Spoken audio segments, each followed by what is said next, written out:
The sword warrior looked down at the result of his work. In the hole formed in the ground lay a slain opponent. The rival below thought it looked like treachery. The young man called this warrior a scoundrel. Among all his subjects, he had chosen him to be his apprentice. But behind his back, he had conspired with the 5 sects. The traitor thought that his opponent had expended a lot of strength during the crossing and couldn't even dodge his attack. However, his opponent still had some strength left. He jumped out of the recess and rushed towards his opponent. The young man shouted that he was about to destroy him. "By the way," he said, "stop resisting.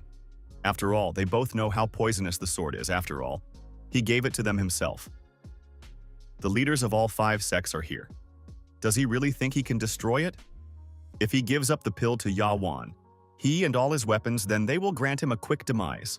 The warriors shouted that they were fighting using traitors like cowards. "Is this really the honor they are proud of?" one of the sect leaders asked. "Did the demonic leader really expect a fair battle? This is ridiculous." The warrior replied that even if he had to destroy his own body, they wouldn't get what they wanted. The sect leaders said that they needed to present a united front. This guy was going to finish them all off, so we should return the favor right now. The warrior shouted that he was Di Shitian, and they would all die by his hand in the next life. The great demonic leader. Di Shitian was wreaking havoc all over the world, destroying entire regions, killing everyone in his path. Everything ended when the 5 sects united against him and brought peace to the world. With the help of the devil demon, they were able to win after 3 days of battle. All of his weapons were commandeered by the 5 sects and carried away to the mountains. The warrior opened his eyes. He thought, "Is he really still alive? What's going on?" He thought that those old rascals had destroyed him. "Why is this happening?" The young man grabbed his head. Did he really have a different voice? Could this be a rebirth? The warrior heard someone else's conversation. Someone suggested that he was already dead and there was no need to continue the search.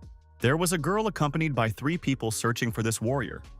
One of the 3 suggested that some bear must have already eaten his body. After all, it had been 3 whole days. The girl told them to stop moaning and keep searching. The girl said that everyone was here when Mofan fell off the cliff. How could they be so cold-blooded? The young man accompanying her smiled and said that this guy just slipped. They had nothing to do with it. Someone accompanying the girl said that this rascal didn't want to let go of Brother Lu's hand, trying to take him with him. Lu replied that the guy fell on his own. He didn't even touch him. The guy watching this company thought that they were sent by the 5 sects to look for him. How could they know that he was still alive? Mofan, looking at this company, thought that he would destroy them all. After he made this decision, he jumped out from behind the trees and said that he was about to destroy everyone. You could see in his eyes that he wasn't kidding and was ready to carry out his threat. Suddenly, the young man stopped, right in the middle of the clearing. He couldn't understand what was going on. Why couldn't he use his demonic techniques? In response, the opponents attacked this guy, and he flew far backwards, hitting a tree. One of the youths said that poor people like this guy should die. The girl cried out in horror. "Why does he act like that? Doesn't he recognize her?" The young man thought it was impossible. He is the great demon chief Di Shutian. How could he be losing to some boy? Di Shutian was about to attack these people again. He accelerated and rushed towards his opponent. As he ran closer and swung, he was about to strike with his fist. The opponent asked in surprise, who was he trying to scare? He must have forgotten his place. How dare he attack them? All these words were accompanied by Di Shutian's beating. The girl shouted for them to stop. It was enough to use uncontrollable violence. The young man, beaten and bloody, was lying on the ground. The girl in red asked, "What are they doing?" The young men, justifying themselves, said that this guy had attacked them first. And in general, it was self-defense for them. They were not guilty of anything. The beaten Di Shutian thought that this body was disobeying him. The girl shouted for them to stop beating him and move away to a safe distance. The young man remembered the traitors cheering and saying that Di Shutian might fail and be destroyed. The enraged Di Shutian said that in that case, he would take that rascal with him. The traitor smirked and said that he had destroyed this fellow thanks to his weapon. The young man was lying in bed. The girl, in order to bring him to his senses, slapped him. The young man was holding the girl's breasts at that moment. The girl in red screamed and bounced to the side. The young man jumped up from the bed in fright.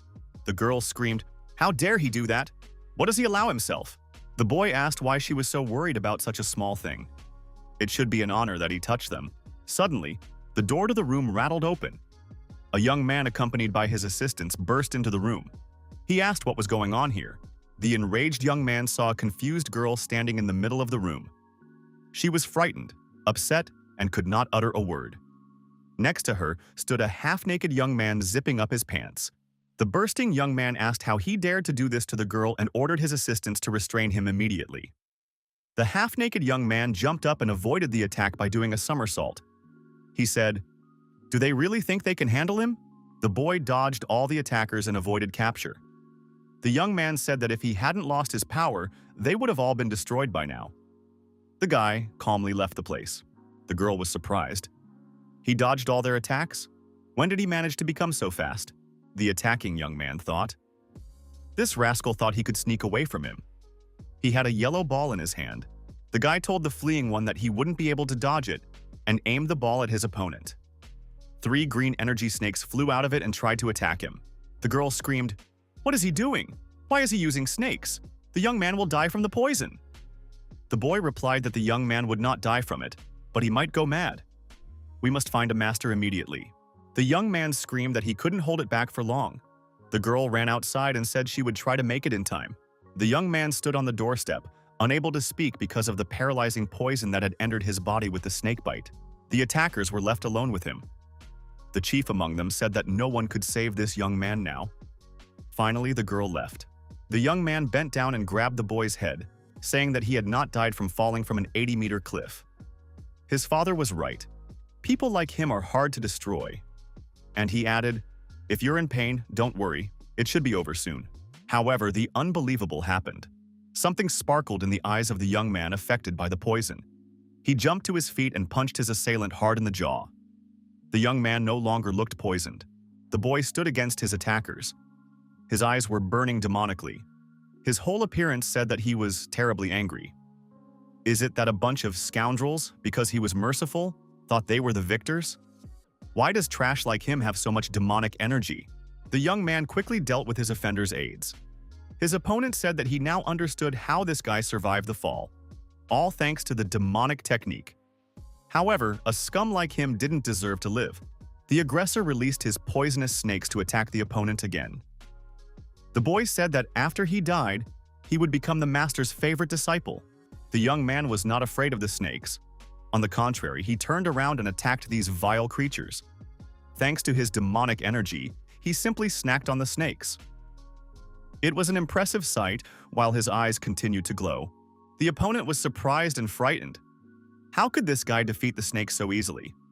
Even the poison couldn't help him. The guy turned around and started running away in terror. He shouted that a demon had appeared here, asking for help and saying that he did not want to die.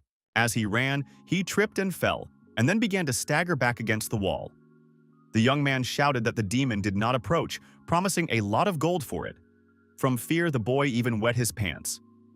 It seemed to him that doom was imminent, and the demonic rival was slowly and threateningly approaching. Salvation came from where he was not expecting it. Someone had activated the demon sealing circle. The demonicized youth stopped, spread his arms, and screamed. It could be seen that he was uncomfortable. Master Gui Ming, who was brought in by the girl, appeared in the room. The master was the author of this sealing circle. The surviving young man thanked the master and said that he was saved because of him. He also added that Mo Fan had become a demon and seemed to be secretly studying demonic techniques.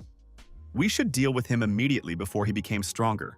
Master said that this was enough for now since Mo Fan was also his disciple. He instructed the girl Rui Yuan to get her brothers out of here, adding that he would take care of Mo Fan himself. The girl's brother left the room and told the master not to hold back. If he didn't finish this guy off now, it might be too late. The girl shouted for him to shut up immediately.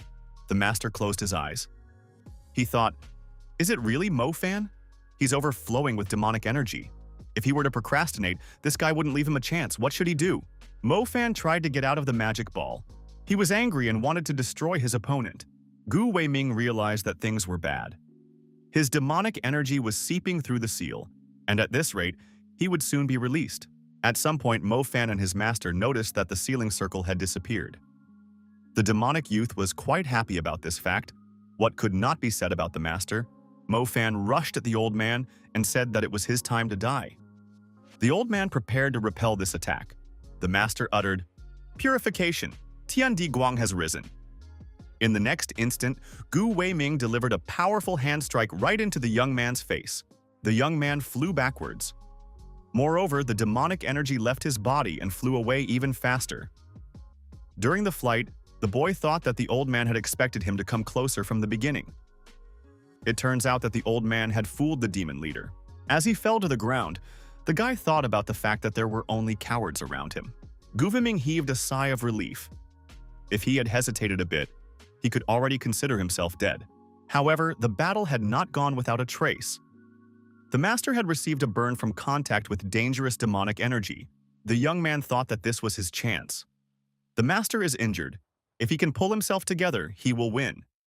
Gui Ming said that the young man's body was exhausted. If he used the demonic energy, he would die. The young man in Mo Fan's body thought that he was given a second chance, but he couldn't use it. Now everyone knows that he is a demon. What will they do? Master said that although this guy is the worst of his disciples, he knows that the young man tried the hardest. Gui Ming assumed that his colleagues bullied him because of his weakness. But becoming a demon is a stupid decision. The head of the demons, Di Shitian, had been overthrown, and now anyone who destroys the other demons would now act against the young man. The old man told his opponent that he would keep his secret, but the boy must not use these techniques from now on. He promised to cleanse this body of demonic energy and added that he was interested in the lad's opinion. The guy thought, is the old man not thinking straight at all? Is he really going to help me? After all, I consider myself a demon and the old man is a Taoist. The young man thinks that he will have to lie low to regain his strength, but when he gets stronger, he will level the place. The young man has analyzed what has happened to him. He is the great demon leader Di Shitian, and 3 days ago, his most loyal disciple betrayed and destroyed him by stabbing him in the back. He was reborn and woke up in Mo Fan's body. But who would have thought that he would be reborn as a Taoist? This could be considered another stab in the back. Realizing his current reality, the young man was not very satisfied. He thought that when he became the demon leader again, he would tear everyone apart. Mo Fan felt someone throw a nut on his head and asked, "What is this boy muttering about?" The young man looked back. It was the same abuser who had previously molested the young man. He asked if Mo Fan was trying to practice demonic techniques. Master said that he got rid of the demonic energy inside this guy, but he had little faith. The young man said, looking at the expression on Mo Fan's face, "Who would believe that he is one of the righteous Taoists? After all, he is nothing but a pathetic coward." Mo Fan couldn't hold back. He took his offender to the ground with a few punches of his fist and said that when he ruled the world, this guy wasn't even in his parents' plans, and called him an arrogant cretin. The young man jumped to his feet and said that Mo Fan was a very brave guy if he dared to talk to him like that. He and his henchmen started beating Mo Fan, saying that they would make a chop out of him. While being beaten, Mo Fan covered his face with his hands and thought that the body he possessed was too weak. It didn't match his ambitions. A girl in red appeared and told them to stop immediately. The young man excused himself and said that Mo Fan had started it first. He wouldn't get off easy. Apparently his soul had become corrupted along with his body. The girl stood up for Mo Fan, saying that this guy had just started recovering and they were bullying him again. The people retreating said to Mo Fan lying on the ground that this wasn't the end. If he hides behind the girls' backs, it won't help him. A girl asked Mo Fan what had happened. The guy pushed her hand away and said that he didn't need her. Mo Fan got to his feet. He was covered in blood after the beatings.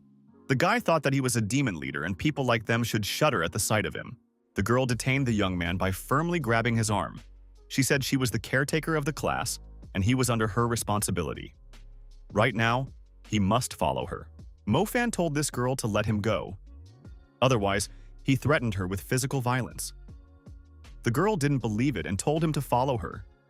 After all, everyone realized he was a weakling. The aides asked their master why Mo Fan had become so insolent. Did he really remember that they threw him off the cliff? After all, if he told the master, they would be in trouble. Their boss told them to calm down. He's got it under control. That guy doesn't remember anything, or he'd have told us by now. Mr. Liu has decided he's going to take an observation position. The guy must not tell anyone about the existence of that thing. The girl giving medical attention told him not to fight with Liu, and added that she has talked about it many times. She doesn't support them bullying him, but he should be patient and those guys will stop paying attention. If he keeps resisting, then that bullying will never end. Mo-fan asked why she wasn't afraid of him. Didn't she see the faces of the other students? Mo-fan had a thought and immediately voiced it. Does the girl really like him? The question turned out to be out of place. The girl in red was covered in a blush, but her face looked rather aggressive. The young man received a few slaps in response. After the door closed behind the girl, Mo-fan thought that this stupid girl had almost broken his bones. Mo-fan, after analyzing the situation, thought that girls really are the scariest creatures in the world. Mo-fan was walking back to the dormitory. Two guys were blocking his way. The young man told them to move aside. The two said that from this day onwards, the dormitory doors are closed to Mo-fan. They don't want to sleep next to someone who practices demonic techniques. Mo-fan replied that he didn't care about the weak. Lu happened to be nearby. He asked, would Mo-fan really become a demon again to destroy them? What should they do? Would they all die here? He was surrounded by his aggressive co-workers. Lu said if Mo-fan infiltrated the dormitory, they would call Master Gu. The aggressive students shouted for Mo-fan not to enter and that he was not welcome here. He should stay away. Mo-fan agreed with this decision, but said that he needed to get his things. The people said that they did their best and packed his belongings. There was no need to thank them. A bag of belongings appeared in front of the young man. While taking his belongings, the boy heard someone say that there was a thief in the land of the Taoists, but he hadn't been found yet. The young man thought that he had better sleep in open places so that suspicion wouldn't fall on him. Mo-fan felt that the bag of belongings was wet. It looked like those rascals had doused his clothes. The young man thought that he needed patience because he had to hold back. However, the rascals would pay when he became 10 times stronger. A signal sounded, inviting the students to study.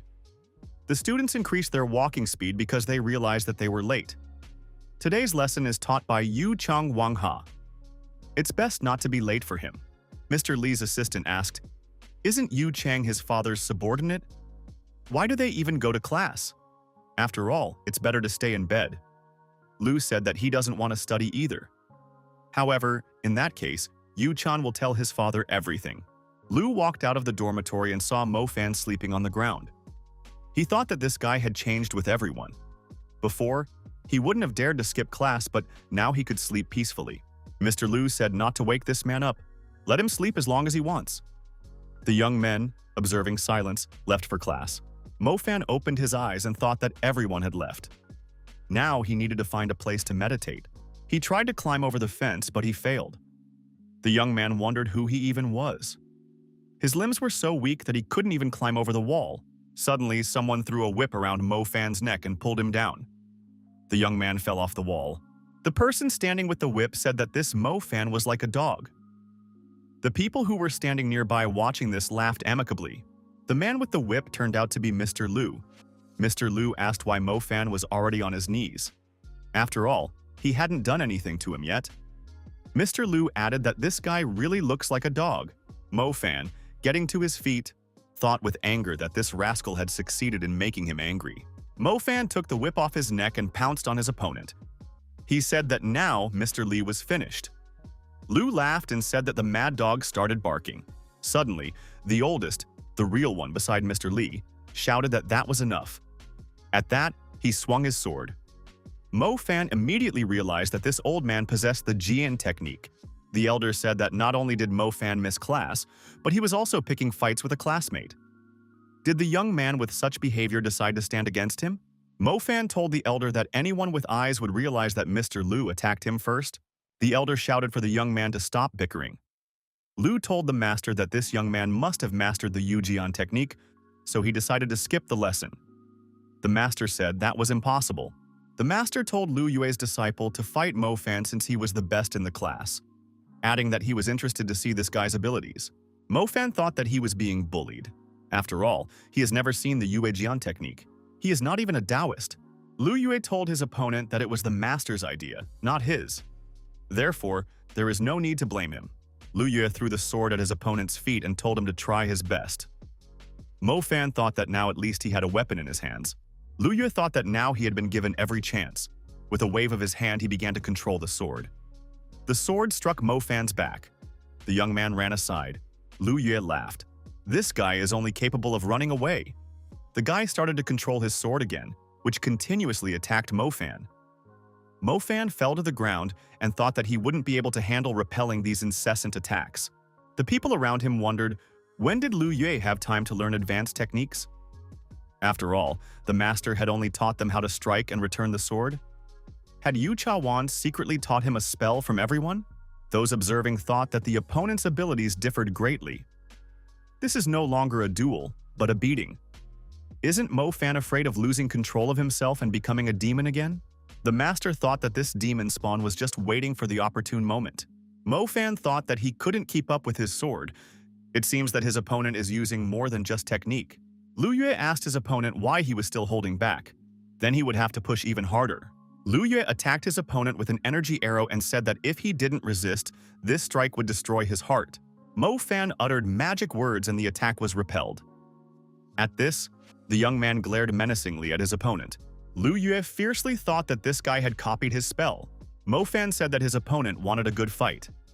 The guy started to concentrate his internal energy on his fingertips. Those watching were surprised. Was Mofan really so skillful with the Yujane technique? He was able to block the attack, and he had an incredible mastery of the technique. The master was surprised. This guy was able to use the technique with just one spell. However, spells alone wouldn't be enough. Coordination also needed to be practiced. Master thought that it was only impossible if this guy was not a cultivation master. Mofan, using his new knowledge, sent the sword back to his opponent. As he did so, energy slipped from his fingertips. Thus, the opponents dueled for a while, attacking each other. There was no clear winner yet. Lu Yue became very nervous. He organized his attacks more and more aggressively. However, there was no positive result for him. At some point, Mofan's sword cracked and broke. It simply disintegrated into pieces. Lu Yue smilingly said that his opponent should train for 100 years to defeat him. The audience shouted that Brother Lu was the best and invincible. Mofan thought, this sword is not forged from steel. It's lead. Everything was set up from the beginning. Mofan decided that he would make do with his own strength. He said that his opponent's honor and righteousness was a pathetic farce. In reality, he was willing to do anything to win. Mofan felt that he was turning into a demon again and decided that he would tear everyone present. The attendants outside the building noticed that Mofan's battle had everyone's attention. Suddenly, the door of the building swung open and red-hot swords flew out from there, heading through the air towards where Mofan was located. Mofan asked his opponent, would a strong disciple like him not be able to break these swords as well? He directed a stream of swords towards his opponent and said that he could now try to deal with them. Lu Yue fell to the ground and screamed in fear. Everyone around him also rushed to run in different directions. A master entered the arena and said that the duel was over. There was no need to injure each other. The elder deactivated the flying swords and activated the air defense mode. Lu Yue thanked his master for saving him. The master told Mofan that this was just a competition between peers and needed to stop. He had already won. Mofan asked, has Master only now started to worry about his disciples?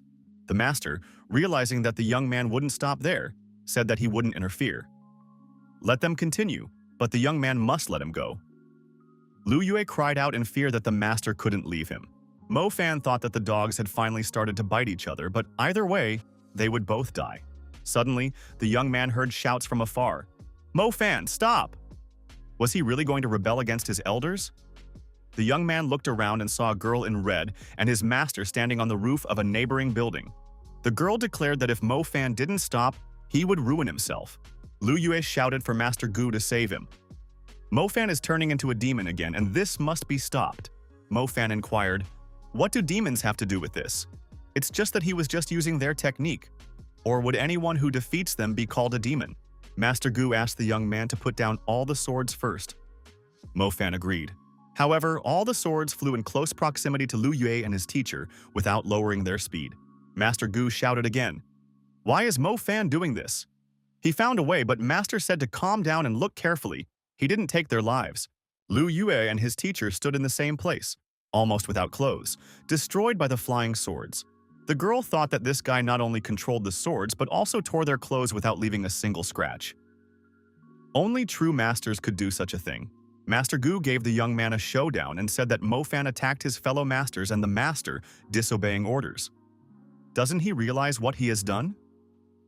The young man kneeled in front of the master, bowing his head. Mo Fan sluggishly replied that he acknowledged his mistake, but didn't want unnecessary talk. The girl asked the master to be gentle with the young man. After all, this was his first transgression. Master Gu recognized that the young man had been bullied, and it affected his actions. As a teacher, he had failed his student. The master handed the young man a plaque and said that he deserved to be punished. The girl saw Master Gu's behavior and commented that this was not the right thing to do. The master replied for Ru Yuan not to interfere. Master Gu held out his hand and waited for the young man to take the plaque. Mo Fan asked the master, does he really think that being hit with a small stick can be compared to what he experienced?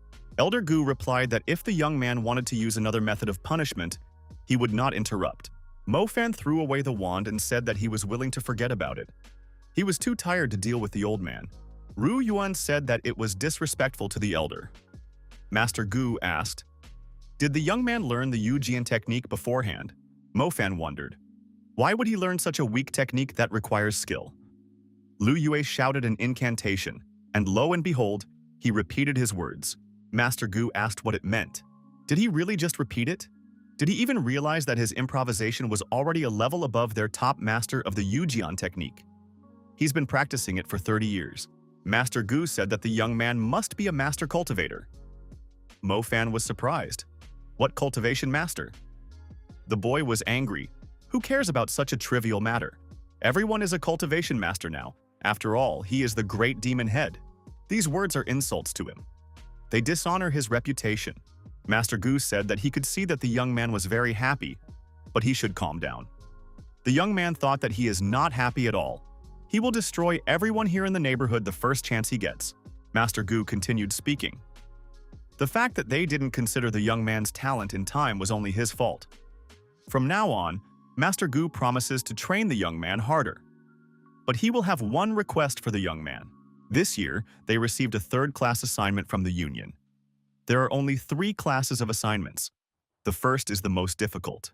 The older disciples aren't on the school grounds, and Master doesn't know who to assign it to.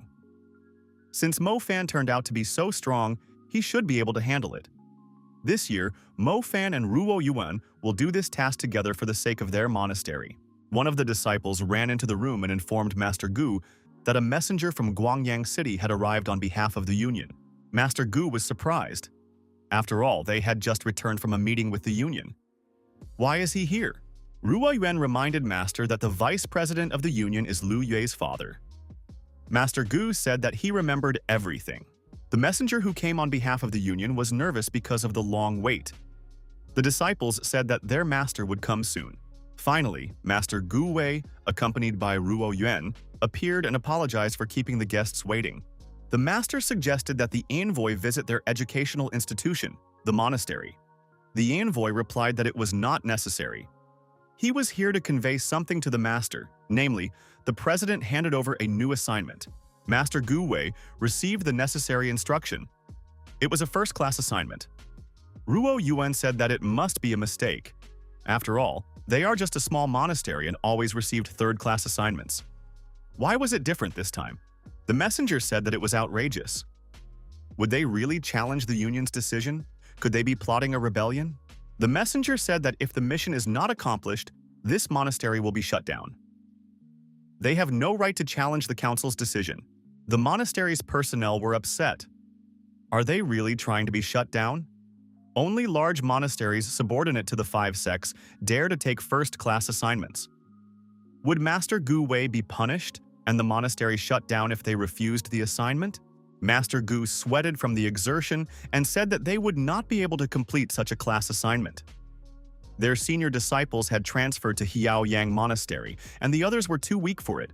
Master Gu lowered his head to the messenger and asked him to enter their situation and take the assignment back. The envoy was enraged. He said that they dare not deceive him. They can't call themselves weak. After all, one of their disciples had beaten Master Lu Yue. Master Gu Wei said that it was just a duel between disciples. Nothing serious happened. The envoy was approached by the injured Lu Yue. He turned to his uncle Liu and asked for his support. The messenger saw the young man and was very frightened.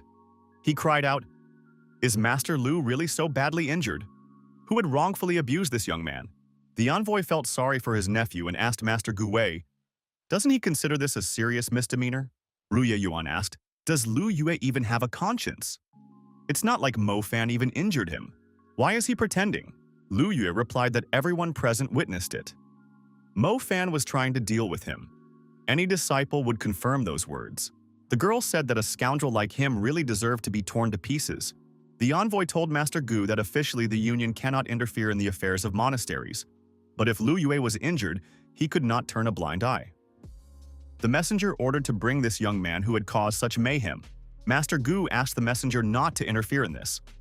After all, it was the disciples' business. He added that he was personally ready to be punished for what had happened, as it was solely his fault. Mo Fan, who was nearby, asked what kind of rabid dog was told to bark incessantly. This messenger can be heard all over the square, so shouldn't he shut up? The disciples thought that Mo Fan had lost his mind. He's the messenger of the monastery union. They have 5 sects on their side. To them, destroying a person is like crushing an ant. Lu Yue told Uncle Lu that it was the man who beat him up. The messenger ordered his assistant Tai Gang to cut off that guy's hand and bring it over. Ru Yuan stood in front of Tai Gang and told the warrior to stop. The girl wanted to prevent more bloodshed. She said that she was the caretaker of the class. If he wanted to harm her student, he would have to go through her. Mo Fan walked to the middle of the arena and said that the girl didn't have to protect him. The guy was acting flippant and showing that he wasn't afraid of anyone. Master Gu said for Ru Yuan not to interfere. He wondered who would dare to harm his disciple in front of his eyes. Master Gu was determined. According to the rules, he could destroy anyone who dared to interfere in the affairs of his monastery. Tai Gang told Master Envoy that if Gu Wei was serious, it would not be good for them. The envoy got angry and called the old man an old rascal. The union representatives said that they wouldn't touch that young man. But if Master Gu talked about the rules, then he must accept the assignment. If he refuses, it will be reported to the union and this monastery will be closed by tomorrow. Mo Fan picked up the assignment manual and was surprised that it was only a first-class assignment. Did anyone think that there was something special in it and no one would dare to take it? Those watching the young man were surprised. Does he really want it for himself? He's being so arrogant. Who does he think he is? Mo Fan, after reading the instructions, said that this task was now his. The envoy laughed and said that was fine. There were still those who were not afraid of death. If the situation was resolved, then he would return. Master Gu ran after the messenger from the union for a while. He shouted for the envoy to change his mind. However, Mo Fan is still very young and he is not aware of what he is doing. The envoy said that he would send a man in 10 days to check on the task. Zifeng Monastery would cease to exist if it failed.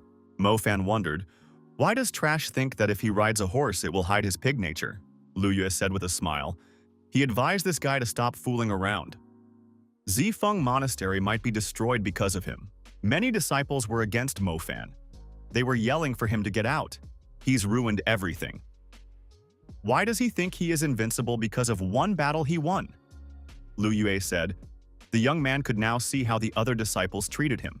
Mo Fan's face changed again and his eyes turned red. He said for this rascal Lu Yue to shut up immediately if he cares about his life. Lu Yue was startled and closed his mouth. He said that this guy was losing control again. Master Gu said for Mo Fan and Rui Yuan to follow him immediately. Master Gu Wei asked the girl to ask the senior disciples if they were willing to take on this task. The more of them, the better. Mo Fan said that he could do it himself. Why would he need anyone else? Master Gu Wei asked if the young man realized what he had done. After all, this is a first-class assignment. Even he isn't sure he can handle it, and the young man is only a junior student. There's an 80% chance of dying on a first-class assignment. With his current training and skills, he will definitely die. Mo Fan said that he was the one who beat up Lu Yue, and that the messenger specifically came after him. Of course, the responsibility lies on him. He won't pull anyone behind him. The girl came back and said that she had asked everyone, but no one agreed. Master Gu Wei agreed that they should not be forced to risk their lives. Master Gu Wei said he would go to the union the next day. Despite all the humiliation, he would ask them to cancel the assignment. The students, however, he forbade them to leave the monastery. Master Gu Wei withdrew. The instructions for the assignment remained with him. Ru Yuan followed him. Mo Fan thought that this old man was very annoying. Mo Fan thought that he had already had time to read all the requirements for the task. Under the cover of darkness, Mo Fan used a ladder to traverse the wall separating the monastery from the outside world. Once on the other side of the wall, the young man heard the question, "Where is he going?" Next to him was Ru Yuan. The young man began to make excuses. He told the class caretaker that he couldn't sleep and decided to take a walk. Why was she awake? The girl said that she knew the young man would not listen to the master and try to complete the task on his own. Mo Fan said that the class caretaker was very shrewd and caught him red-handed. What is she going to do now? The guy thought. The girl said that even if their master went to the union, they wouldn't change their decision there. As the caretaker of the class, she can't be inactive. Ru Yuan said that in light of the events that happened, she made a decision. She will go together with the young man. After a long transition, Mo Fan said that the girls don't have enough stamina. They don't take breaks, but she keeps up. He suggested that they stop to eat. The girl told the young man not to get cocky because she would still defeat him in battle. At a roadside establishment, Mo Fan placed an order. He asked to bring 2 baskets of scones and 2 boiled teas. The girl was surprised. Why so many scones? After all, she can only eat 1. The young man apologized and said he wanted to change the order. He asked to order 2 baskets and another bun. Ru Yuan stated that she would only pay for herself. The waitress was surprised and asked why they are fighting since they came together. The waitress said that the young people were very young and asked if they had gotten married recently. Ru Yuan couldn't keep the tea in her mouth after saying that, and it all got on her interlocutor's face. Ru Yuan blushed and told the waitress that a decent girl wouldn't marry this guy. The girl wondered, did the fall really affect the young man that much?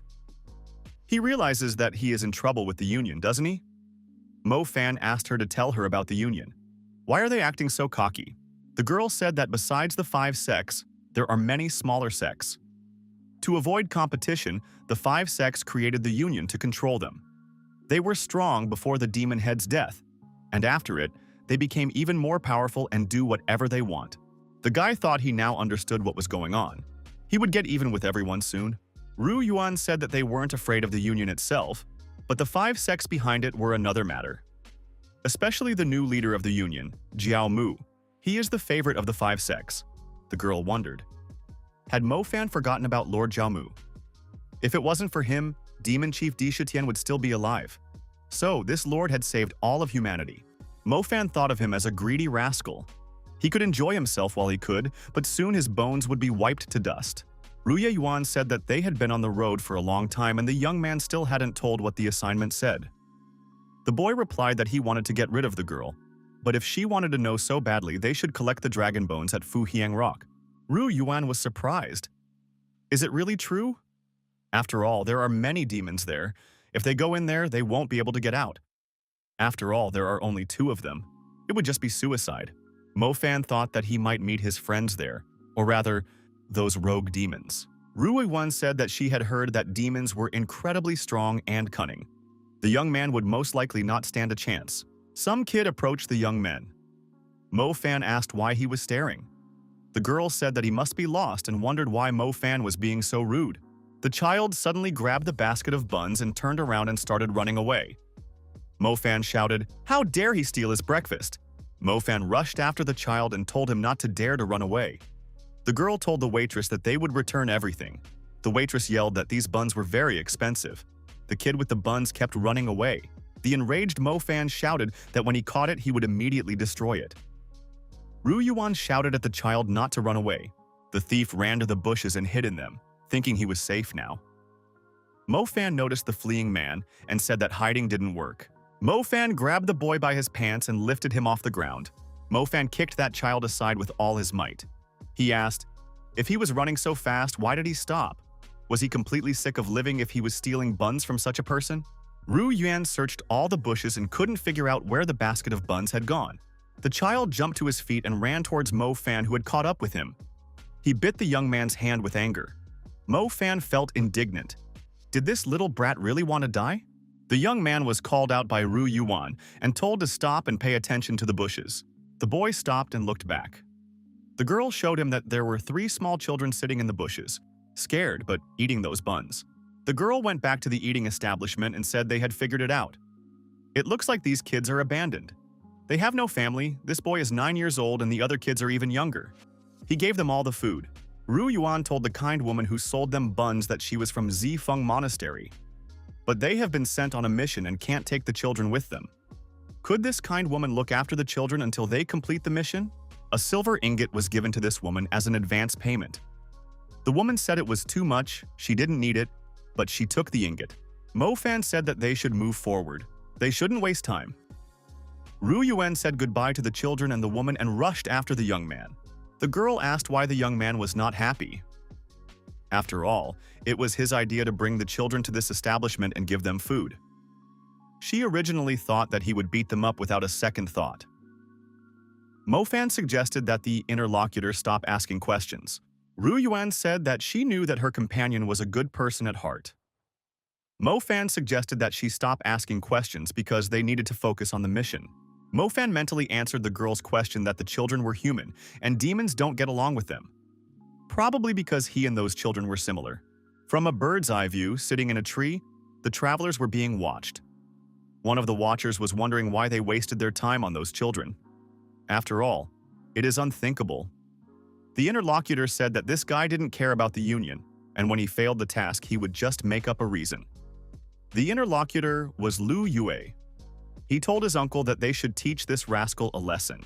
Ru Yuan said that they are already at the Fu Hiang Cliff. There are many demons here and caution must be exercised. They say that an immortal flew over this very mountain, but was caught by demons and eaten alive. He must have chosen a low flight path. Mo Fan, listening to his companion, thought to himself, who could make up such stories? After all, they could also have diarrhea. Suddenly, our hero's companion bared her sword. The young man, frightened, asked what was she doing. The girl replied that the young man had no sword, so she would have to protect him. Her father got this sword from the Shengda sect. It is especially effective against demons. Mo Fan told the girl that they are still a day's walk away from the demons. Only rabbits can be found here. The girl asked her companion if he knew the location of the dragon bones. The guy replied that all the demons swarm around that place. The dragon bones are quite valuable, so they have them. Dragon bone is very rare. You can use it to strengthen your muscles. Demons aren't the problem, but how can he get rid of the girl? She can't know that they are in cahoots. Mo Fan thought that when he got the chance, he would try to deactivate his companion for a while. Mo Fan said that he would go ahead to scout and she should stay here and wait for him. Mo Fan thought he would hide his presence, sneak up behind her, deactivate the girl and find the bones. Then he would tell her that the demons had surrounded him and kicked him out. This plan seemed brilliant to the young man. Ru Yuan looked around cautiously. She asked Mo Fan where he was. The frightened girl asked that if he could hear her, he should call back. At this time, someone was secretly sneaking up on her from behind. The intruder's hands were already showing. Mo Fan was sitting in ambush in the bushes at this time and chuckled. However, the young man had lost sight of the girl. He couldn't understand where she had gone and what it all meant. After sitting in ambush for some more time, our hero came out into the clearing and, not seeing the girl, started calling for her. He shouted for her to come out and not play hide and seek. It dawned on Mo Fan. Did those guys really make their move? The young man thought that his companion had been kidnapped by demons. The girl's kidnapper asked his companion why he had deactivated her. After all, she is not their target. Lu Yue, the kidnapper, told his uncle that the girl's name is Ru Yuan and she is the daughter of the head of Shangyang City. If something happened to her, who would be suspected in such a case? The uncle was surprised. Is this girl really the daughter of the city chief? The young man laughed and said that it was difficult for him to get this information. Uncle said that it was not bad. If something happened to her, Zifeng Monastery would come to an end, and Mo Fang wouldn't escape punishment no matter what. Lu Yue suggested Uncle tell everyone that Mo Fan deactivated her and took the opportunity. The girl was lying on the grass unconscious. The young man said that he was a little worried. The uncle said that he was still young and inexperienced and suggested that he take a step back. He would show him how to do it properly. The uncle and nephew got into an altercation, deciding between themselves which of them should be the first to seize the opportunity. Looking for the girl, Mo Fan thought that he had been inattentive. The demons must have been on alert because of the situation. They must have been following them the entire way. If Rui Yuan was caught, they could destroy her. Suddenly, an axe stabbed into a tree near the young man. The young man jumped aside. There were demons nearby. One of them said there was food. The young man has beautiful skin, they like to eat Taoists. The demon told the man that he was sure the guy was completely horrified by his greatness. Mo Fan asked the demon squad leader if they caught the girl. The demon replied that they had caught 2 other Taoists along with her. The next moment, the demon shouted at the young man, "Who gave him the right to speak?" The demon didn't understand why he answered the boy. After all, he was the strongest here. Why was he affected by this pitiful man's aura? Mo Fan thought, what kind of Taoists are we talking about? Where could people come from here? The young man told the demon to immediately take him to the girl. The demon asked how this man could command him since he was in his territory. Does he really think his lackeys are here? They could destroy her right now. Mo Fan thought that these demons are not completely normal. He better not reveal his identity. He needs to find the girl, but how can he convince them to take him to her? Mo Fan asked, do they really want to destroy him without any preparation? Mo Fan started to give cooking recipes. First, it is better to make a chop out of the body using a mace to make the muscles softer, and then cut it into small pieces, making sure to stick to the line. Soy sauce should be used. Put in the oven for 5 minutes and wait until the skin is crispy. Upon hearing this recipe, the demons drooled. The demon ordered his assistants to take those Taoists to a cave. The demon ordered his assistants to let them live. He wants to start cooking them in that state. One of the demons fell on his knees in front of the young man and said that he was their savior. The young man must have been a chef before he became a Taoist. The boy felt sorry for those demons. It looked like none of them had ever tasted a proper dish before. The boss of the demons said that they should immediately move to the cave. They would be preparing dinner right now. One of the demons grabbed Mo Fan and dragged him behind him into the cave. On the way, the young man questioned these demons about many things to elicit the information he needed from them. Mo Fan already had a few questions. He knew the names of these demons and who was at the head of the rocks. Fu Hian. The demon came with his companions to the cave and told his brothers that he had brought dinner. Looking at this cave, Mo Fan thought that it was very small. The demon was in a pitiful state after its demise. The young man heard 2 people talking. One of them said that instead of fighting, this guy was asking for mercy. How would he be able to look the master in the eye after that? The interlocutor told his companion to be quiet. He came here to express his loyalty to the head of the demons. Why would he show disrespect?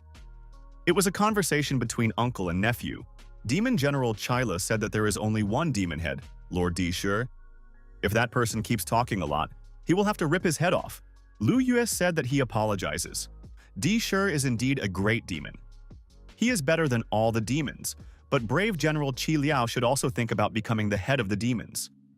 The young man's uncle said that he supports him. The young man approached the general and said that he has always honored him. This general is like family to him. His imposing aura is many times stronger than the elders. Lu Yue kissed the general's feet and asked to adopt him, promising to serve the demon general forever. Ru Yuan screamed that this young man was the most pathetic slug she had ever seen. He betrayed his master and swears allegiance to the demon. He will definitely be punished. The general said the girl was right. This young man is disgusting, but seeing a Taoist kneeling in front of her is quite pleasant. Lu Yue, without raising his head, thanked the general for his kind words. And he also told the general that this girl is the first gift to him. General Chila said that he is not interested in human women. He eats them. Lu Yue said that of course they can eat her. She has good skin and tasty meat. Someone said, and if you fry it, it will be even tastier. A demon appeared in front of the general and his prisoner, accompanied by our hero. The demon told his brother that the man had told him about a great recipe for cooking human meat. If you cook it with egg and onion, it will be much tastier. And there's no need to eat them raw anymore. Mo Fan thought that it was even more problematic to reveal his identity now. After all, there are so many people here. Rua Yuan wondered why Mo Fan was here. Lu Yue saw the young man and thought that this guy knows how to use demonic techniques, so he must be one of them. The general told his brother that he had brought another Taoist.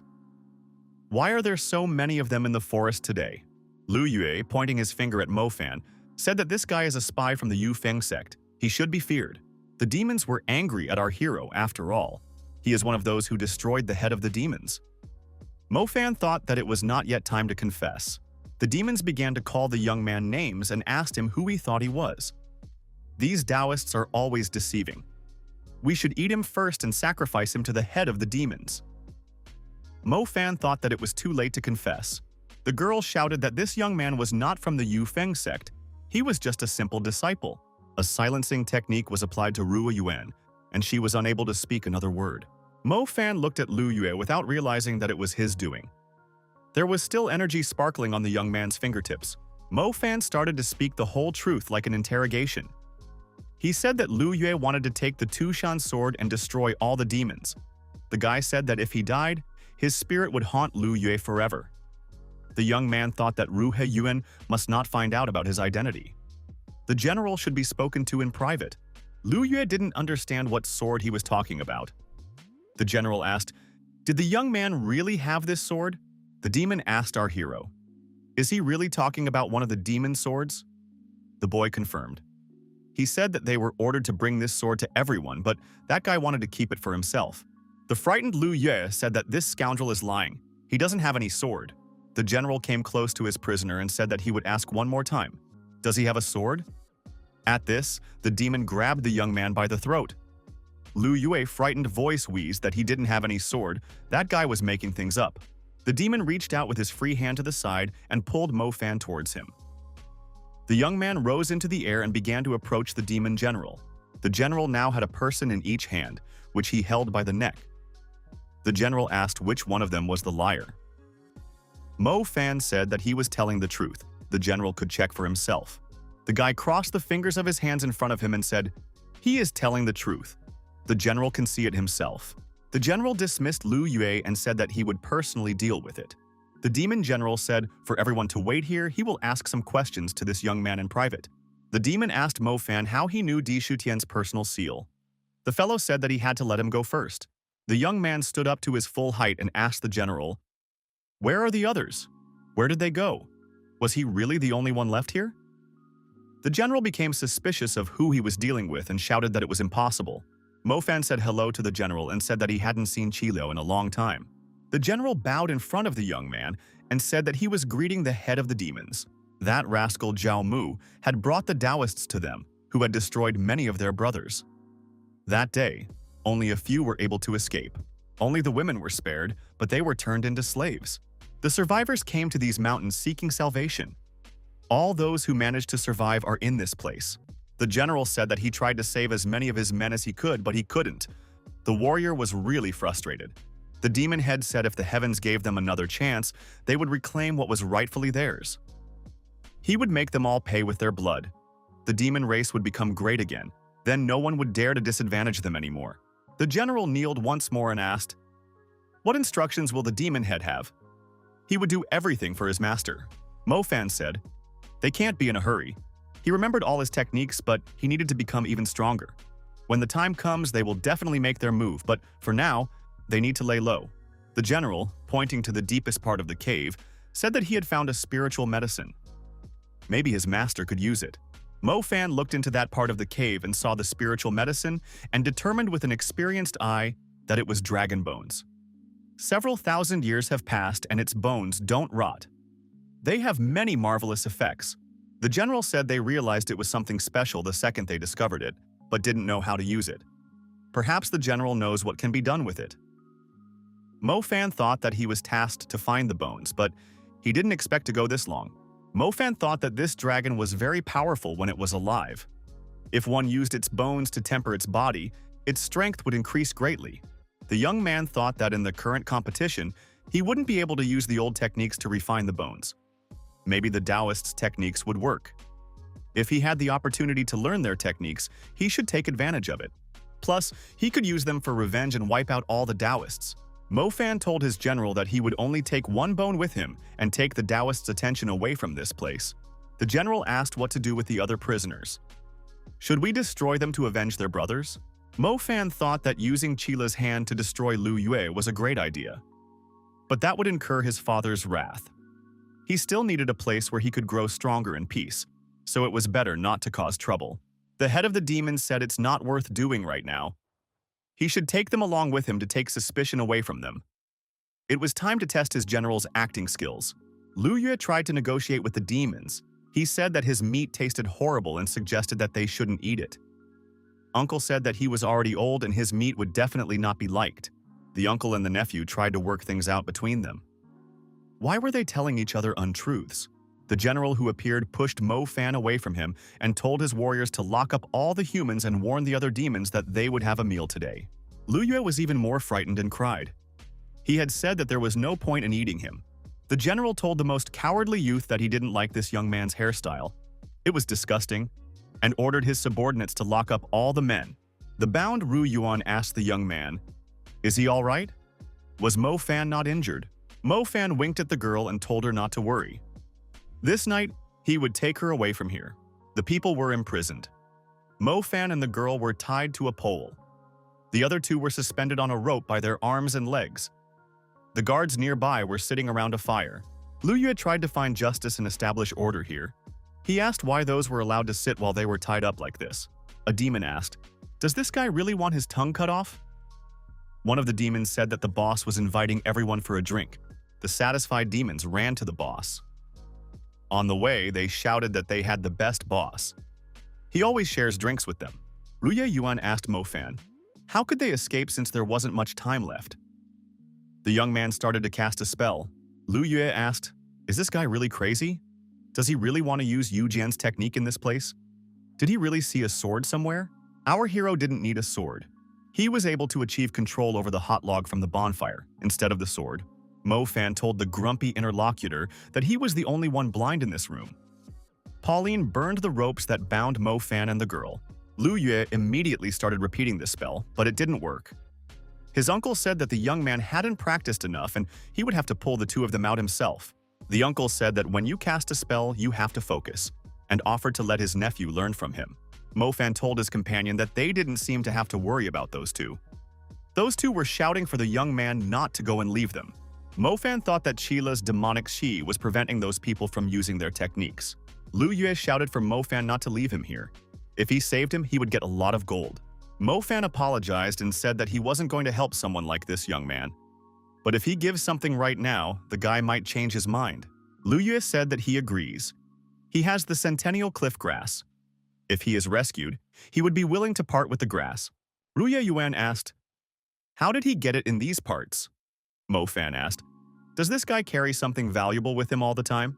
Mo Fan said that he agreed, but his opponent should answer him first. Our hero thought of just playing around with this guy, not thinking that he could get something in return. Mo Fan wondered how did they get here. He didn't think they were going to join the demons. Lu Yue apologized and said that Mo Fan and his companion wouldn't be able to handle such a task.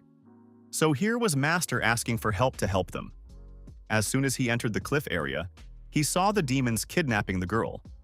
They chased after them, but there were too many of them. Mo Fan said that it was very touching. He didn't think this guy would be worried about them. Ru Yuan said that she didn't see the kidnapper, but she was sure it wasn't demons. Mo Fan told the girl that now was not the time to talk about it, and turned to Lu Yue. He asked, "Where is the centennial cliff grass?" The guy replied that it was in the boots. Mo Fan took out the grass and looked at it. This shape and golden coloring said that it was indeed the centennial cliff grass. This is an incredible rarity.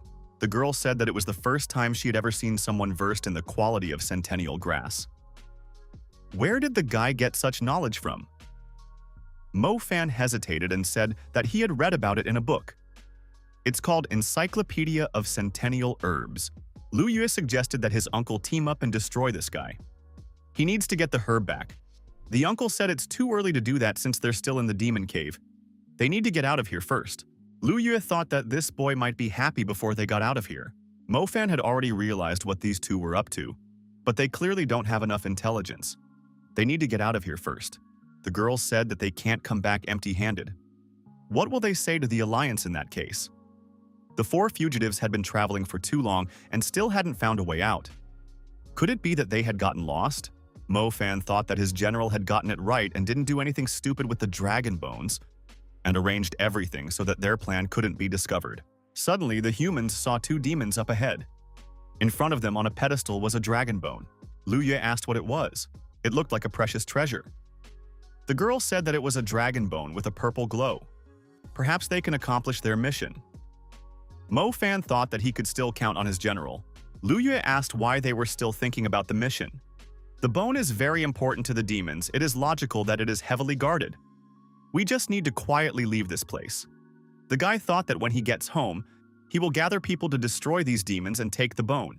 The girl said they couldn't come back empty-handed or the monastery would be in trouble. These two came here to help accomplish the mission, didn't they? Mo Fan asked. What is she up to? The girl decided to demonstrate the art of hand-to-hand combat and used the dry wind palm technique. The two demons present were deactivated.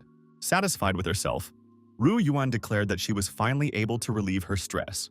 It was necessary to quickly grab the dragon bone and get out of here. It was so loud that all the demons would soon run here. Something had not gone according to plan. Lu Yue grabbed his sword and said that these vile demons didn't dare to kill him. He would personally send everyone to hell. Lu Yue was about to strike, but his sword was blocked. It was Mo Fan's imperial sword. Lu Yue wondered why he had saved the demon. He had been here for a whole day and was alone with the demon general. Did the general really win him over to his side? Lu Yue told the girl to stay away from this guy. He is most likely a traitor. Mo Fan called the caller stupid and said that if he hadn't stopped him, they would have been in big trouble. Mo Fan asked the caller if he had forgotten where they were. They are in the demon cave. Is it easy to escape from them? The whole cliff is the territory of the demons. They will steal the dragon bones. It is a minor loss, but if you destroy one of them, there will be no forgiveness. Mo Fan added that the demons will then chase them for the rest of their lives until they finish them off. Lu Yue was frightened and dropped his sword. Mo Fan said that his interlocutor blamed him for betraying them, but he had actually saved their lives. Ru Yuan agreed. There was no need to anger the demons. The most important thing was to come back in one piece. Lu Yue stated that he gave them chances, but if they insist, he will leave them alive. This guy's uncle said that we should hurry up. It seems that the demons are approaching. The frightened young man turned around and ran away from the cave, shouting to be waited for. The general around the corner thought that this man was disgusting. If he damaged even one demon, he would be torn to pieces. Ru Yuan told the companion that they should overcome the mountain ahead and they would be perfectly safe. Mo Fan thought that his companions might soon get into action. One must be vigilant and be prepared for an attack. Mo Fan thought that unfortunately for his companions, they were not skilled enough to deceive him. Stopping at a forest clearing, Mo Fan said that he couldn't take it anymore and left the dragon bone and rushed into the bushes. The girl said that this was not the time to do so. The nephew to his uncle said that this guy seemed to have realized what they were up to. The uncle replied that centennial grass is a strong medicine that must be mixed with other herbs to achieve the desired effect. Without fire, he couldn't do anything with it. Last time this guy fell off a cliff trying to get the herb, but managed to survive. He had lost his memory. Lu Yue was going to show mercy and let him live, but it seems like this guy is destined to die because of this treasure. Uncle, looking at the girl, said that he would deactivate it so that there would be no problems. They will say that the demons caught up with them and Mo Fan decided to buy some time and die as a hero. We have to hurry, they don't have much time. Mo Fan was sitting behind the bushes and heard this conversation very well. She was holding 100-year-old grass in her hands. The guy thought that last time, even though he ate the 100-year-old grass as his usual food, he had a strong body that was able to withstand its effects. But right now, he didn't even know if his current body could handle it. In any case, he decided to test it out. Mo Fan swallowed the herb and waited. It didn't take long for the change to occur. Our hero felt so bad that he couldn't stand it and fell to the ground. At the same time, he grabbed his stomach with his hands. Irreversible processes were taking place over his body, which were inevitable after the use of this herb. The young man was writhing in pain. His thoughts did not leave him. He recalled the general's words. Jiao Mu had become the leader of the Union. He is a scoundrel. He handed over all of demonic leader Di Shi's magical weapons to the 5 sects. On that day, only a few survived. The women were kept alive to be turned into slave nobles. Mo Fan jumped to his feet and cried out in pain. If the heavens gave him a second chance, he would take back everything that was rightfully his. The demons would no longer hide in corners. They would rise again. The girl and her companion looked toward the bushes in surprise. Ruya Yuan heard a scream and thought, was it really Mo Fan who shouted? Uncle said that he could sense a strong magical energy. His nephew fearfully said that it was impossible. After a second, Mo Fan appeared from behind the bushes and apologized to everyone. He said that he couldn't contain himself. Lu Yue clenched his fists and moved towards our hero. He said that the guy was intentionally trying to lead them to the demons. As he got closer, he intended to strike Mo Fan's face with his fist. Mo Fan grabbed his aggressive hand and said that it looked like the guy couldn't pinch him anymore. The girl was surprised. Mo Fan couldn't overpower this guy before, but this time he stopped his punch without any problem. Lu Yue called his opponent a trickster. Apparently, he ate his 100-year-old grass. Uncle said that now was not the time to deal with it. They would talk about it when they got back to the city. Lu Yue shouted that he had spent 2 years looking for it. Mo Fan thought that it was unbelievable.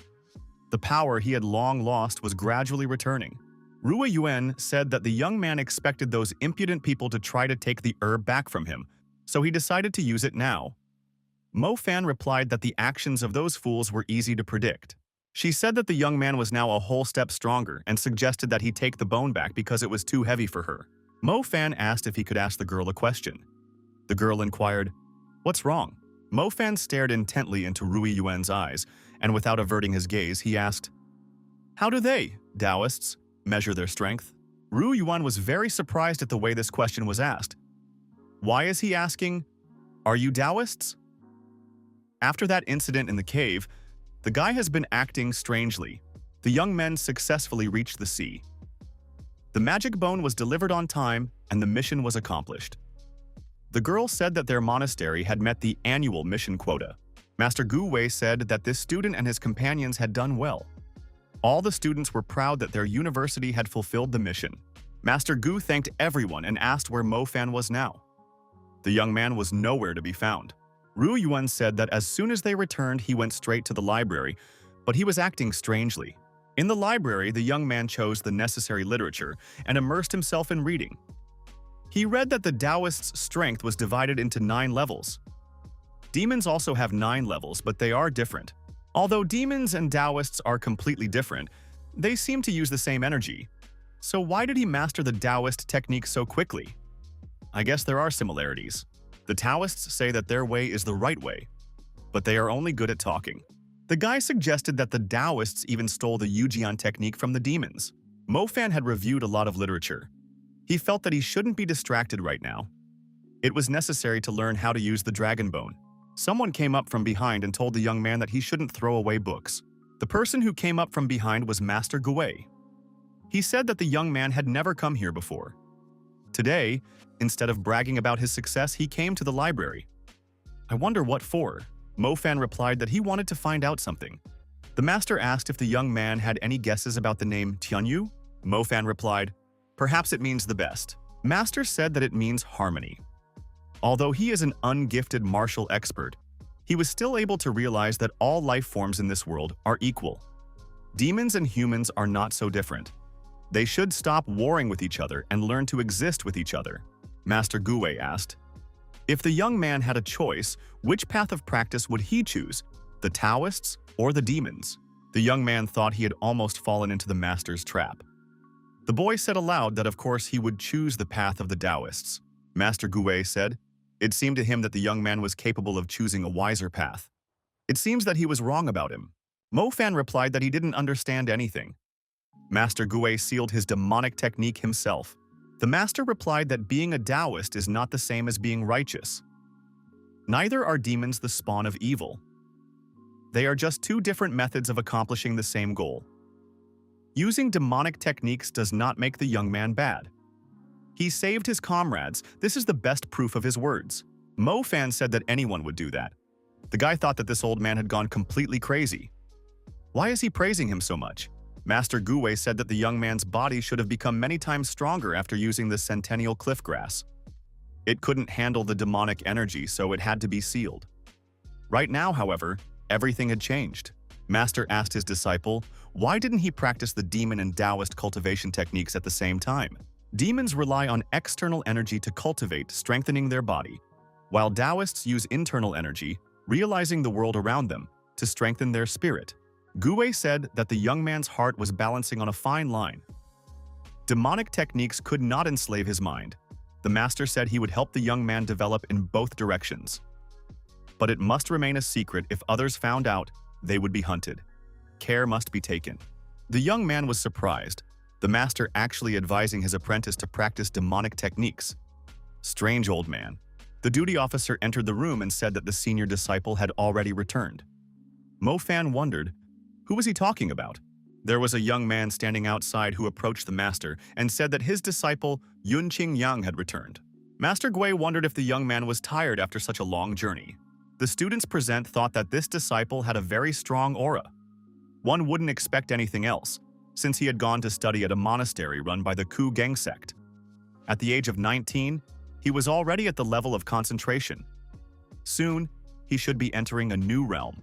Mo Fan thought that, judging from his aura, he was stuck in the concentration realm. It had already been 5 years and he still hadn't been able to advance further. But his techniques are just as strong as Mo Fan's. Although they are at the same level, it is likely that Yun Qing Yang will be able to win. One of the disciples said that the Gui master was calling Mo Fan. Mo Fan said that he was on his way. The guy hesitated for a bit and decided not to draw attention to himself. The master told the arriving disciple that this year, they were given a first-class assignment, and Mo Fan was able to complete it. This was simply unbelievable. Ru Yuan said that she had participated in it as well. Mo Fan decided to praise this student and said that they hadn't seen each other for a long time. Since then, the young man had become even more beautiful. This was praise from the demonic leader. Yun Qing Yang told the master that he needed to return to the monastery. He would return here at night. Master Gui asked his disciple to tell him that he would also visit that monastery tomorrow. When the senior disciple was leaving the monastery, the remaining students laughed at Mo Fan because the senior students had ignored him. Mo Fan thought that he didn't like this student either and wasn't even going to meet him. The man said that Deputy Lu, in a letter from 10 years ago, promised a 100-year-old cliff grass that would help him reach a new level. Head Lu and his wife kneel in front of the man. Lu Yue presses himself against the wall in fear. The man asks why, after his visit, they say they don't have this herb. This man is the master of the Wu Tieju monastery. Lu Yue, startled, says that the centennial grass was in his hands as recently as yesterday, but then it was taken away from him. Wu Tieju, angrily asking who did it, listened to the young man's answer. Wu Tieju summoned the senior disciple of Zifeng Monastery to come to him. The young man arrived, bowed and asked what his master needed. Wu Tieju said that Mo Fan, a disciple of his monastery, had stolen a 100-year-old cliff grass. The man was told that this disciple had joined the monastery 6 months ago. He had a weak foundation and ordinary techniques. But it is said that he managed to complete the first-grade task. Lu Yue said that Mo Fan had learned demonic techniques and had become much stronger because of them. The young man assured that he was not deceiving. Wu Tieju asked if Master Gui knew about demonic techniques. Lu Yue replied that Master knows and covered for that disciple. If he didn't use demonic techniques, he would have died using the 100-year grass. Wu Tieju said that he had almost broken through the Jandan sphere. All he had left was to take the centennial cliff grass. Now it turns out that a lot of time has been lost. Lu Yue said for the Lord to calm down.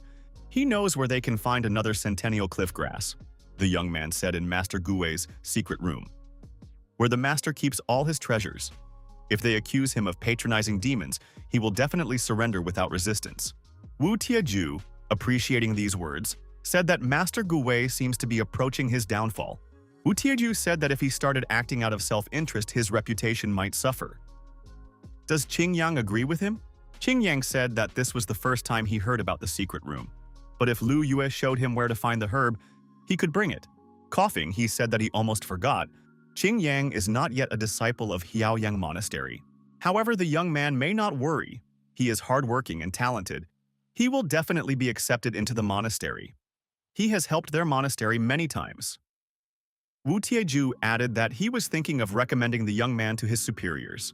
The man said that he first needed to find out where the young man's heart lay. Qing Yang said that he understood everything. Wu Tieju asked the young man not to disappoint him. Wu Tieju said that he would give the disciple 3 days to complete this mission. Lu Yue stood there and scolded. He was angry at Mo Fan, and it was understandable. That guy had caused this young man to get screwed.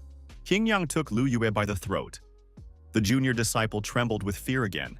The older disciple let go of the younger disciple and he fell to the floor. Qing Yang said that he now wanted to know everything about the young man Mo Fan. Qing Yang was secretly angry with Mr. Wu. All this time he had been acting like his slave. And he still doesn't want to accept him. Right now he is forced to be cautious. Qing Yang thought that one day he would rise above everyone. They will see his greatness. The disciple's childhood was very hard. He was like a slave for sale. He was willing to be sold for as little as 5 coins. Master Gui asked why the young man was curious about how to use the dragon bone. How does he want to use this information? Mo Fan, pouring tea for the elder, said that he would like to become smarter. Gui said that the young man rarely takes the initiative to learn, but he will tell him everything now. The dragon bones are over 1,000 years old. Legends say that deities forged weapons from them. The young man asked how to make an elixir from the bones.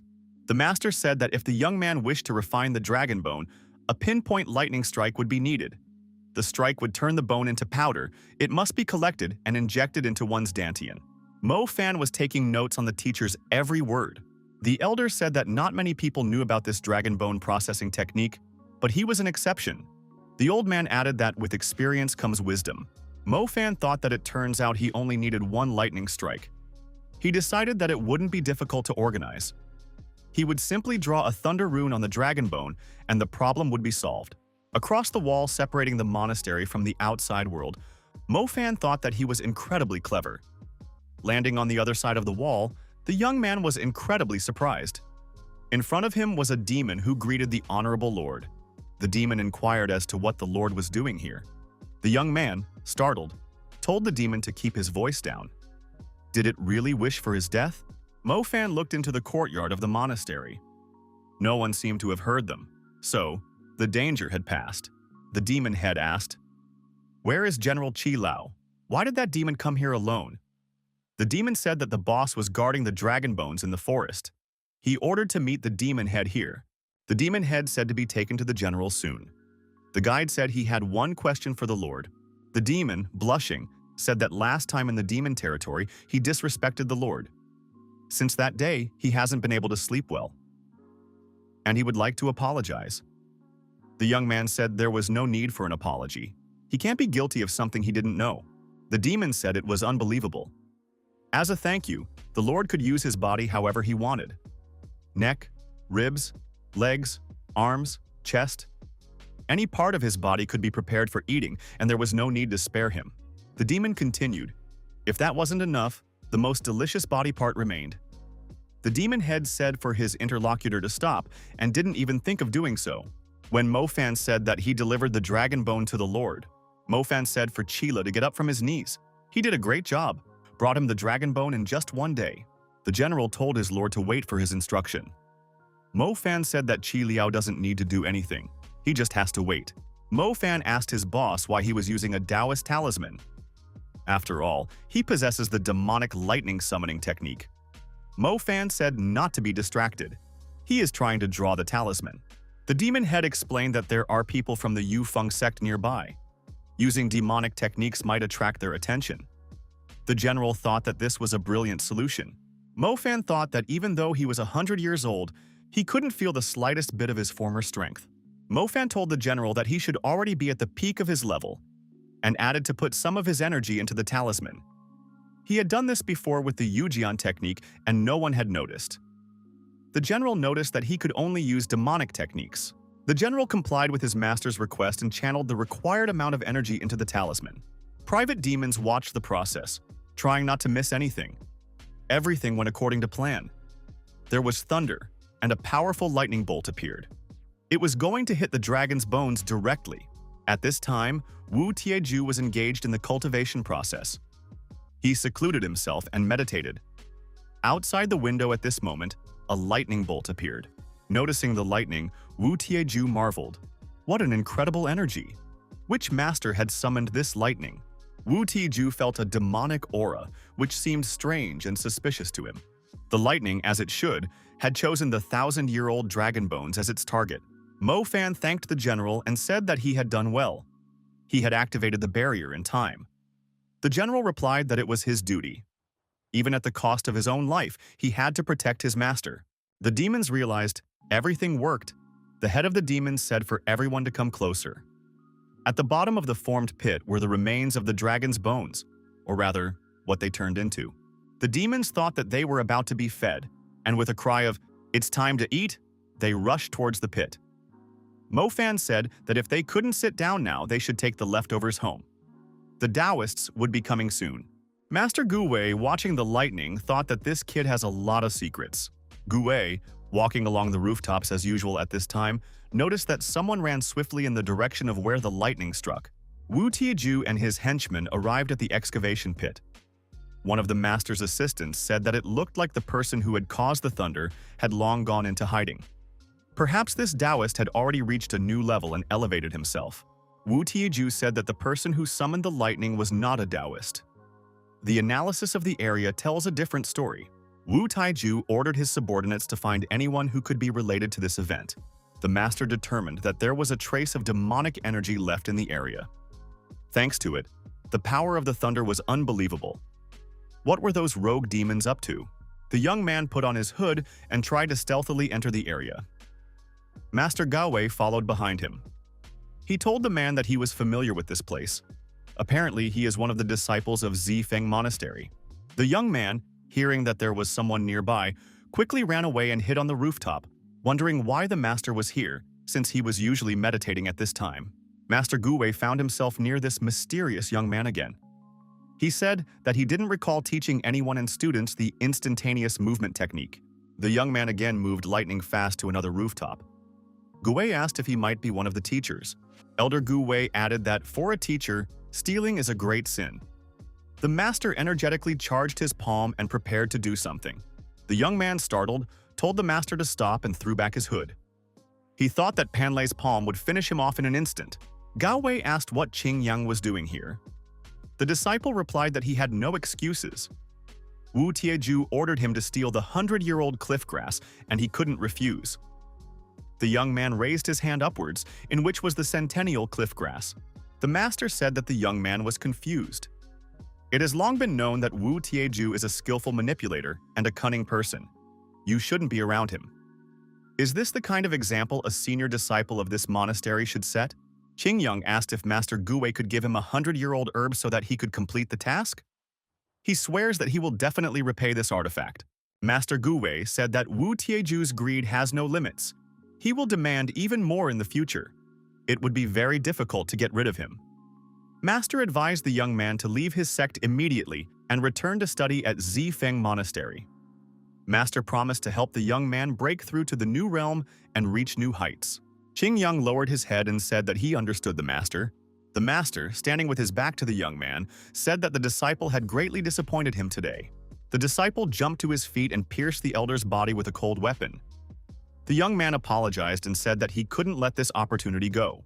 Qing Yang said that 16 years ago when he came here, the master had said that one was the master of one's own destiny, and everything only depended on one's efforts.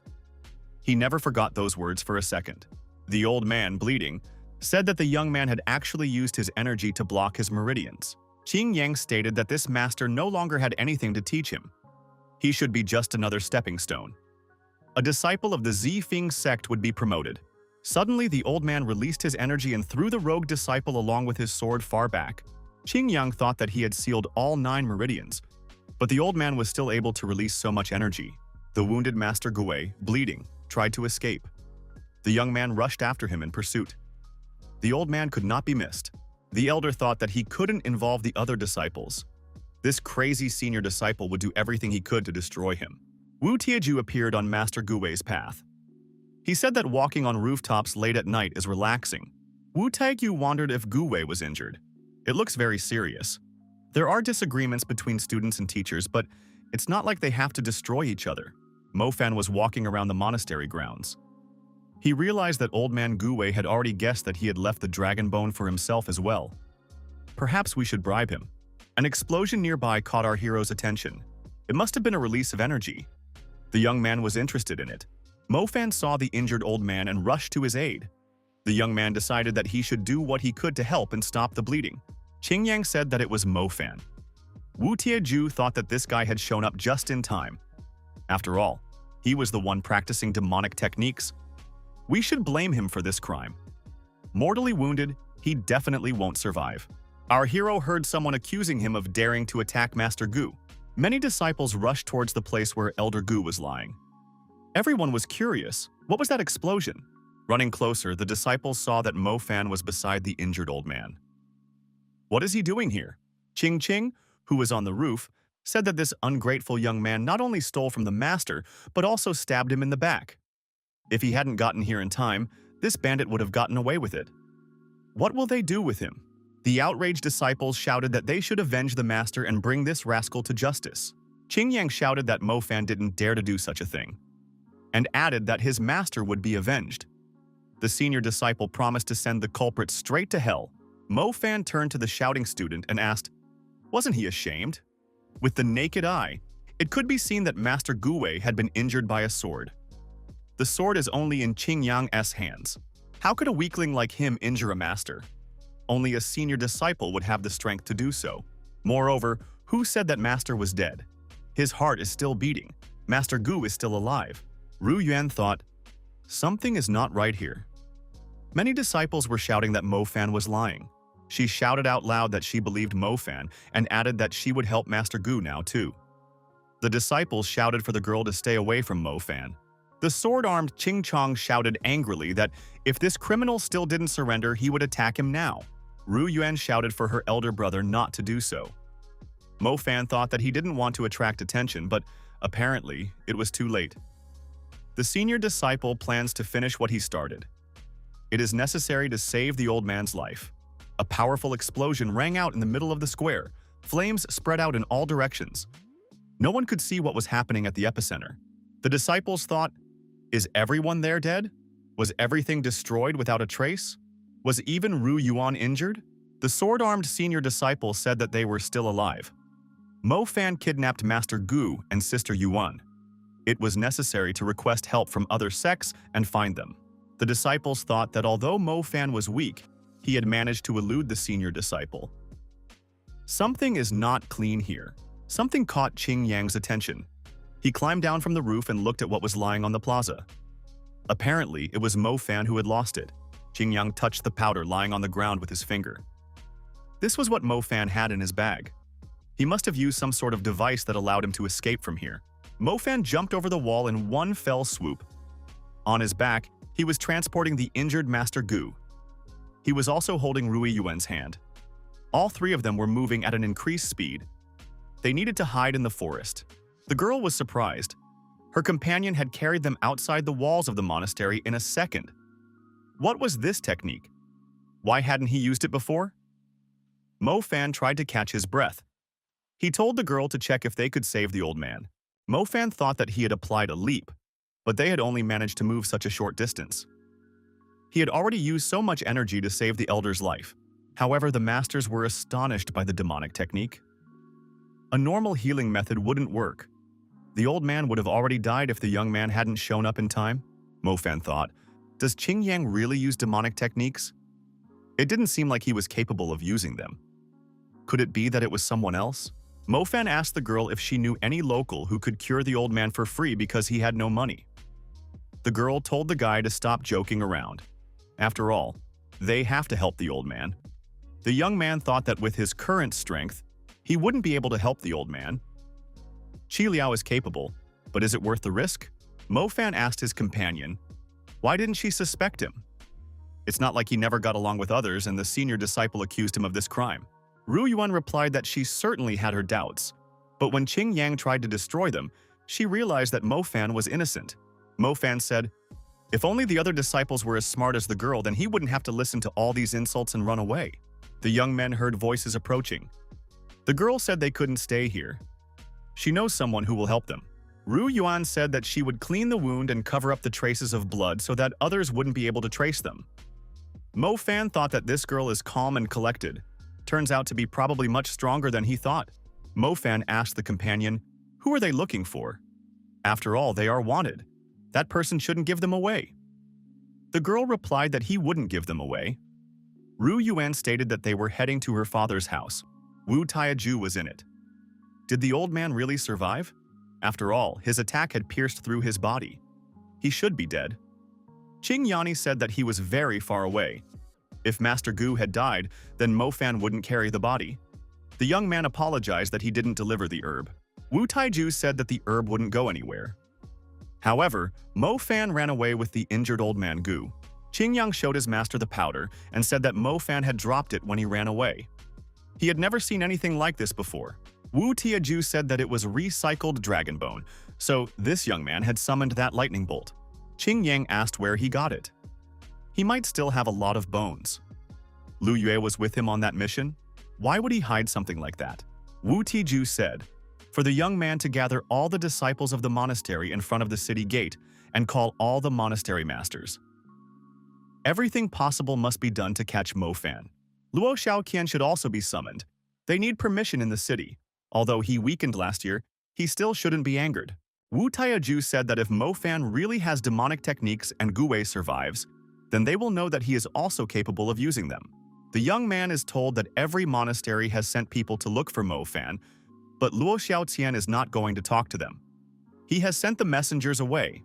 The old man won't allow the houses in the city to be searched. What should we do? Is the Union unable to deal with the head of the city? The man said that Qing Yang grew up in this city and knows how things are. Luo Xiaoqian is one of the 9 hands of Qi Huang and one of the best doctors in the world. Even though he has crossed the path of the 5 sects in the past, no one would still dare to antagonize him. The young man asked if Ru Yuan could take Master Gu to Luo Xiaoqian. After all, she is his daughter. The man said that was ridiculous. They even have different last names. How can they be related? Qing Yang said the girl's real name is Luo. She changed it to hide her identity, adding that they often correspond with each other. They are definitely related. Qing Yang tells his assistant to take good warriors from the monastery and keep an eye on Luo's house. At Luo's house, the aide tells his master that it's late and it's time for him to go to bed. Is he really going to refuse those men to search the town? If so, his daughter might get hurt. The man says she deserves it. He warned her, but she didn't want to listen. Suddenly, the door to the room opened and Rui Yuan appeared on the doorstep. She said that her father is still the same stubborn old man. Why doesn't he himself figure out what really happened before jumping to the wrong conclusions? The attendants immediately ran over to the girl and began to check her condition. Is she not injured? Is she in good health? Is she eating well? The city head wondered why she had come back. He had warned her never to come here again. The aide noticed that tears appeared in the head of town's eyes. The daughter said that it was an emergency and her father had to save Master Gu. After that, he could scold her. Spies appeared in the backyard of the Luo family. They were relentlessly watching this house. One of them said that this silly girl wanted to sneak out through the back exit. The other said he was coming back because he had to report to the master. The first spy said that the order said to report only if Mo Fan is not found. Since the young man is gone, they should both stay here. We should tell the watchers at the main gate to come here. We should follow this girl. The guy thought that he would get other people to do the dirty deeds for him and then take their glory. Luo Xiaoqian asked her daughter, why didn't she just send Master Gu to the city doctor? After all, she had wasted a lot of time getting here. The girl said that Master Gu was unconscious. If she brought him to another doctor, it would draw unnecessary attention. The daughter asked, how could her father be a doctor with such an attitude towards patients? And added that she didn't want to fight with her father. Mo Fan thought that the girl's father was the same Dr. Qi Huang. He disobeyed the order of the 5 sects of his kin. He would never forget what this man had done for him. Watching the girl and her father, Mo Fan noticed that there were spies watching them. The young man decided that he would fix that quickly now. The young man spying on the backyard brought reinforcements with him. They were armed warriors in case Mo Fan showed up. The young man said that Mo Fan had become stronger and wondered if they could handle him. These people were not very satisfied with being commanded by such a guy. The young man said that he was going to take the girl and her father by surprise. Suddenly, Mo Fan appeared in front of these spies and frightened them. They cried out in fear.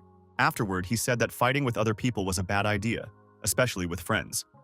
However, he deactivated the main spy with one punch to the jaw. The others shouted that this guy had crept up silently and that he was very strong. Mo Fan thought that these grief warriors would be good for his training. One of the spies said that they shouldn't hold back. They need to deal with this guy quickly and decided to use the Tu Yang sword building attack. Mo Fan easily dodged this attack and said that it was very slow. It is most likely a snail sword formation. One of the attackers said that this is a stupid boy. Does he really think that their formation is so primitive? They only need to catch him. Next, Mo Fan's sword energy will tear him apart. Mo Fan deactivated a few more warriors. To the survivor, he said, does he really think this is a good technique? They sealed the souls of his fellow demons into swords and used them to strengthen their technique. Mo Fan powerfully attacked his opponent, delivering a series of powerful fist strikes on his body. The opponent cried out in pain. Mo Fan said, "Do they really call themselves fair? After all, this is just an ordinary farce. They're just a bunch of pathetic cowards." Suddenly, Wu Tieju appeared nearby. The young man told him that Luo Xiaoqian has teamed up with the demons and is harboring them in that house. Mo Fan is also with them. He betrayed the Taoists and joined the demons. Wu Tieju listened as he was told that these traitors had finally turned into demons. They must be destroyed. The master, tired of listening to this talk, deactivated this alarmist with one blow. Wu Tieju heard someone say that using ambient energy and remote strikes were not Taoist techniques. Now he knew who had injured the old man. The person who spoke was Mo Fan. Master said that a pitiful disciple couldn't possess such knowledge of demonic techniques unless he was one of them. Mo Fan thought that his opponent was at the peak of the Jindan realm. There's no way to defeat him. But it is necessary to buy more time for Ru Yuan and her father. Wu Tieju was opening up our hero. The young man deactivated this attack. The master thought, "Is this guy really using a residual image?" Mo Fan stated, "Does he really think he's the only one who can do that?" The guy approached his opponent and elbowed him in the jaw. Blood from his mouth rushed in all directions. Mo Fan said to the swaying opponent on his feet, "Is this really all he can do? Is he really a master of Xiaoyuying Monastery?" Wu Tieju thought of the guy. He's only at the beginning of the concentration realm, but his attacks are incredibly fast and powerful. He moves like a veteran who has survived hundreds of battles. Mo Fan, seeing what kind of slow opponent he was, said, "If he's not going to attack, then he'll have to defend himself." The young man began to move his energy towards his opponent. After approaching a sufficient distance, our hero struck. Mo Fan's hand hit something solid. The opponent enveloped himself in a barrier of spiritual energy. Wu Tieju, smiling, said that this wasn't the end. Mo Fan thought that his opponent was using energy to create a spiritual armor for himself. Does he know what he is doing? Wu Tieju took the opportunity to strike the young man's jaw with his fist and told him to stop dangling in the clouds. Mo Fan thought that demons only use the surrounding energy to restore their internal energy. Why didn't they ever create weapons or armor from it? Looks like he, a Taoist, could learn something too. Master said that this young man's weak strikes were pathetic. Now he'll show you what a real blow is. And he added that to die at his hand would be a great honor for such a weakling. Mo Fan thought that he would first provoke his opponent and then distract him. The young man knew what he was doing. The guy said that he wasn't going to die here. He still had to avenge what they had done. Mo Fan dodged Wu Tieju's punch and counterattacked him powerfully. The young man delivered a powerful fist strike to his chest, and his opponent began to breathe intermittently. The boy thought that by fighting him one-on-one, he could defeat him. Wu Tieju attacked his opponent again, this time more successfully. The young man lost his balance and fell to the ground. Master said that only the chosen ones were allowed to see this technique before their death. Mo Fan thought it was a coincidence. He landed another series of punches on Wu Tieju's body. The master was surprised as Mo Fan's internal energy penetrated through his barrier. Mo Fan asked his opponent how he felt about such a technique. Shuang Palm is a powerful technique. Even someone like his opponent wouldn't be able to block it completely. The exasperated master said that he was determined to rip out his opponent's tongue. Wu Tieju saw the fiery spiritual bird of prey rushing towards him. He didn't have time to do anything. The bird crashed into the master's defense barrier with such force that he flew far backwards, unable to hold on. Thrown back by the impact, Wu Tieju shouted that he would come back. Suddenly, our hero was called out by Master Gu. He was standing accompanied by the head of the city and his daughter. The master told the young man that that opponent was no match for him. It was necessary to retreat immediately. Luo Xiaoqian asked Gu Wei if he thought it was a mistake to use the purple raven for such a matter. Gu Wei said that the purple raven wouldn't do any harm to Taiju. He will be back soon. Ru Yuan said that the old man needs to go to a clinic for rehabilitation. The city head said that Taiju wouldn't dare to cross his path. Mo Fan said that Taiju is capable of using demonic techniques. He would do his best to destroy them. The people positioned themselves in a secluded place. Gu Wei said that luck alone would not be enough to defeat such an enemy. Mo Fan said that he needed to break through to the Jindan sphere. Then he would have a chance to win. The city head asked, "Does the young man think that cultivation is like molding pancakes? Does he really think that he will become stronger if he starts practicing harder?" The city head, as a doctor, had seen many failures of practitioners trying to reach the Jindan realm. Mo Fan said that his method was slightly different from others. The young man prepared his chits. The girl and master wondered where the young man got so much of this goodness. The boy said that it was just some dragon bone powder. The master asked, "Does he really want to strengthen his body with the powder and then absorb all the spiritual energy around him?" Ru Yuan inquired. "Wasn't it dangerous to take such substances in pure form?" The girl sat down and inquired, "Where did the wind come from here?" Everyone turned their attention to our hero. He assumed the lotus posture and began to shine like a star. The city mayor and his daughter were shocked. After all, cultivation couldn't be that simple. It wasn't easy at all for the young man. He began to bleed. Blood was coming out of his mouth, nose, ears, and eyes. The doctor said that people absorb energy slowly because their meridians can't handle it in large quantities. But right now, the young man was trying to absorb a huge amount of energy at one time. Even if his veins and meridians are strengthened, if even one of them burst, he would be in trouble. Gui tried to help his disciple. The most important thing right now was to suppress his internal energy. The master said that he would help the young man using everything he had. After all, he has a duty to survive. The doctor said that Gui has lost his mind. Is it really worth it? He has one foot in the grave, but he's still expending his inner energy for this young man. Master Gui said he's lived enough. His only regret is that he couldn't raise a worthy disciple. Mo Fan is his last hope. Wu Taikyu noticed a significant change in the atmosphere and said, "Do they really use spiritual energy in such quantity and think he won't notice it? This mountain will become their tomb." Mo Fan, Master Gu, and the city mayor and his daughter were in a protective sphere. This was their security system. Mo Fan thought that Wu Tieju's end was near.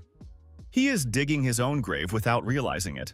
Luo Xiaopian wondered, how did this young man manage to achieve such a thing in a short period of time?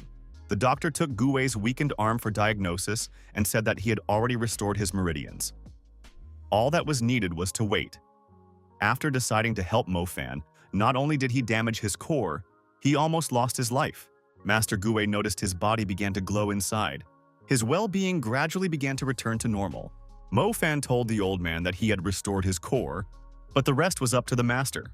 The doctor thought this young man was good. It felt like they already knew each other. Where could he have seen him before? Our heroes looked up and saw Wu Tieju approaching. Had he really come back? The opponent shouted for them not to stall and attack altogether. Mo Fan was already more prepared. He crossed his fingers of his hands, thus causing energy streams to swirl. He said that he was about to show his opponent a technique he was familiar with, doubled in size. Mo Fan unleashed a powerful shockwave aimed at his opponent. The opponent was in a bad way. He was significantly injured. There were hardly any clothes left on him. Wu Tiju was holding an energy-charged fist. His opponent headed towards him with the same fist. The young man warned his opponent that this was not the limit of his power yet. The power could be increased. The girl was surprised. This guy was able to stop Wu Tieju's punch with one hand. Mo Fan was already at the third stage of the Jindan sphere. How was he able to reach the third stage at once? Or did he even seem to surpass it? Taiju asked in surprise as to how the young man was able to increase his cultivation level so quickly. Mo Fan said that his opponent used demonic and Taoist techniques. His opponent had been practicing for decades, but he was able to reverse all of his progress in less than 1 hour. Taiju told the young man to stop mocking him. The master tried to repeat his attack. He said that this young man who still has milk on his lips shouldn't allow himself to do that. Did the boy think that was all he could do? Taiyu raised his hands up and said that he was about to destroy the young man. Ru Yuan asked fearfully, "What kind of technique is Taiju using?" Her father thought that they were not doing well. It looks like they can't resist. The doctor said it's the demon god's technique. By concentrating spiritual energy, the wielder can form a demonic form of himself. But this technique is a closely guarded secret of the demons. Only the most powerful of them possess it. How did Taiju get his hands on it? Taiju said that it was a great honor to be killed by such a technique. Mofan said that it's getting more and more interesting. But the only one who will die today is his rival. Taiju told our hero that as for a dead man, he talks too much and tried to attack the young man. Mo Fan told his friends to stay here. He will be back soon. The girl said she had faith in Mo Fan. The demonic rival said it was pointless to run away. He swung his sword and said that he would destroy Mo Fan now. Tieju, watching his opponent's movements, was surprised at how he was able to get here instantly. An enraged Taiju used his internal energy and said that he was starting to destroy his opponent. The city head said that the difference in strength was obvious. Taiju's experience puts Mo Fan at a disadvantage. The villain laughed and shouted that he was about to wipe the young man into powder. However, the villain was astonished by what he saw. Where did his rival get such energy from? After all, this was the true form of the demon god. Taiju closed his eyes in fright. He didn't understand what this young man was. The young man said for Wu Tieju to behold his beautiful countenance. In front of him was the demon god, Emperor Dishutian. Taiju was startled and surprised. How could this be possible? After all, the emperor had already died long ago. Mofen said that it was not in his best interest to lie to a dead man. Taiju said that it was time to stop talking. He would now show his opponent his true strength. He used the demon god's mountain hammer, the Rift. Mofan said that it was a coincidence. He is also using the same hammer. The two demonic beings rushed towards each other, intending to apply the demonic hammer. Those observing concluded that a very strong strike had occurred. The girl, worried, uttered a name, Mofan. Looking for Mofan, the city leader saw that young man standing beside the old man naked. He said that he was done with that annoying man. Now he would be able to treat the old man. Ru Yuan, not holding back her emotions, threw herself on our hero's chest. The girl asked, if he was so strong, why hadn't he used such a technique before? He scared the hell out of her. Mofan said that he just wanted to have fun with his opponent for longer. The girl's father said that the young man is all flaming. He needs to be treated and the bleeding needs to be stopped. The man took out a needle and said that now there would be a treatment with fatherly love. In the dark forest, someone began to cry out for help. Not far away, Taiju was lying on the ground. Qing Yang, who was nearby, saw the injured master. The master told the young man to hurry up and share his energy with him. Taiju said that he used all his energy and lost a lot of blood, all to stay alive. He asked the young man to help him and he would become the head of the Sacred Eagle Hall in the future. The young man thought that he had served this man for so long, but the man still didn't understand anything. The guy said that he couldn't wait any longer and severed Taiju's head with his sword. In the obituary, it was written that this master, leaving everyone in shock, left this world. His merits will live on in the hearts. Hated by both humans and gods, he was beheaded. It is impossible to describe everyone's sadness. The students tearfully cried out for the master not to leave them. He did not deserve such a fate. Qing Yang, walking out of Tieju's bedroom, said that he had finally found what he was looking for. The young man knew that the master would not hide his secrets far away. If the others found out about it, he wouldn't live. Qing Yang thought that he should definitely learn all these techniques. Qing Yang saw people appear in front of him. One of them said that he was late. It was the head of the Tengsai Hall and hall master Li Yue. The hall head said that they had no other choice and would have to destroy this young man. The guy was trying to evade the attacks of the attackers. The hall head thought that the young man's true ki was taking shape, just like Wu Tiju's. Lying on the ground, Qing Yang reached out his hand for the fallen scroll. The attacker told the young man to choose between the scroll or his hand.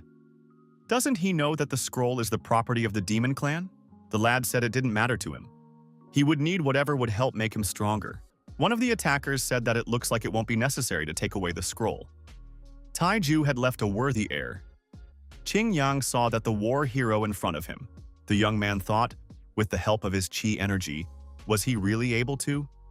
If he possessed such strength, he must have managed to reach the transformation stage. The hooded attacker said that the recovery of true energy was imperfect. It would take time for the arm to heal and regain its former mobility. They are wondering where is Mofan? Qing Yang said that he did not have this information and did not know where the group was hiding. A colleague looked into the room and said that they were going to Xiangshan Mountain. The young man was asked why he was dragging them to Xiangshan Mountain again. Mofan replied that it was to find the right person to help Master Gu. Mofan said that he knew the right person. He asked that everyone wait for him and he would bring him here soon. The guy realized that the demons had moved their base. He doesn't even know where to look for Qilialo. Ru Yuan thought, she has a feeling that this guy is always using them. The city's mayor said that this guy is not one of the weak ones. He is capable of using the demon god form. Where did he come from? His daughter said that after falling off the cliff, Mo Fan changed a lot. He became aware of the secrets of demonic cultivation. He had forgotten everything that happened before the fall. Suddenly, strangers appeared from behind a tree. One of them looked at the girl and said that he could see a demonic chick. All that wandering through the mountains instantly paid off. Luo Chuopian told this stranger to watch his tongue. I looked all around. There is not a single demon around. The stranger said that he doesn't care if they are demons or not. Xiangshan Mountain is inhabited by all sorts of scum, so they are the same. He said that he would destroy the old man now, but he would use the girl in a different way. The girl immediately attacked the uninvited guests with her energy charge. She said that this rascal dare not disrespect her. He should get the hell out of here or she would no longer restrain herself. The rascal said that this girl has fire. He likes her more and more. The villain said the problem with these people was that there were only 2 of them. There were many more villains. The villain, laughing, said that even if she was strong, there were still more. The villain heard someone appear behind him. That young man even tried to say something. The villain turned around and saw Mo Fan and asked with surprised eyes where he came from. Ru Yuan was very excited when she saw Mo Fan. The villain said that the same fate awaits this young man. It was written on his face that he was weak. I guess he hasn't tasted the real world yet. Today his uncle will teach him a lesson about cruelty. The villain, backed by armed thugs, said that the strongest rule the world. The gang with the most men can do whatever they want. These prisoners are just easy prey, destined to be caught by this gang. Today, their only choice is to perish. Mo Fan asked why the bandits were shouting so loudly. Aren't they afraid of attracting the attention of the demonic clan from Xiangshan Mountain? He said that they came to this mountain for the purpose of exterminating the pitiful demons. Mo Fan said that he was willing to help the bandits a little and ensure that the demons would come here. The young man showed the direction and told them where the demons were. The bandits could catch them as much as they wanted. At the place Mo Fan pointed to, the demon general appeared, accompanied by his subordinates. The general walked closer and asked, could the gang with the most people really do anything? Hall head Tengjai said that Master Wu had unfortunately died, and he was very sorry. He scattered the disciples arriving to help in different directions. The martial artist said that Eagle Hall would not be left without a master even for one day. Qing Yang is the perfect candidate for the head of the hall. The disciples asked what famous master Jiao Mu was forgetting here. Although he thinks highly of Qing Yang, but why should this disciple become the next head? Isn't the wind master the one who chooses the air? The hooded man said that he proposes to appoint Qing Yang as the new head and make Lu Yue his deputy. Would anyone have any objections? Everyone present remained silent out of fear. The hooded man said that there were no objections. Then it was passed unanimously. The war hero turned to Qing Yang and said that he was giving the position to him. If he doesn't find Mo Fan, he knows the consequences. Qing Yang fell to his knees and thanked the Lord for his trust. He would do everything to deal with that guy. Mo Fan was still trying to bring Master Gui to his senses. He tried not to waste any time. General Cha said, if the boss continues at this pace, he won't be able to stand it. He needs to take a break.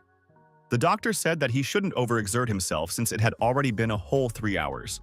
Mo Fan agreed with the generals and said that it was his turn now because he was running out of energy. The city head and his daughter were surprised at Mo Fan's communication with the demon general. Ru Yuan asked the young man in surprise, when did he have time to become a demon boss? What else is he hiding? Mo Fan replied that the demons made him their boss because he is the most handsome guy. The mayor of the town told his daughter to bring Mo Fan some water. The girl replied not to be reminded by her father. Luo Xiaotian, left alone with the young man, said that he had examined him before. After all, he is an ordinary person without any spiritual roots. He's just a simple disciple, so he can't be related to demons. The boy replied that perhaps he was born to cultivate demonic magic. The doctor said thoughtfully that he had been practicing medicine for over 50 years and could judge people just by looking at them. Therefore, the young man's claim was doubtful to him. The doctor grabbed the boy's face and said that he is not the real Mo Fan. It's time for him to take off his mask. The lad thought that there was no limit to his father's love and claimed that he was just using true energy. The doctor surprisingly kept pulling the young man by the skin on his face and wondered, what kind of glue holds the mask so well? The demon general saw the doctor trying to pull the mask off his boss's face. He thought the young man was weak. Why is His Majesty so lenient on him? Does he really enjoy it? After 10 minutes of exertion, Mo Fan said that it was good that his skin was so tough and asked not to touch him anymore. The doctor thought, what is going on with this young man? The doctor said that Master Gu true energy alone can't cure. One must find healing herbs and named the young man Di Shitian. Mo Fan replied that he didn't mind looking for herbs and asked in surprise, who is Di Shitian? The girl who appeared said that she had brought water. Ru Yuan was startled to notice that her father and Mo Fan were not there. Frightened, she asked the demon general if he had eaten them. The general said that the two had left to gather herbs. The doctor said that ancient texts say that the seven-colored ram is a mystical beast that only appears during the full moon. It can only be found on Jiangshan Mountain. In order to restore Master Gu's Dantian, the horn of a seven-colored ram would be needed. Mo Fan asked the demon squad leader if he had seen such rams here. The demon replied that he had seen them in the West Canyon. They are very fast and have never been able to catch one. The doctor said that the seven-colored ram is an ancient mystical beast. Its size is like a dragon or a unicorn. Mo Fan told the demon to take the doctor back to the cave. Luo Xiaotian thought that he had just called the young man Emperor Di Shitian. Now this guy looks even more like the old emperor. Mo Fan thought that this doctor's eye was a diamond. It was good that he reacted normally to those words. We need to get rid of this person quickly. His stern gaze is intimidating. Lu Yue reports to his boss that he searched the whole cave and didn't find any demons. They must have escaped from here. Qing Yang says that they must be hiding in other caves. Xiangshan Mountain is not very big. They will definitely discover them. Boss said that he will wait for them here and they should go searching again. If they can't find them, one of these two will lose their heads. Qing Yang thought, where is Jingzhao now? They were together after all. Did he really have another mission? At nighttime, Mo Fan Canyon is busy searching for the necessary ram. The young man looked at the sky and determined that it was the full moon. This meant that the seven-colored ram would most likely appear today. The young man saw a powerful, bright explosion in the distance. He immediately realized that it was the result of true energy. Who could it be? In the distance, the pavilion master who had cleared the way for Qing Yang to rule was emitting energy. Flying here on his magic sword, he was organizing explosions. In this way, he was trying to catch the seven-colored ram. Mo Fan rushed towards that direction. He thought, would the ram really be the size of a dragon or unicorn? He felt like old man Luo was mocking him. After getting closer, our hero realized that there was another hunter who was interested in the seven-colored ram. The head of Tengzai Hall couldn't understand what was going on. Some changes began to happen to his sword. The flight trajectory changed and he couldn't catch the ram. Mo Fan attacked that warrior and the warrior lost his balance, flying off and hitting the rock. The young man said that this warrior would now meet his former colleague. However, the meeting did not take place. The warrior, frightened, quickly left the area and went away. However, our hero was mistaken. The head of Tianhai Hall turned around and rushed straight towards Mo Fan at a great speed. He said that this guy should tell him his name and sect. Mo Fan replied that he was just a simple traveling guy and was nothing special. He needs the horns of a seven-colored ram to save someone. Therefore, it would be a good idea to get them. Pavilion head Teng Sai directed a powerful energy charge towards Mo Fan and made an authorized explosion. The young man shouted loudly. He suffered some injuries. Mo Fan fell down and was deactivated for a while. The opponent followed on his sword further. The pavilion head said that he thought he was being opposed by a strong warrior, but it looked like there was an ordinary boy there. Mo Fan inquired about his opponent's technique. The young man added that his head felt like it had exploded on its own, and he was experiencing a strange sensation. The head of the pavilion was surprised. Did this young man really survive? Mo Fan asked his opponent to teach him this technique before the guy destroyed him. The pavilion head, frightened, shouted for the young man to get away from him immediately. The brave warrior gathered his strength and said that this ignorant boy was about to get hurt. He had asked for it. He was about to recognize the power of the Golden Warrior at the peak of the Jindan.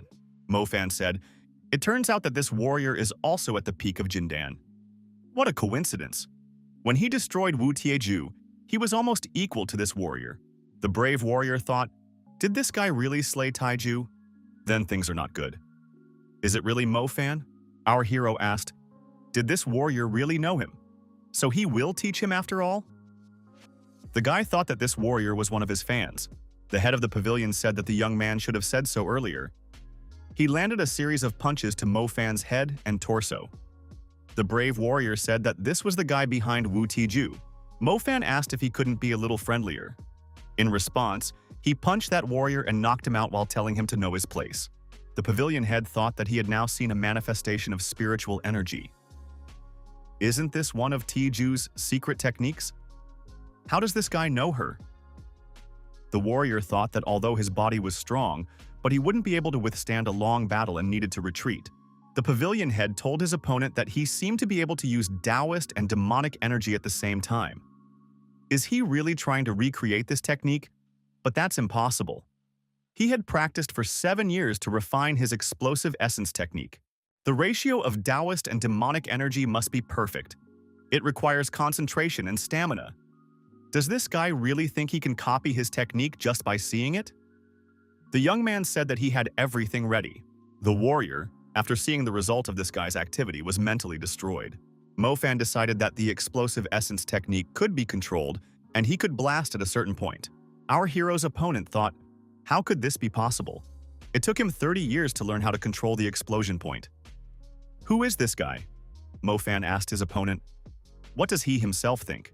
Mofan said that controlling this explosion was very easy and set the explosion point right in his opponent's head. The warrior cried out in fear. Can't this young man play around? After all, this was no longer a joke. Mofan said that although this technique exploded the QE inside the target, it had almost no effect on him. However, the warrior was still unharmed. He said that today, the young man would pay for his arrogance. The warrior had burnt hair due to the high temperatures, but his head was still in place. Laughing, he said that not everything could be copied. The pavilion head used the mixed element mystic heaven bomb technique. Mofan applied his punch that embodied true energy. Just like the magic bomb, the young man said that this punch concentrated an incredible amount of ki. Even in his past life, he wouldn't have wanted to experience such a strike on himself. The opponent still wanted to use his bomb just as much. He said that once it was activated, the opponent would have 3 seconds. I want to see the look on his face when he realized that he was finished. Mofan, smiling, said that he wished he could see this guy now. He has a very stupid expression on his face. The feisty warrior with burnt hair said as he moved into action and activated the heart blast. There was a large release of energy as he did so. Mofan suddenly disappeared. The opponent was puzzled. However, the young man appeared behind his opponent's back a moment later and said that he was ready to play. Mofan used his energy-charged fist to deliver a powerful punch to his opponent. Losing his balance, the man fell down. The guy said that this warrior had dug his own grave by being caught in the epicenter of the explosion. Would he be able to withstand his own technique? The injured warrior was on the verge of losing consciousness. He was thrown backwards by the blast wave.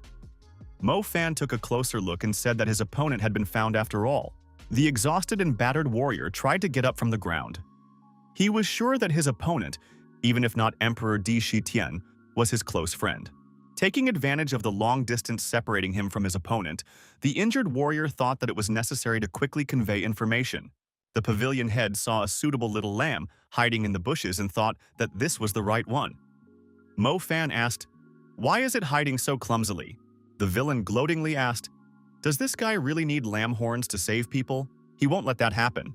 The villain said, "In that case, if he doesn't get the lamb, then no one will get it," and directed a stream of his energy at the defenseless animal. The lamb screamed in fear. Mofan stood up to defend it and said that although he was not a human, the real demon here was his opponent. Suddenly, a huge ram appeared from behind the mountain. It was that lamb's mother. The mother's size was impressive, and the villain almost fell off his flying sword out of fear. The lamb was overjoyed to see its mother. Mofan was surprised to see her. The hostile warrior was surprised the most. The warrior immediately changed his flight path and said that when he returned, he would destroy everyone here. The adult ram produced a powerful energy charge and directed it directly at the villain. Mofan thought that it was an explosion that had the power of a dream sphere. Compared to this explosion, he was just blowing on that man before. The boss asked, "Have they found their footprints?" Lu Yue said that they had come across the extinguished embers of the bonfire and were now searching further. Some strange sound caught the boss's attention. Looking out of the cave, he noticed that someone had made a hard landing near the cave. Who could it be? Everyone present noticed that someone had fallen from the sky. Could it be some kind of fairy? However, this idea was discarded because a fairy couldn't fall headfirst. It was Shu Tangzhu, the head of the pavilion. The assistants lifted up the injured and disoriented boss and motioned for him to sit down. The boss asked what had happened to him. He was sent out to fetch a lamb and he came back in such a state. Zhu Tanju knelt down in front of the boss and said that he had met Mo Fan. The boss asked in surprise, "Did that guy really beat him up like that?" Zhu Tanju replied that that guy is a demon. He needs to sleep and recover now. That guy is the heir of the demon emperor. After saying those words, Zhu Tanju began to feel even worse and his mouth was bleeding. The exhausted Mr. Shu fell down and lost consciousness. Everyone around him was quite upset. In the obituary, they wrote to let Lord Shu rest in peace. The hero who chased the lamb fought to the end. He passed away very early in life. He would be avenged. Lu Yue lamented that they had lost 2 excellent rulers in just 3 days. He vowed that the murderer would be punished. Lu Yue spoke to the companions and said that they must avenge the lord. The companions supported him. Qingyang reported to his boss that they had found the demonic clan's camp. The boss said that it must be destroyed. Mo Fan told the huge 7-colored ram that all he needed was a piece of horn. It would be quick and it wouldn't hurt at all, Mo Fan thought. Maybe take the small lamb, cut off the horn and bring it back. The little lamb started to bite Mo Fan. The guy thought that this thought was a bad idea. He would have to survive first. Mo Fan found himself at the edge of the cliff with the little lamb. He wondered why they had taken him to such a remote, hidden place. However, when he looked down from the cliff, he saw something interesting.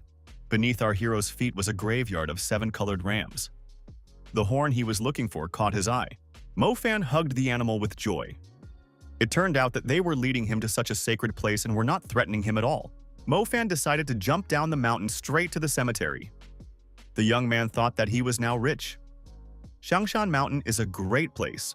While descending, Mo Fan saw a ledge in the rock and from it, a cave going deep.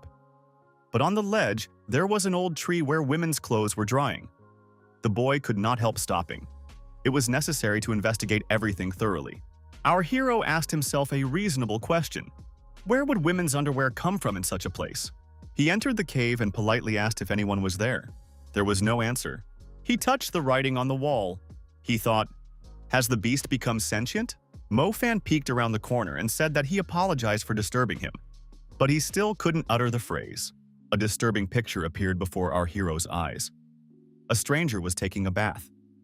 From pleasure, she had her eyes closed.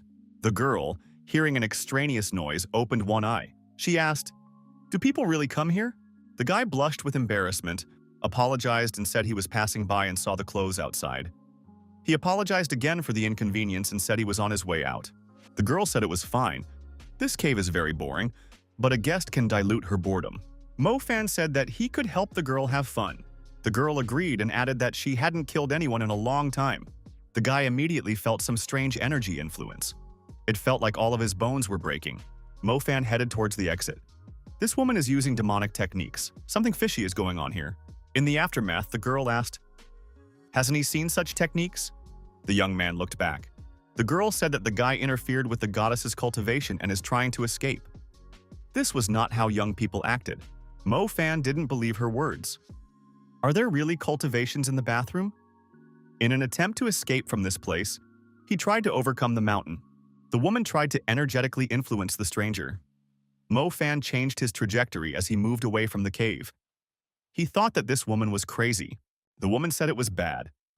The longer he runs away, the more the goddess wants to destroy him. Mo Fan said that he has no intention of going back. He doesn't want to be made into leather women's underwear. In response, the woman asked him to stop running away. Mo Fan saw that the woman was surrounded by a protective barrier. It turns out that she is not cultivating here. She was imprisoned here. The stranger realized that the young man had guessed everything. The expression on her face changed. Mo Fan calmed down and said that he even felt sorry for the girl. It's bad to be in this place all the time. The guy thought that he was no longer in danger. The girl asked if he was already leaving. She wanted to get to know him better. Mo Fan was sympathetic to this girl. There isn't even anyone to talk to here. However, he is in a big hurry. He needs to grab a couple of ram's horns and then he will leave. Mo Fan promised to send someone to the girl to keep her company and wondered if there was any way to free her from here. The cave prisoner said that she likes the guy. How much she wants to eat him, she even drools. Mo Fan was scared and said that the girl must not have eaten for a long time. Braised pork, sweet and sour pork ribs, braised shrimp in oil. The young man named many more delicious dishes. The woman blushed and couldn't help herself. She started salivating profusely. The guy continued in the same vein. The girl plugged her fingers in her ears and told him to shut up immediately. He could have his horns. She would not interfere. Mofan said that he didn't believe her. He needs some kind of assurance. The demon head said that once he crosses the barrier, she can mercilessly deal with him. Therefore, she should give him a guarantee. The girl agreed and said that he could do as she said, and thought that these pathetic people can't talk to her like that. The girl told the young man to raise his head. At the top is a Tai Chi symbol. It was inscribed by the ancient mountain warrior Fu Hyun, who imprisoned her here. The boy discerned this symbol. The girl said if her companion directed his key to the seal, she would be sealed in the cave for an hour. During that time, he would be able to retrieve the horns in peace. Mofan was surprised. Was it really that easy? It was a pity that he was in a hurry. If he had more time, he would definitely help her. Mofan thought, this guy is a no-brainer. Would he really do this? After all, this is a powerful seal of the immortal ancestors. Any mortal who tries to affect the seal will be killed by lightning. The woman said that this guy is a very kind person. Mofan said that he was starting, and began the stage of affecting the Taiji symbol. He channeled his ki. Suddenly, lightning bolts appeared and bound Mofan's hands. The guy asked if he was doing the right thing. The cunning woman said that this guy was caught. He should be transmitting ki and might live a little longer. If he stops, the power of the seal will instantly finish him off. Our hero knew he could do anything. It was as if this seal was made for him. The young man activated the magic absorption mode. The boy was agitated. He shouted with increased tension and indescribable joy. The woman couldn't believe that this man was resisting the power of the seal. Mofan thought that he could do it because he was in a human body. The woman shouted for him to stop. After all, he might break the seal. Mofan had no intention of interrupting this process. The woman screamed in fear for him not to do so. The woman, panting and covered in tears, thought, did she really pull up the dragons and actually make a contract with this pathetic kid? Mofan asked in surprise. Did she really get struck by lightning too? 300 years before, there had been a massive explosion. The woman wondered, who was it that prevented her from cultivating? Now she would have to destroy him after becoming a goddess. The elder who appeared said that Feng Hua was a dragonborn. No matter how hard she tries, it's impossible to become a goddess with her blood. She must stay among mortals, learn and find her way. The woman became angry and asked, what does that mean? The elder said that her powers would be taken from her and she would be locked here forever. But she can be freed by someone who follows the heavenly path. When the seal is broken, they will both be bound by a contract. She will have to follow that person, and the path to divinity will be opened. Mofan. After all, he is the person who shouted that he would never submit to the gods after rebirth. Is he really the person who follows the heavenly path? This must be a joke. The woman, covering her eyes with her hands, said, it's not a joke. This guy is the 81st person to come here. Everyone before him died in an attempt to break the seal. He is the only one who was able to power its energy. By this, the elder meant the way of the heavens. Mofan asked the woman, is she really crying? He apologized and asked if there was a way to break the contract. The guy thought that she should have just been energized, and it turned out to be a test of the gods. He absorbed a lot of energy, but there was no energy left in her body at all. The woman told the guy that she didn't need his kindness. Mofan thought that his interlocutor had a terrible look on her face. She really is a dragon. Feng Hua said, although she has lost all her strength, she is strong enough to beat up this guy now. But because of the contract, she can't destroy him, so she can subject him to infernal torment. The woman told this guy not to interact with her like that. She doesn't need his pity. Mofan replied that he understands everything now. The woman said that the young man can go get his rainbow horns, and she needs to get some fresh air. The guy wished her good luck. Feng Hua felt a taste of freedom. There must be a way to break the contract. We should think about it. As Feng Hua flew up into the sky, she stopped and realized that she couldn't just leave. She decided to go back and destroy everyone she could get her hands on. Mofan took the horns and started to run away. He said that this lady was better off out of sight. The guy looked up. He saw that a woman was coming towards him. A collision could not be avoided. Feng Hua got up, shook off the dust and said that she hated it. She wondered, where did this guy go? The woman heard someone saying from underneath her that he was having a hard time breathing. She was sitting on top of Mofan. Feng Hua asked the guy how far it was. Why can't they just fly there? Mo Fan replied that they are almost there. Mo Fan added that his enemies are located everywhere. If he flew, they would immediately notice him. Looking forward to the foot of the mountain, Mo Fan saw an intense release of energy. There must be some explanation for this. The guy realized that it was a heaven-defying strike. Qi Liao's secret technique. An hour before, General Qi Liao had received a blow to the face. The general told the interlocutor that he was a traitor. How dare he show his face here? Qi Liao thought that for the sake of saving that old man, he had spent all his energy. The man the general called a traitor said that he didn't come for the general. He was interested in Mo Fan. The general wondered why they would be looking for an ordinary person. And he thought, had he found out the true identity of the demon leader? The subordinate reported to Lord Jiaomu that the small demons had been exterminated and the swift ones had escaped. But they are in pursuit. The general shouted that Jiaomu is a real animal. He doesn't spare even his own kind. What did they do to him? Qi Liao tried to attack his opponent, but he neutralized the attack. Jiaomu absorbed all the attacking energy directed towards him. Jiaomu told his opponent that they were like ants. They posed no threat to him. Lord Jiaomu added that he just wanted to destroy them. The villain directed his negative energy at the general, and he was deactivated. Ru Yuan said, "Is bullying the weak and destroying the innocent the true face of a Taoist?" Her father said, "That's why he doesn't like doing business with them. They may appear normal, but they are actually animals." Lu Yue reported that they had searched the entire cave but couldn't find Mo Fan anywhere. Jiao Mu assumed that the guy hadn't returned yet and suggested an ambush. A messenger from the Yu Feng sect arrived and said that the sect master was calling. Lord Jiao Mu should immediately return to Lunxian Mountain. The Lord said that he had more business to attend to. He will return when he is done. The messenger was adamant. The sect master requested that the Lord follow him immediately. Something is going on with the Tushan sword, Di Shutian's weapon. Senior disciple Qing was agitated. Why did Lord Jiao Mu leave? Shouldn't they capture Mo Fan? The senior disciple was told that the master of all Yu asked the Lord to come back. Qing said that Master Wu and Shu fell at the hands of this young man. He should be handled with caution. The warrior asked, "Is Qing really questioning his abilities?" The warrior said that those master's abilities were pathetic. He, on the other hand, has honed his skills to the limit. He was willing to test his strength. Qing said that he was not interested in that. He has business to attend to and will wait for good news. Lu Yue looked at Ru Yuan and said that no one will save the little girl this time. Lu Yue deactivated the head of the city and said that he took out the annoying dog. No one would interfere with them now. General Qilo came to his senses and looked at Lu Yue with an embittered look. The young man was frightened and told the general to stay away. He turned around and ran away. The general asked the girl what she would choose, doom or humiliation. The girl replied that she would rather perish than live with it. Qi Liao said that she was indeed worthy of his lord. The warrior looked at his opponent and thought, is he really going to self-destruct? Lu Yue ran away and screamed in fear. After running a considerable distance away, the young man calmed down and said that he was alive after all. General Qilo was surprised at how this was possible. The opponent said that all of his energy had been absorbed. The warrior raised his hand and released the energy with lightning, saying that the general would now know helplessness. The warrior told the frightened young man that the general was powerless and he could have some fun with him. Lu Yue replied that this general had frightened him very much and now he would show him.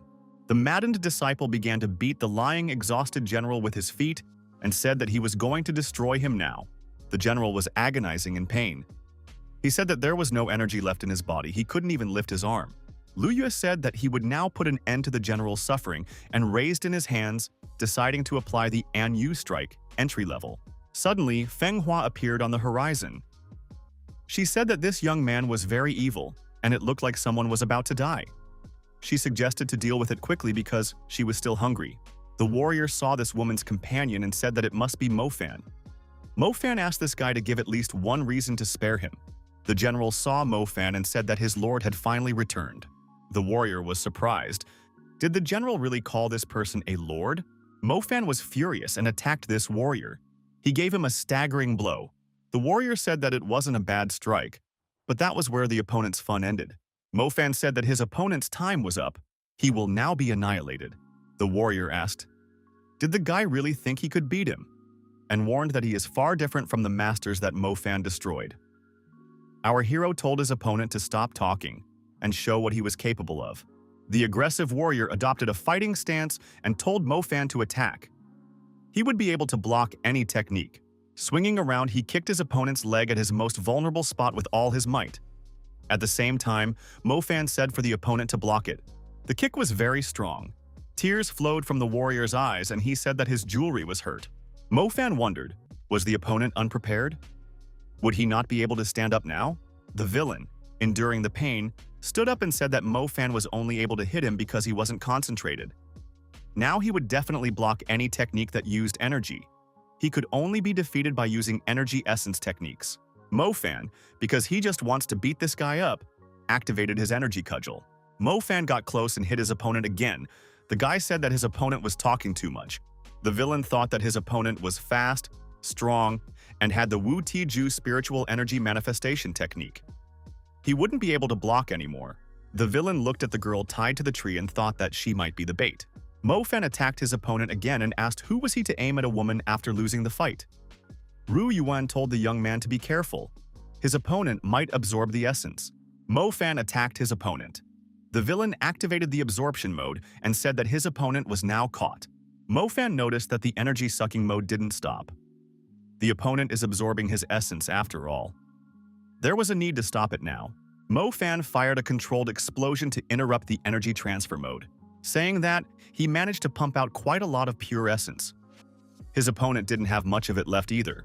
Mo Fan had lost a lot of strength and said that his opponent's cunning techniques would not pass. Feng Hua, watching this, asked, "Didn't the guy learn everything from the Gulas?" The woman said that they absorb essence from the lives of other creatures to survive. They are known to use their left hand to absorb energy and their right hand to release it. The Guli are despised and hated by all races because of their techniques. She did not expect a human to train with them. The warrior asked how dare this woman tarnish his reputation. She should pay for it.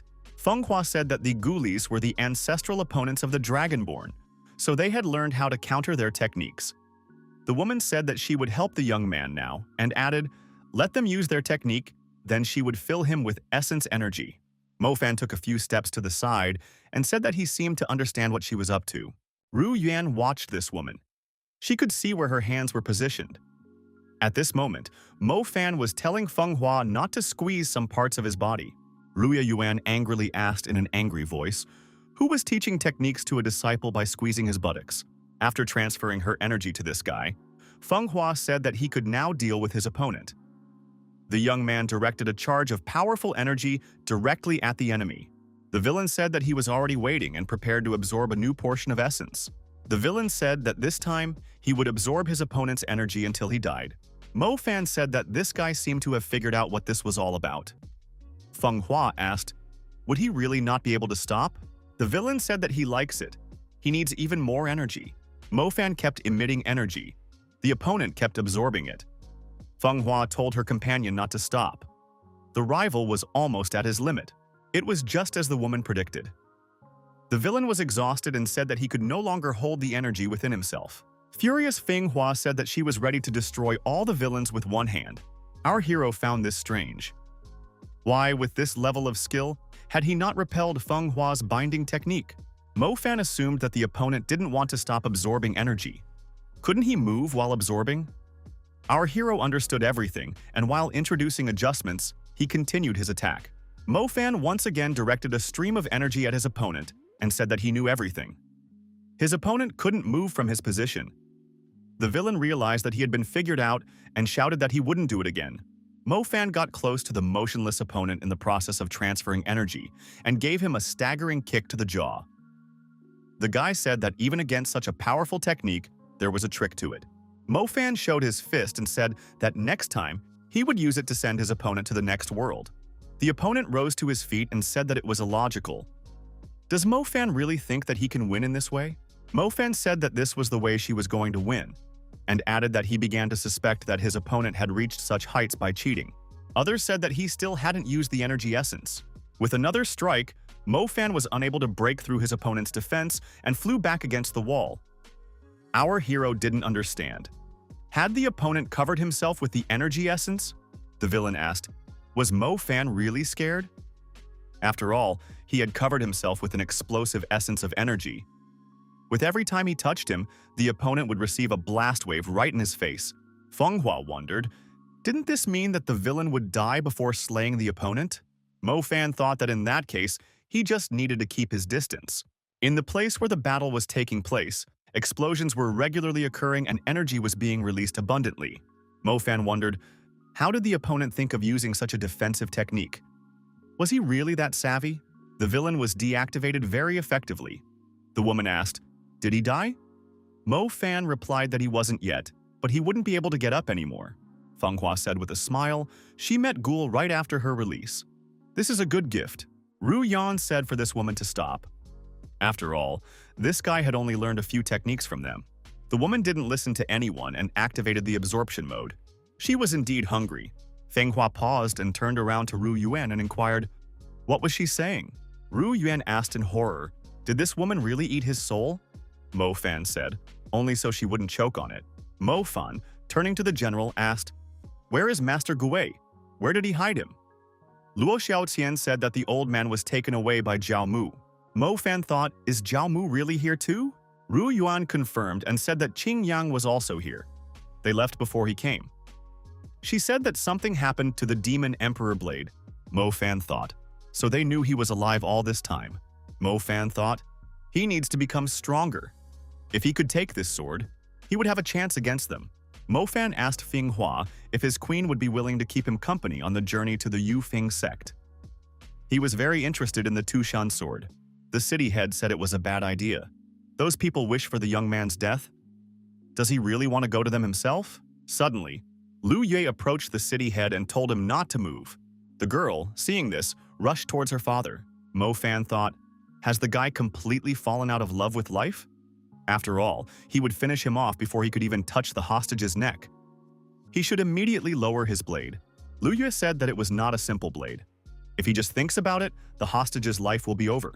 He is not going to give in. Lu Yue activated the flight talisman and escaped with the hostage, telling Mo Fan to come to Lunxiang Mountain if he had the courage. Mo Fan thought that the enemies must have recognized his plan. The Yufeng sect will prepare a defense. The battle promises to be epic. Our hero had barely saved the nearly shattered Qi Liao spiritual core. It will take at least half a year to rebuild it. Mo Fan has assembled his team. He told them to keep their heads down. The Taoists wouldn't find them here. Feng Hua looked at the guy and thought, how did he get such respect? These demons are like he has a leash on him. Ru Yuan said that he was just stronger than them. Feng Hua said that it wasn't about strength. After safely hiding his team, our hero told the girls that it was time for them to head out. Ru Yuan asked, what is their plan?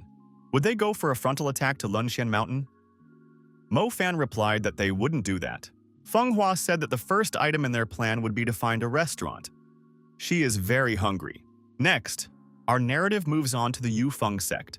Tushan's sword has been crackling with tension for days now. Jiao Mu said that it's because he sensed his master, the demon god. He is very sensitive to his actions. But Di Shutian is dead. It must be all true sword energy. This should stop soon. The Yufeng sect head, Ling Yu, said that if he hadn't personally seen the demon god's head being knocked off, he would have thought that he had been reborn. A messenger came to the sect head and said that there was important news. The messenger turned out to be Lu Yue. He said that Mo Fan was very dangerous. Not only had he brutally destroyed the Hallmaster, but he had also threatened to come to Mount Lunxian to steal Tushan's sword. Risking his life, a messenger immediately traveled here and brought this news. The sect head was surprised. Was Mo Fan really going to come here? The messenger said that he heard it with his own ears. There could be no mistake. Ling Yu said that this guy is a scoundrel. How dare he destroy his innocent servant? And added that he was ready to strangle him with his own hands. He needs the exact coordinates of this rascal's whereabouts. Jiao Mu was surprised. Was that guy really able to destroy the Hallmaster? He told the sect master that he needed to be patient and take care of himself. At the hands of that guy, 3 masters in a row. We can't take any chances. The head of all the sects asked if Jiao Mu was saying that he should wait for Mo Fan to knock on the door. His sect got spit in the face from the demons. He can't just sit still. Jiao Mu said that Mo Fan is highly treacherous. Even if they try to finish him off, he can take advantage of the fact that they left the hall. Maybe we should alert the 9 halls to keep a close eye on him. The sect head agreed. He said that was what they would do. He gave Lu Yue a special task to inform all the halls and pass the order to them. Jiao Mu told his assistant that the halls are widely scattered. They need to report one by one. There is no right to make a mistake. Lu Yue said that he will execute everything at the highest level. Jiao Mu turned around and left. His assistant thought that he was the special envoy of the sect head himself. The special envoy decided to act differently. He decided to have this news reported to Hongji Hall. Let them inform the other halls themselves. In Hongji Hall, a warrior brought a scroll and said that the villain Mo Fan had gone to Yufeng's sect to steal Tushan's sword. Each hall pledged to report the slightest trace of him. Acting alone was forbidden. A message was passed from sect to sect. Mo Fan wants to steal the sword. Every hall needs to be attentive. Don't fight him, but report him at once. As the message was passed from mouth to mouth, the information became distorted. In the end, it was like this. Whoever sees Mo Fan must catch him and will be rewarded with the Tushan sword. An elder of one of the sects read the information and was surprised. Would the sect master really reward Tushan's sword for catching this young man? The master of Male Hall, Wu Ju, said that it was great and ordered all his disciples to send out to search for Mo Fan. In Weiyan City, the duty officer suggests people walking by to visit their establishment. Following the first point of the plan, Mo Fan and the girls visited the restaurant. The guy and his companion were surprised by Feng Hua's speed of devouring food. The woman had set a world record for the speed of eating food. Mo Fan remarked that the food wouldn't run anywhere, and there was no need to be in such a hurry. Feng Hua didn't let the waiter go far and kept placing a new order. The waiter told the lady that they were already out of meat and suggested they come back some other time.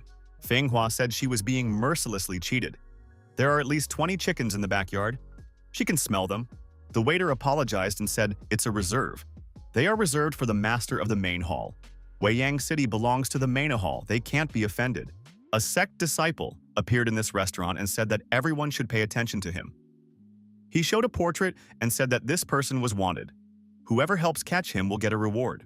The waiter thought he had seen this man somewhere. The restaurant manager suggested that the disciples of the sect rest and have tea.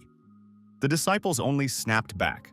The understanding of these sect disciples attracted Feng Hua, who was appetizingly eating another portion of chicken. Ru Yuan asked her companion, "What are they going to do? Shouldn't it be time for them to leave?" Mo Fan replied that he wasn't full yet. The administrator motioned for the 2 warriors to sit down. One of the warriors put his hand on Mo Fan's shoulder and told him to get up from his seat. Mo Fan looked around and asked what kind of problems these young men had. The warrior who was looking for Mo Fan told him to get out of here immediately and added that the men wanted to talk to the pretty girls. Mo Fan looked indignantly at these impudent men but didn't say anything in response. The next moment, Mo Fan jumped up from his seat and said that he was inviting these men to sit down. The warriors laughed and said that this was a smart kid. One of them asked the girls where they were going, adding that there are a lot of bad guys around here. They could take the girls wherever they wanted to go. The 2 brazen men tried to roughhouse the girls, but the girls didn't react. The waiter told our hero to run away quickly before those 2 recognized him. Mo Fan said that now the fun would begin. One of the insolent men looked at Feng Hua and said that she was in great shape. Seeing her empty plates on the table, he added that she has a great appetite. Rude said, "If the girl is already full, they can take a walk." Mo Fan, watching this scene, thought that Feng Hua had great stamina. He didn't think she would last this long. The rude man didn't calm down and offered Feng Hua to take a walk with him, saying that she wouldn't regret it, because he could be trusted because he was a good guy, and this city was under his care. Ru Yuan's patience ran out, and the rude man received a powerful punch in the face with an empty plate thrown at him. After such a powerful blow, the hapless gentleman collapsed under the table. Mo Fan thought that the show was starting. Ru Yuan said to let these guys fail. They were hitting on the wrong girls. Feng Hua thought that she was somehow lazy to deal with them. She wanted to protect that girl, but it turned out that girl was quite independent. The villains became enraged. They called the girl a villain and asked her if she knew who they were. She wouldn't get away with it so easily. Mo Fan grabbed them by the scruff of the neck and led them away from the establishment. He said that they could do whatever they wanted. They just had to let them eat in peace. The villain asked his abuser if he knew what happens when he gets angry. Mo Fan said that in that case, his master probably comes to stand up for that guy. The two finally found out that the person in front of them is the one everyone is looking for. It's the one who destroyed the 3 Hallmasters. It's the demon, Mofan. The warrior said that the cursed fiend has come to this city to plot against us. He will meet his doom here. After saying that, he let off a signal firework to let everyone know about this event. The warrior said that Hall Manlay had sworn to exterminate demons, to protect Dao and his followers. Their master will immediately send people here. This guy can't escape. Mofan said before anyone comes here, he will have fun with these two and is ready to take them to hell. Mofan raised his foot threateningly and attacked these 2 opponents. However, help came to them quickly. Mofan asked, "Didn't the Afeng sect order him not to attack him?" Sect Master Wu Xiu said that he was just about to taste the excellent chicken and saw the signal fireworks of the direct entrance. The master said that Mofan had betrayed the teacher and followed the path of demons. He had come to this land for nothing. He wouldn't get out of here alive. The master attacked our hero with energy arrows. Old man Wu Zhou shouted. He wondered how long this guy could last. He activated a volley of 1,000 lightning arrows. Mofan activated the protective dome and asked, "Is this really all they can do?" Master Wu Zhou saw the shield of true Qi and thought that it was a no-nonsense technique. However, it is still unworthy of the Tushan sword. Old man Wu Zhou looked at his warriors and thought that Mofan couldn't be dealt with simply like this. We would have to use their trick. The master thought that he would use the ability to restrain him first, and he himself withdrew to a distance. Wu Zi asked what his opponent was thinking about and told him to look him in the eye. Mofan threw a few punches at the old man and said that it took him a long time to reach him. Doesn't the old man know that he had finished off 3 masters in a row? As he continued beating the old man, Mofan asked, if this was all he could do, what did he even expect? Elder Wu Xiu thought that he had trained for 40 years and now he was being beaten up by some little brat. The old man ordered his warriors to engage the formation. The warriors replied that they would fulfill everything and surrounded their opponent. Each of them prepared to use their internal energy and turned on the activation mode. Ru Yuan cried out with fright that it was a trap. This formation gathers the aura of heaven and earth. Feng Hua, with a chicken leg in her hand, said that this guy would definitely find a way out. Mofan thought that it was unbelievable. A few pathetic weaklings are able to activate such a formation. The old man said that when the magic circle narrows, the power of the lightning will double. The barrier is so strong that the opponent can't escape. Soon, he will turn into a handful of ashes. Mofan told the old man that he was so excited that he didn't even want to upset him. The old man laughed and said that he was willing to listen to the young man. He would not be upset by anything. Mofan inquired, how is the old man going to get out of here? The warriors, smiling, said that the sect master sacrificed himself without hesitation to defeat the demon. They would remember their master's feat. Wu Jin was startled. The lightning was getting stronger and stronger, and he wouldn't be able to get out by instantaneous movement. If there was a master who could recognize the use of instantaneous movement, he would be in trouble. Mofan is connected to Di Shitian. After 5 seconds, he will probably react to it soon. The demonic clan's techniques won't help here. Mofan thought that there must be a way out. There must be some technique. He wondered what would happen if he mixed the true demon energy with Dao techniques. The old man thought that he needed to keep holding on. He had studied the lightning strike technique for 40 years. This was nothing compared to it. Mofan summoned the heavenly lightning. The old man struggled to get up. Rising to his feet, Master Wu Jin laughed. Does this guy really want to summon heavenly lightning? This is ridiculous. He wants to use such a basic technique. Does he really think he can resist with such a worthless method? This is what they teach in elementary school to fight mosquitoes.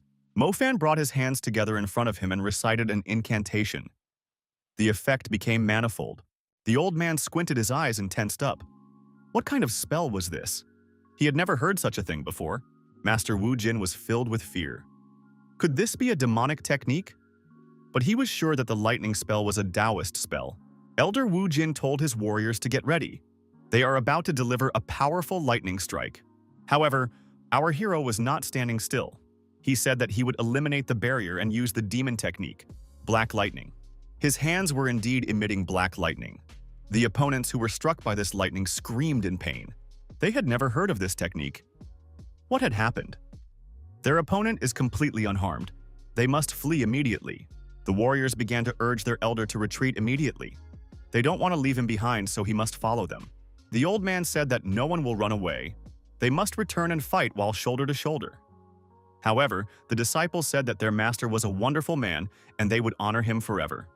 And no one returned. There were two people left in the square, Mo Fan and Wu Jin, each with his own lightning bolt. The old man thought that he had been surrounded by a gathering of cowards until now. Could he really die? Frightened, the old man told his opponent that dying at his hand was an honor, but he asked for mercy. Ru Yuan was surprised. Did they really win?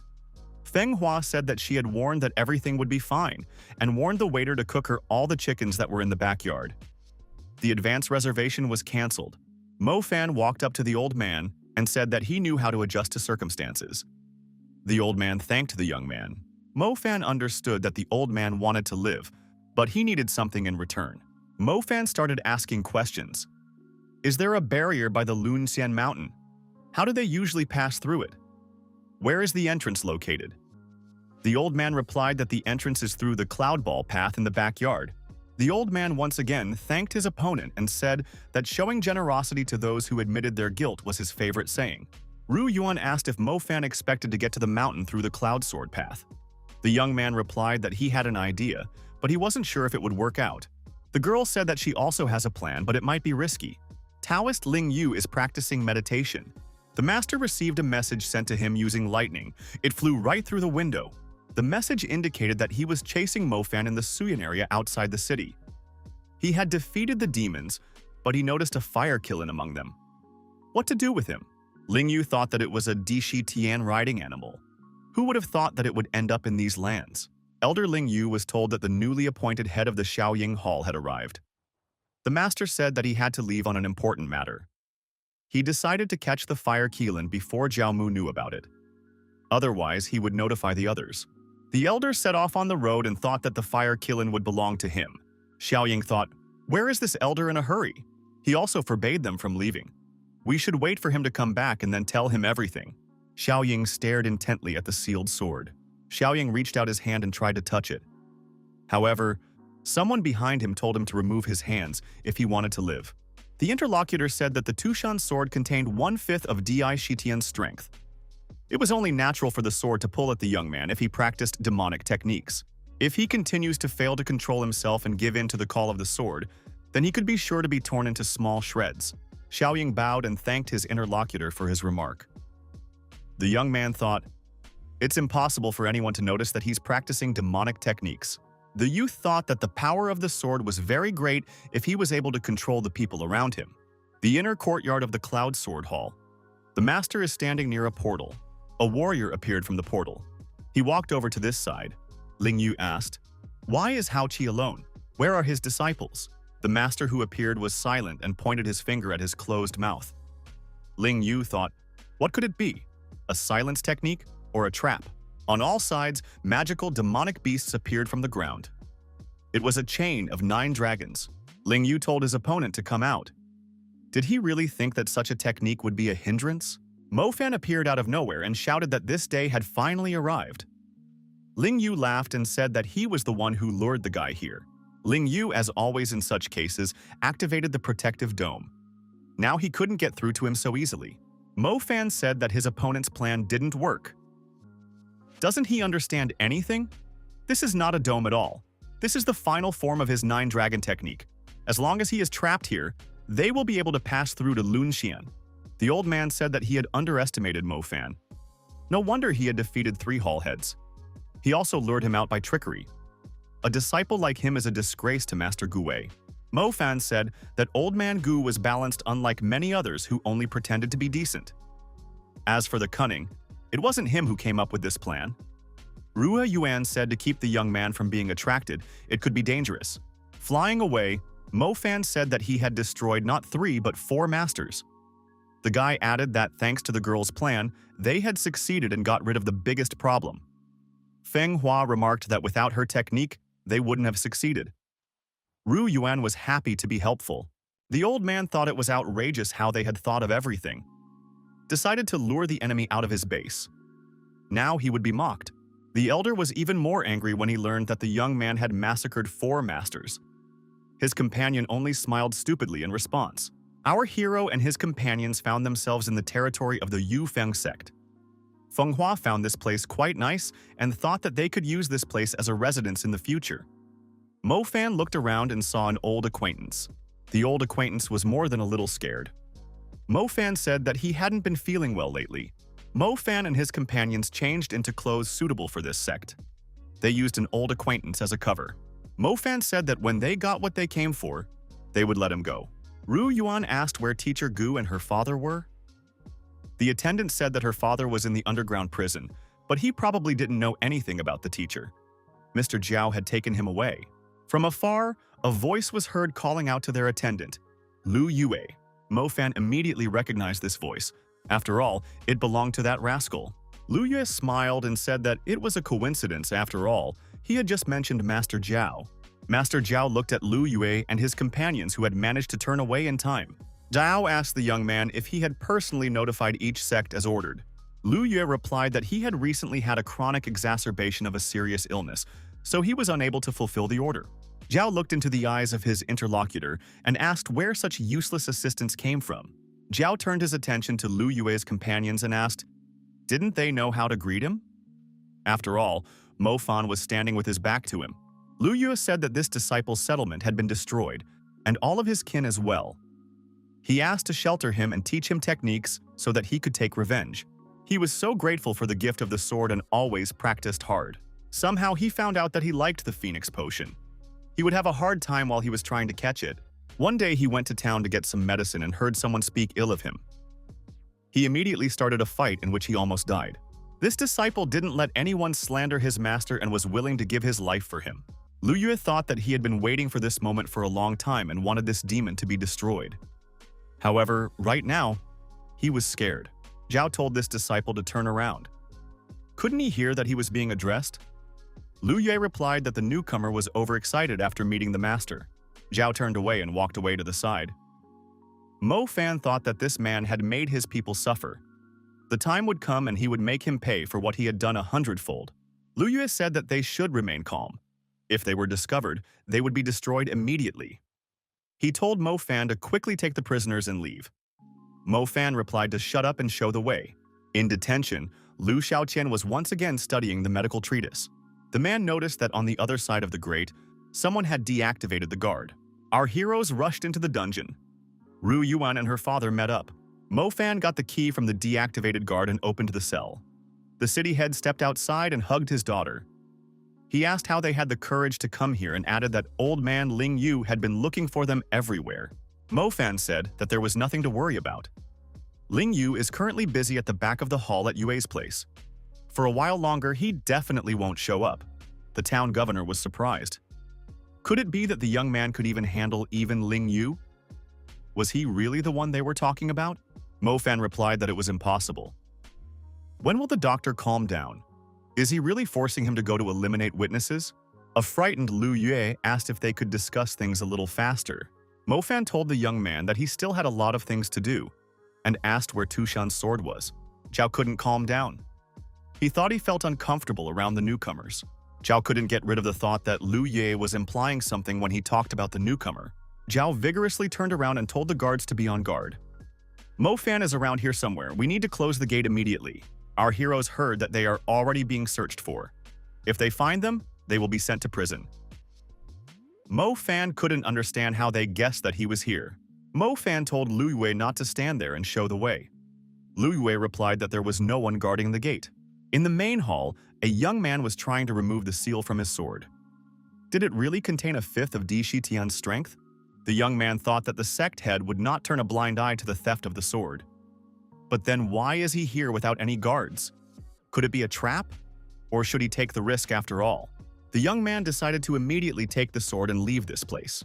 Lu Yek told Mo Fan to deactivate it for the sake of appearances, as if he was being forced. Mo Fan said that it wouldn't help the youth to justify himself. Mo Fan walked over to the sword and saw that Qian Yu was there. He asked, "What is the traitor doing here? How dare he invade the main hall?" Qian Yu said that Mo Fan had misunderstood everything. He could explain everything right now. It was obvious that the young man was looking for excuses. Qian Yu said Mo Fan destroyed the teacher on this apostasy. He had angered everyone. No one would mourn his demise now. How dare he sneak in here and also decided to steal the sword? Mo Fan said that his interlocutor looked noble. But when he opened his mouth, he gave a different impression.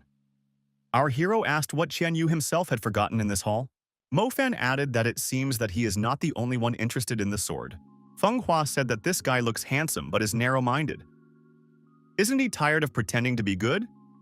Mo Fan told the companion that this guy is a hypocrite. Qian Yu shouted for his opponent to shut up and directed his internal energy in the form of a sword at him.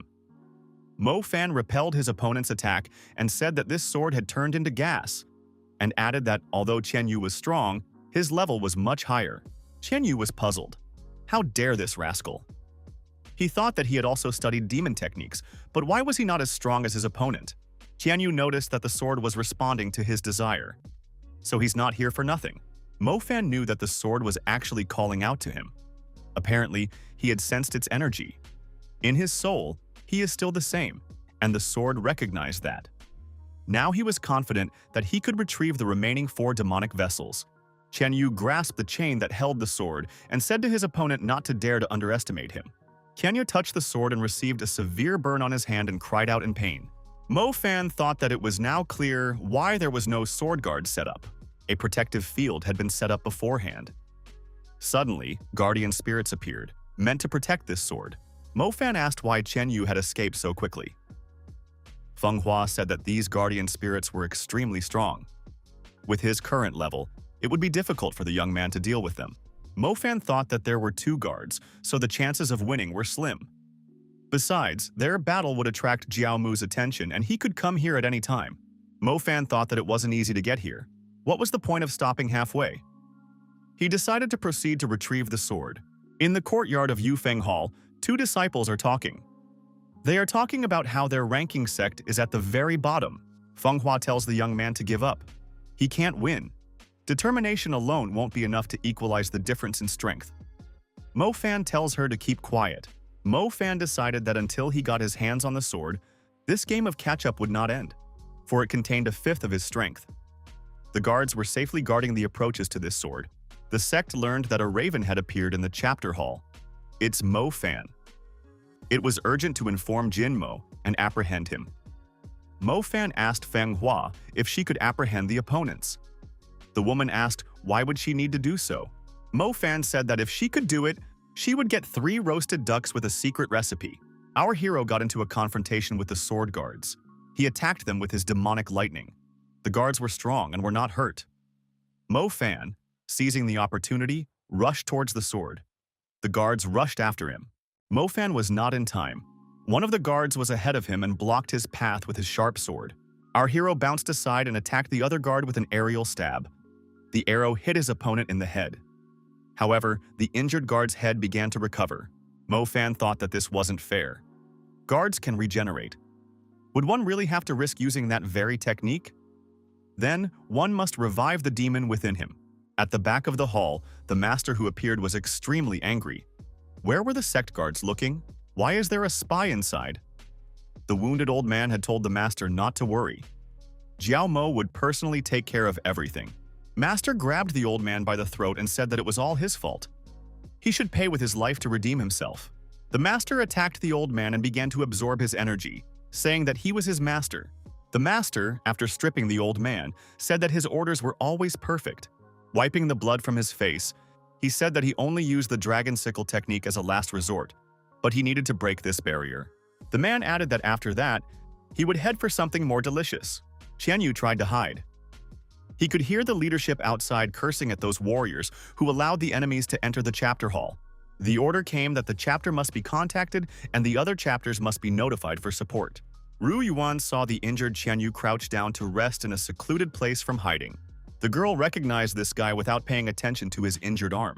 The guy thought that the infection on his arm wouldn't stop. Old man Ling Yu is a cruel person after all. What kind of inhuman technique was this? His techniques don't work. If you don't stop the infection, you could be burned alive. The boy tried using the demonic technique in the hope that it would help. The father and daughter watching the young man thought that the guy was a hypocrite. He too was secretly studying demon techniques. The young man realized that he was being watched, and after wondering who was there, he directed his energy at the lurkers. Qian Yu saw who was watching him and asked the girl, did she really see everything? Ru Yuan, who came out of the ambush, said that this guy had always been on the side of justice and hated evil. But he was actually a hypocrite. Unlike him, Mo Fan is not afraid to be himself and does not go against his principles. Qianyu said that the girl doesn't understand him. She had been living in luxury since childhood. He paid a big price to be where he is now. In this world, power decides everything. The young man said for them to leave. He is no longer the same in her eyes. The boy added that he would have mercy on them today, and asked that they don't stop thinking of him as before, or if they can, as a friend. The girl asked, did he really think they were still friends? Qianyu struggled with his demonic beginning. The demon inside him didn't want to let the girl go. After all, she might tell others that he was learning demonic techniques. He would have no place among the 5 sects. Qianyu thought that only he could take care of himself, so he rushed towards the girl. Mo Fan thought that the outcome of the battle was the most important thing. He is not afraid that everyone will find out who he really is. Our hero prepared to repel the guard's attack. Mo Fan thought that if he loses, he will admit his defeat. If he won, he would get what he deserved. Mo Fan raised his hands up and activated the heavenly lightning. Feng Hua angrily asked, was he really thinking of sending everyone to the other world? Countless lightning bolts rained down on the ground. The guy thought that if it didn't work, he had lost. Mo Fan tensed up with all his might and thought that he couldn't die here. After all, he is Di Shutian. Luo Xiaotian brought Qianyu to him and told him not to even think of hurting his daughter. He told Ru Yuan to use the technique he taught her. Ru Yuan put her hand forward to use the technique and said that Qianyu was a real monster, and her father left the place through a hole in the wall. Qianyu stayed inside and lamented that he was having trouble seeing. The man said that they might be discovered. They should look for Mo Fan as soon as possible. Qianyu cried with bloodshot eyes and said that this girl would still regret it. The father and daughter asked Feng Hua where Mo Fan had gone. The woman replied that he had used lightning strikes to defeat the 2 spirits and didn't know if he was still alive.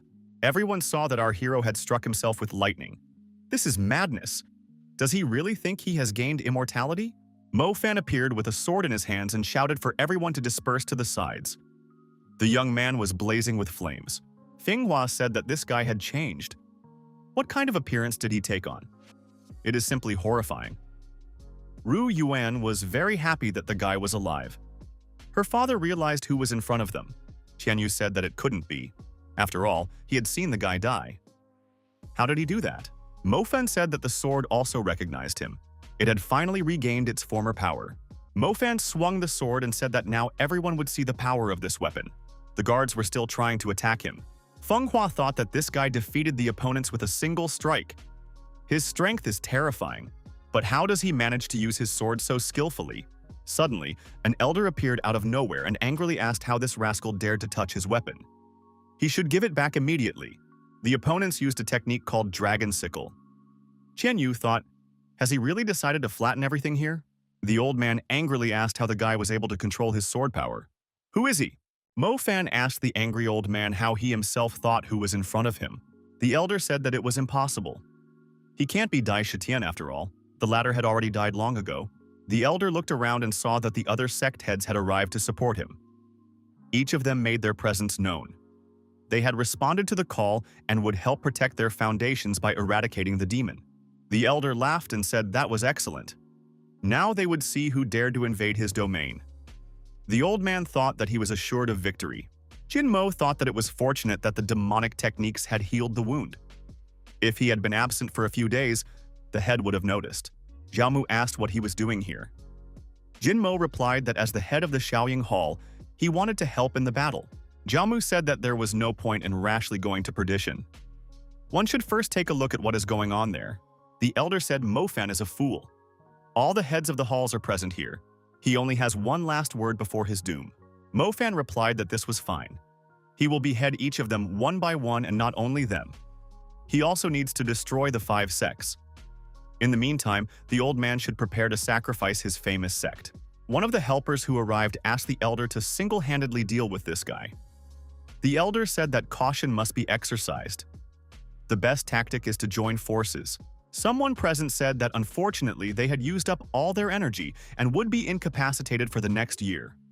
Therefore, their formation for the light spell wouldn't be able to be used. The elder was surprised. Didn't they understand? If they didn't win today, the demons would go back to their old ways, and then everything they had created would be meaningless. The masters present said that in that case they would continue fighting and took their places for a coordinated strike. Mo Fan, observing his opponents, asked, "Did they really think that he would let them complete the formation?"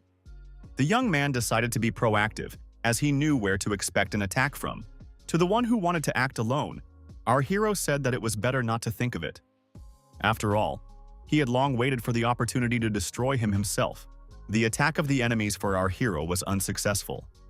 Mo Fan received a strong blow to the chest and was forced to fall to his knees. Leaning on his sword, he began to cough up blood. One of the attackers said that this was a great opportunity to grab him. The elder said that one must be careful. This guy is crafty and can fake it. We should continue to focus on the formation. Dr. Luo Xiaoqian said that the power of the sword is very strong. The young man absorbed it too sharply. Now almost all of his arteries are now damaged. Mo Fan replied that he couldn't lose here. Feng Hua inquired, "Is there really no other way out?" The doctor said that he could temporarily cure the young man with acupuncture. It would give him an extra 2 hours. But right now, he was badly injured and couldn't help. Feng Hua asked if he could teach her how to do it, or if she could transfer some of her energy to him. The doctor said that acupuncture requires skill. It wouldn't work without experience.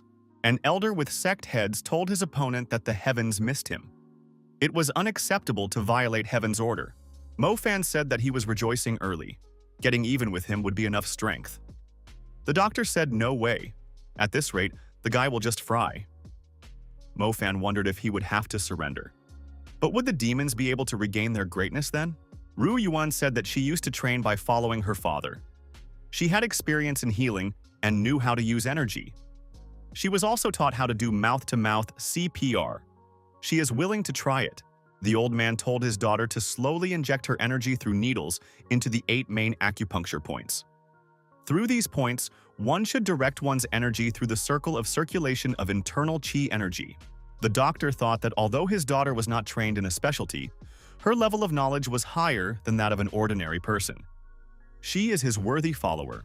The elder thought that he had fallen for his rival's trick last time. But now, no matter how he pretended, he would not repeat his mistakes. The elder said that the preparations were complete. Feng Hua excitedly said that if Rui Yuan Guy didn't cure Rui Yuan, they would all die. The doctor remarked that now would be the most important moment. One of the attackers said for everyone to get ready to strike and destroy this demon. The attackers went on the attack and used Yu Fei's 10,000 June technique.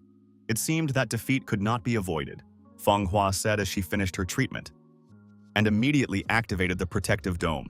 The woman said that they were a little late. The enemy had time to strike. It's too strong and can't be contained. Some sacrifices would have to be made today. Feng Hua said Mo Fan will now be her debtor. He owes her 100,000 roasted suckling piglets. One of the attackers watching the events said that they were victorious, and today made it clear to everyone what awaited the renegades if they challenged them. However, the attackers were alarmed. What was that sound coming from down there? Suddenly, a demonic spirit dragon appeared out of the fire. Mo Fan was sitting on it. All the masters attacking our hero thought that this was no good.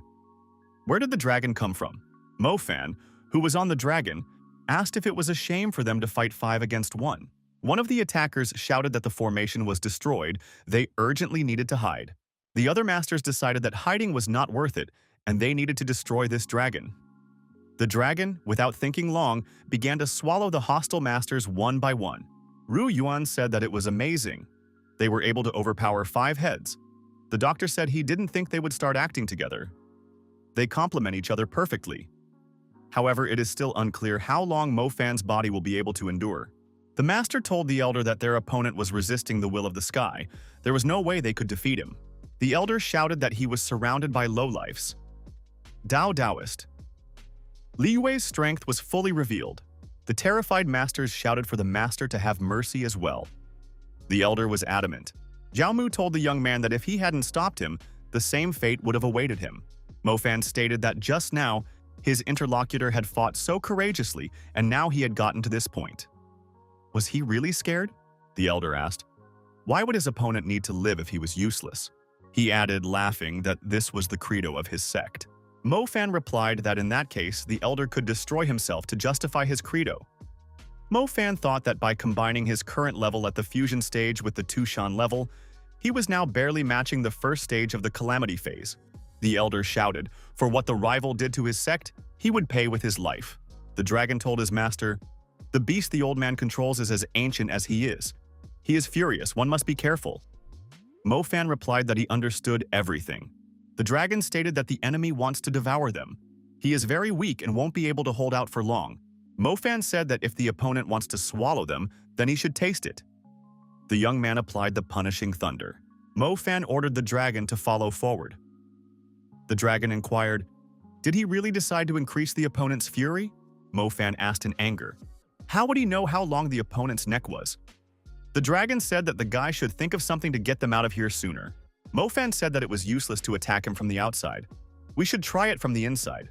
Only reinforce it. Everything else he has to do himself. Mo Fan agreed and got the dragon armor. The boy rushed to put it into action. The dragon flew aside and transformed into a human form. It was Feng Hua again. The woman said that this was the last straw of her strength. Our hero asked, did the opponent really want to swallow it? He agreed and said, let's see what happens. Mo Fan snapped at the old man. He wondered what else Li Yue was up to, and it was unclear how long Feng Hua's armor would last. Li Yue said that this guy was not a bad guy. He was able to reach him unharmed. Mo Fan shouted to his opponent that the debt of blood was covered in blood. Mo Fan struck the old man with his demonic sword. However, the old man blocked this attack. Elder Li Yue said that the opponent was able to overcome his dragon barrier, but that was the end of his luck. However, our hero performed a unique technique that was characteristic of only one creature. Li Yue realized that this dash was a Dishitian technique. Could it really be him? The opponent confirmed that it was exactly that. He is Dishitian. The old man asked, how did he manage to survive? No wonder it was impossible to create a demonic elixir from his remains. The sword sensed its master. He should have guessed it earlier. Mo Fan questioned his opponent. Had he only now realized how stupid he was? It had been a long time since his sword had tasted the blood of his enemies. The old man could consider it an honor to be the first victim of this sword in a long time. The young man delivered a crushing blow to his opponent. The old man tried to block it, but it failed. Li Yue, who had fallen to the ground, said that he despised Dishitian. However, the guy had overlooked something. The old man spread his hands and said that this place was personally created by him. And he is immortal here. Mo Fan thought that his opponent had been mortally wounded in the chest but had fully recovered. This is very difficult to do even with a lighter injury. The old man laughed and rose to his feet, saying that he was only testing what his enemy was capable of, adding that he still had an ace up his sleeve. The next moment, our hero was bound hand and foot. He couldn't move. Mo Fan thought that his opponent had not just tied him up, but was also absorbing his energy. The wily old man reported that this was correct. This dragon's ability was to absorb the energy of anything that entered it. And so that there are no impurities, it only absorbs the power of a certain kind. Could it be that Mo Fan didn't sense anything familiar here? Mo Fan sensed that there was energy here that belonged to his kin. Li Yue confirmed that this was correct. His accomplishments for all 760 years were gathered here. He had searched every demon lair from the north to the south and collected these energies here. The old man said that the demons disappointed him because they reproduced too slowly. Therefore, he ordered his disciples, if they encountered demons, not to exterminate them completely, but to capture them and keep them as livestock for breeding. Mo Fan said that he understood everything. That was why his mouth secretly disappeared. There was a nasty old man behind it, and the demons were actually treated like pets. Li Yue said for the guy to calm down. As long as he is restrained, there is no way for him to get out of here. Mo Fan, straining with all his might, said that he would definitely get out of here and tear his opponent to shreds. The young man pointed his demonic sword straight at his opponent. The boy broke free from the shackles and said that he wouldn't even need a tug to overpower the old man. Would he now be able to show what he was capable of? The elder used the dragon strangle technique and told the young man to try to reach him. Mo Fan swung his demonic sword and angrily asked, did this miserable old man really use the lives of his kin for this technique? The old man was not remotely scared. Why didn't Mo Fan dodge and continue to dash forward? The old man called Mo Fan a fool. After all, he had warned that he was invincible here. Even if he was cut in half, he would still be able to recover. Mo Fan said that if the old man was immortal, He would make him feel all the torment he brought to his people. Over and over again, double in size, Mo Fan continued to chase the unfortunate old man from one place to another, hitting him with his sword and driving him around like a hockey stick on a hockey field. Even if the old man's body recovers, his mental strength is depleted. The old man thought he had only one option left to save himself: to use compression. Our hero noticed that space began to shrink. The old man realized that his opponent was still able to move. Li Yu said that the young man had recovered his sword and had to go to extreme measures. Di Shutian is indeed very strong, but his demise is near. The elder added that his opponent's energy would soon be completely absorbed. Mo Fan asked if the old man knew that this demonic sword was made of sacred heavenly gold. Aside from its indestructibility, it also has the effect of storing energy. That's why it has the nickname Unrestrained Sword. Mo Fan thanked his opponent for returning his people's energy. And now, he would not be ceremonious. An endless amount of lightning bolts rained down on Elder Li Yue. The old man shouted that he was losing his power. There was an uncontrollable explosion. The young man lost his balance and fell to the ground. The barrier was shattered, and the explosion caused him to let the sword out of his hands. The sword had absorbed quite a bit of energy, but there was no way it could be used as the arteries were damaged again. Elder Li Yue pounced on the lying guy and started kicking him in the head. He said that this rascal had destroyed what he had so carefully created for hundreds of years. Mo Fan said that these were the lives of his kin, and the old man didn't deserve them. The old man declared that Mo Fan would pay for it. This time, he wouldn't let him go so easily. Ru Yuan cried out in fright. The old man ordered her to stay out of the way and threw her back with his hand. Mo Fan shouted for the girl to watch out. The girl lost her balance, flew backwards and fell on her back. She immediately jumped to her feet. Ru Yuan thought that the old man was injured.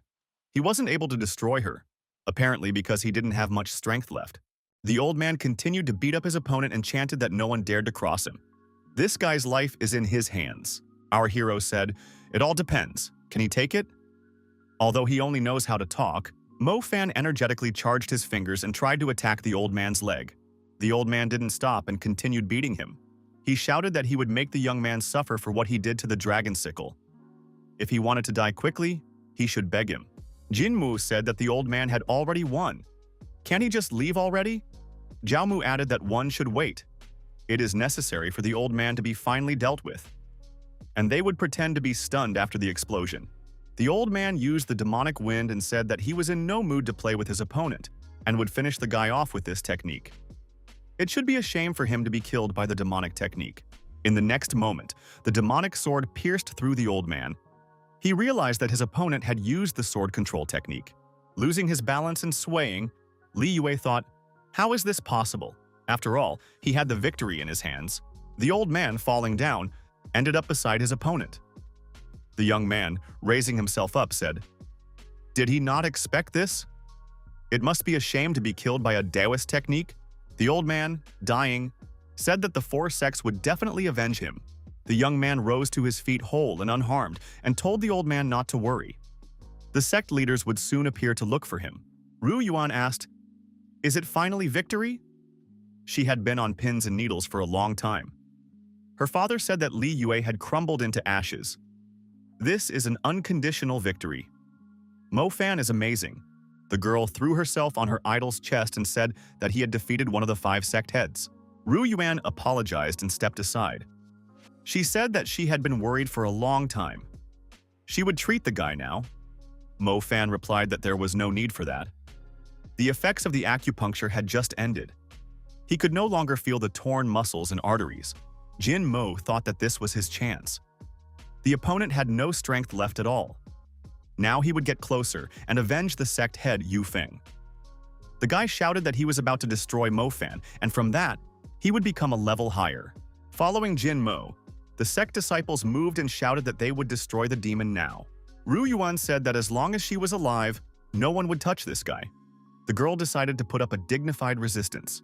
Jin Mo asked, "Is she still unwilling to admit her mistake?" If she is stubborn and wishes to be among those scoundrels, he would have no choice but to forget about everything that bound them together. Mo Fan asked his sword, could he stop pretending to be dead already? Does it really need to be called out to move? The sword said that he hid himself so that he wouldn't be found. Sword didn't want to be considered alive. Jinmo was surprised. Can a sword really talk?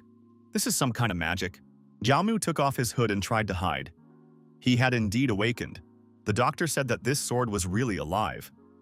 He had heard that a weapon that had served for centuries could become alive, but he thought it was just a rumor.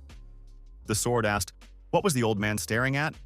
If he looked like that again, he'd have to gouge his eye out. The girl asked, if the sword has awakened, why doesn't it want to help the master? Mo Fan replied that he didn't rely on it originally. He had probably absorbed too much energy. The sword said that it was counting on Mo Fan dying to be in Li Wei's hands again. And the trickster decided to use him for a dirty trick. He has no conscience. Jin Mo urged his companions to remain calm. It's all a trick. We must destroy the demon. He must be faking it. Ru Yuan asked what should they do. Mo Fan told the exemplary one to do what he had to do and not force him to get angry. The sword did its job and attacked the opponents. Afterwards, he told the young man that he had saved his life. Why didn't the latter thank him while kneeling down?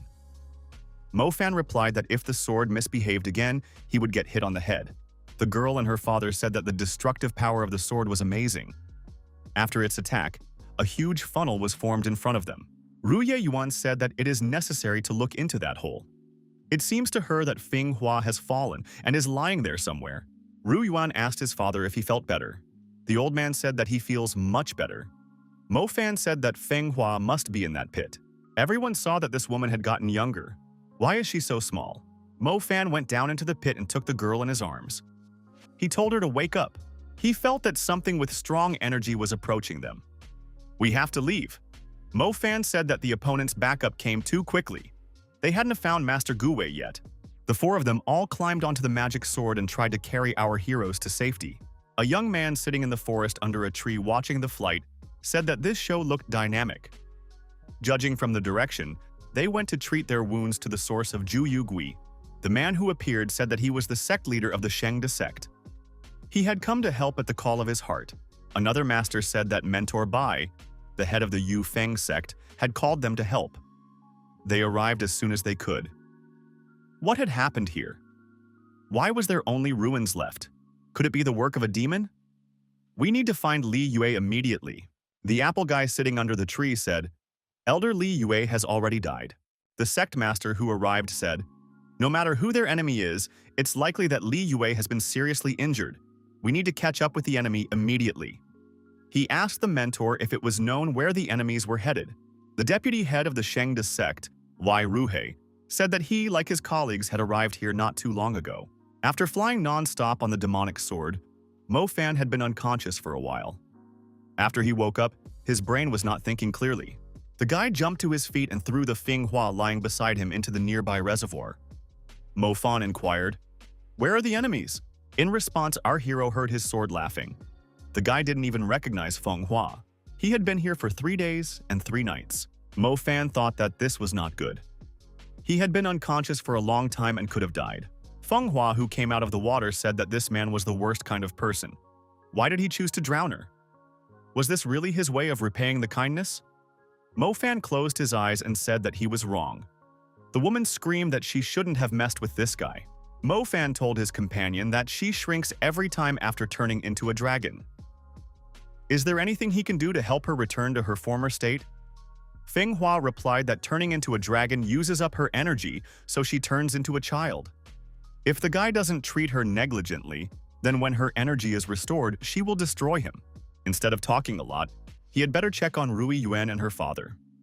The old man is very unwell. Mo Fan walked up to the girl and asked what's wrong. She was glad that the guy finally woke up and asked if he could save her father. Mo Fan said that the demonic energy had already corroded the old man's entire body. Who had injured him? The girl replied that it was Yun Qing. They met by chance when he healed his wounds with the demonic technique. He wanted to destroy the witnesses.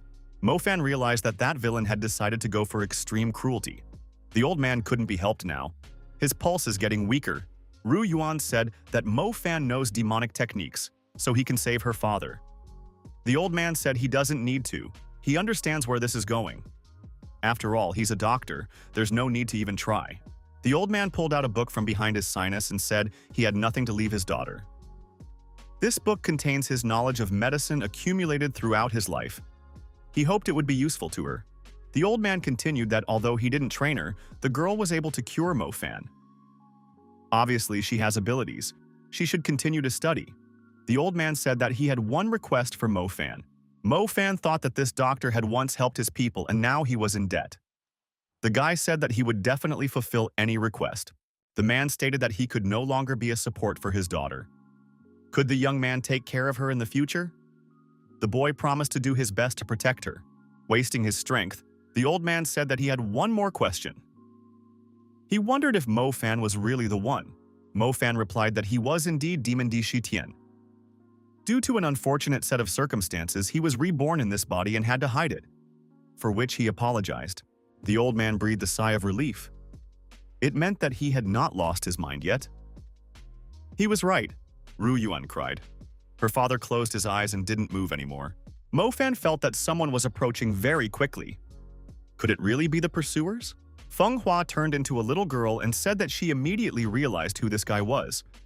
Sword noticed that not only had she herself shrunk, but her character had also become childlike. Feng Hua got angry and turned to the sword. The sword asked, "Does she really want to destroy him?" Feng Hua said, "Who would have thought that such an ugly monster like him would end up here?" Feng Hua climbed onto her sword and attacked the enemy that had snuck up.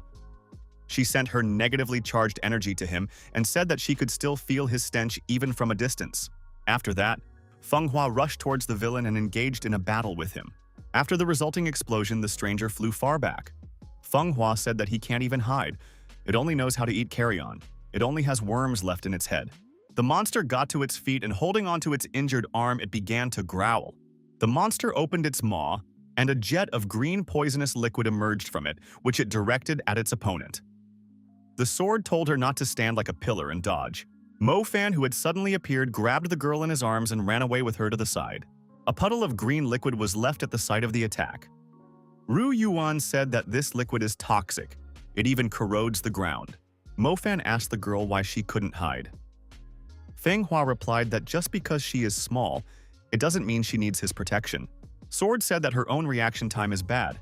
Her energy is at 0, so she can keep quiet. Feng Hua said for both of them to keep quiet, otherwise they are about to fly into the cesspool.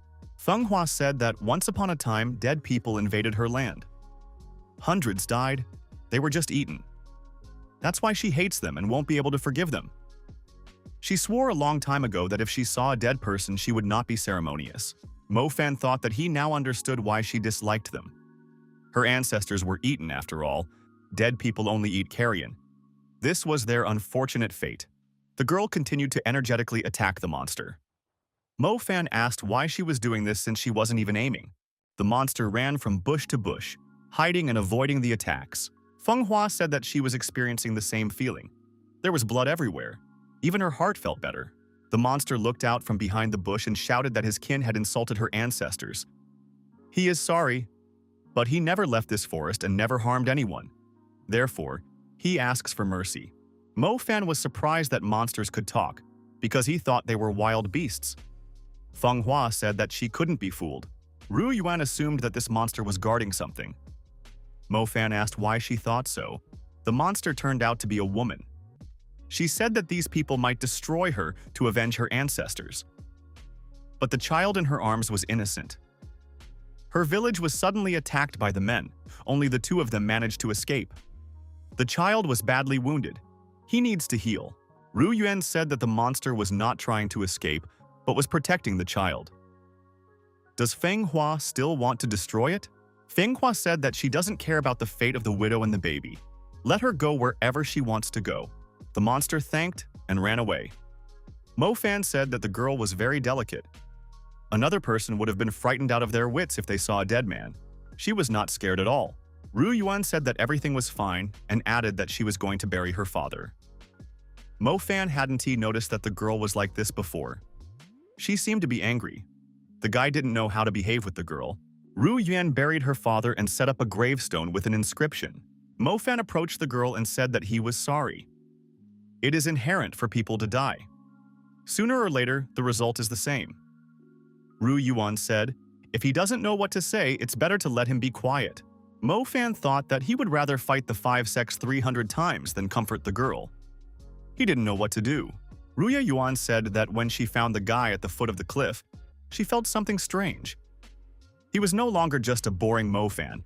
The girl didn't even expect that he was actually an enemy of humans. A demon, Dishitian. Mo fan replied that she knew everything now. If anything else is curious, he is willing to answer. If she wants to leave, he will help her find a place in the city so she can live in peace. Mo fan saw the girl crying and told her to stop immediately. The guy didn't know what to do and was ready to fight the 5 sects right now. Ru Yuan said that they had been through so much together. Did he really think that she was capable of leaving everything behind for a peaceful life? Does he really think she is a burden? She's not as strong as him, but she's not inferior in her healing skills. If she's a nuisance, she can leave and not be a nuisance. Mo fan said that her level of healing is exceptionally high. He can't let her leave. The girl froze. The guy was scared. What did he say wrong again? Ru Yuan blushed with embarrassment and asked, why can't he let her leave? Does he really have any feelings for her? Mo fan smiled and said that he promised her father to take care of her. 5 minutes later, the girl left. The guy lay there, almost giving his soul away. He thought that girls were much scarier than the 5 sects. In his past life, the demon head had 5 things: a flaming helmet, a mountain ring, light armor, an ice hand, and a Tushan sword. When his physical shell was destroyed, the power was distributed among these 5 items. Only by gathering them all together could he become the strongest again. If Yu Feng only had the Tushan sword, the other 4 sect heads might have the remaining items. Mo fan realized that he needed to defeat them all, not only for the sake of his people.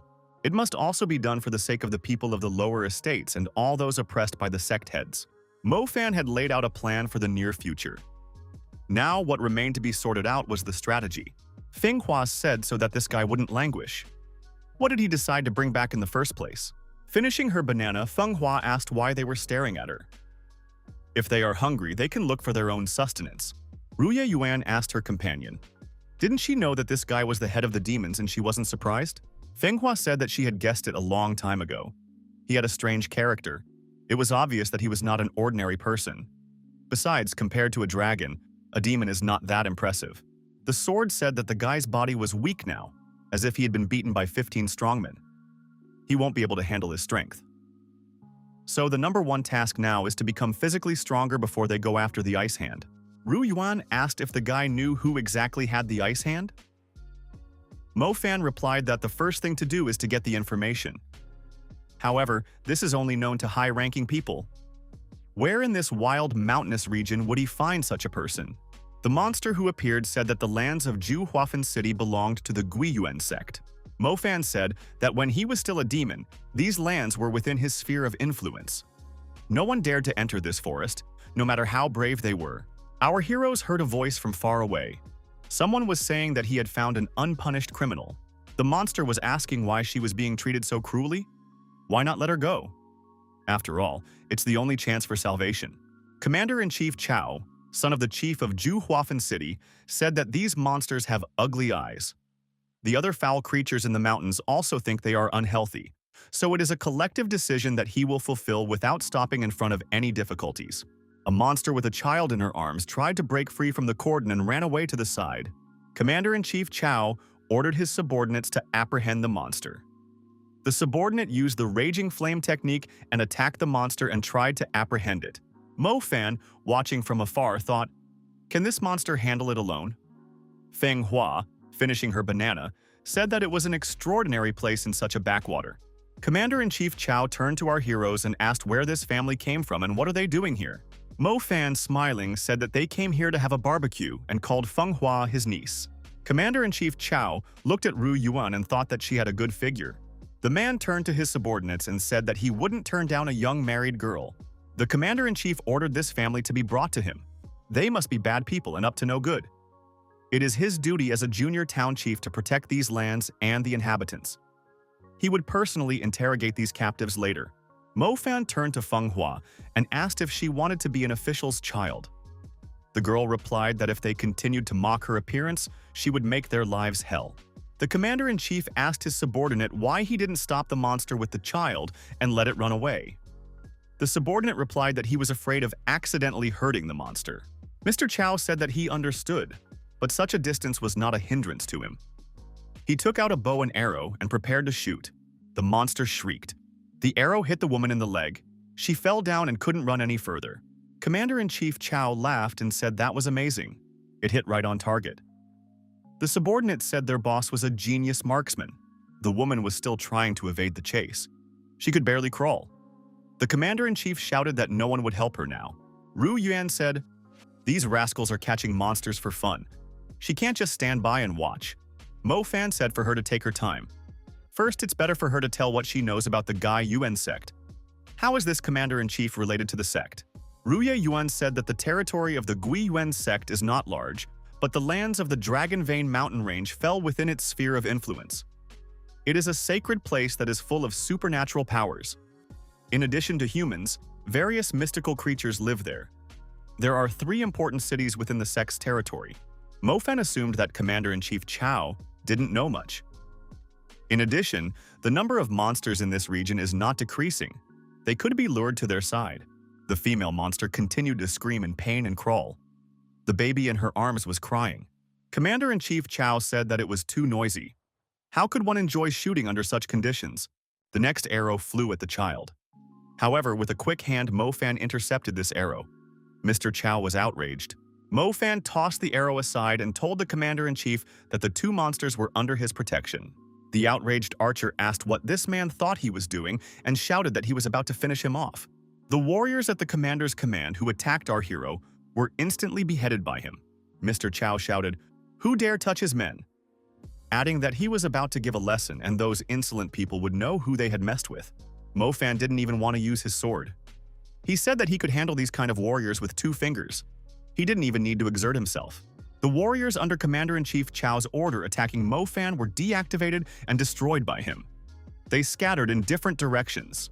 The Commander-in-Chief asked in fear, "What is this?" Sword Tishan told Commander-in-Chief Wu Chile that he had not seen anything in his life yet and was a pitiful sight. Mr. Chow was surprised to see a talking sword in front of him. The sword, accelerating, tried to attack Mr. Chow. He said that he was about to shred this man. However, Commander-in-Chief Chow managed to repel the sword's attack, and the opponent activated a protective barrier. The assistant commander-in-chief who had created the protective barrier said to his master not to worry. This sword wouldn't be able to break through the barrier. Sword Taishan thought with surprise, why couldn't he break this barrier? Maybe it was because he didn't attack at full strength. Mo Fan told the sword that it had used up all the energy that Master was going to use. "What to do now?" he asked. The sword replied that the young man's body wouldn't be able to withstand such a load anyway. Mo Fan told the sword that if he did that again, he would have to seal it. And then he wouldn't have to listen to his grumbling from morning to night. Mo Fan got closer to his opponent. Commander-in-Chief Chow said that his father is the city chief and the founder of the Gui Yuan sect. Therefore, he shouldn't even be touched with a finger. Mo Fan disagreed with his opponent's arguments and slammed his fist into his jaw. The guy said he had touched him. Tied to a tree, Mr. Chow began to tell the truth. He said that the Gui Yuan sect has an ice hand. His father had talked about it. It is located in a deep gorge. Otherwise, his father would not pay so much attention to the safety of the Juhua Feng stone core. The 3 cities are connected by a mountain chain, and at the center of each is a stone core where spiritual energy is gathered. It travels along the mountain chain to the sect gate, the deep gorge. Other than Father, no one is able to destroy all 3 stone cores. If they are destroyed, it will lose its spiritual power and open automatically. Mr. Chow said that the secret passage to the stone core is only known to his father. He won't tell without a fight. Besides the city chief, there is another person who knows about the secret passage. That person is the sect elder. He is currently in the city, on death row. He will be sentenced to death in 3 days. There has been an emergency in the sect of the Shendo. Someone is approaching the main hall. It is necessary to protect the chapter. The one who was approaching the main hall punched a hole in the roof and went straight into the main hall. There was no way to avoid the collision.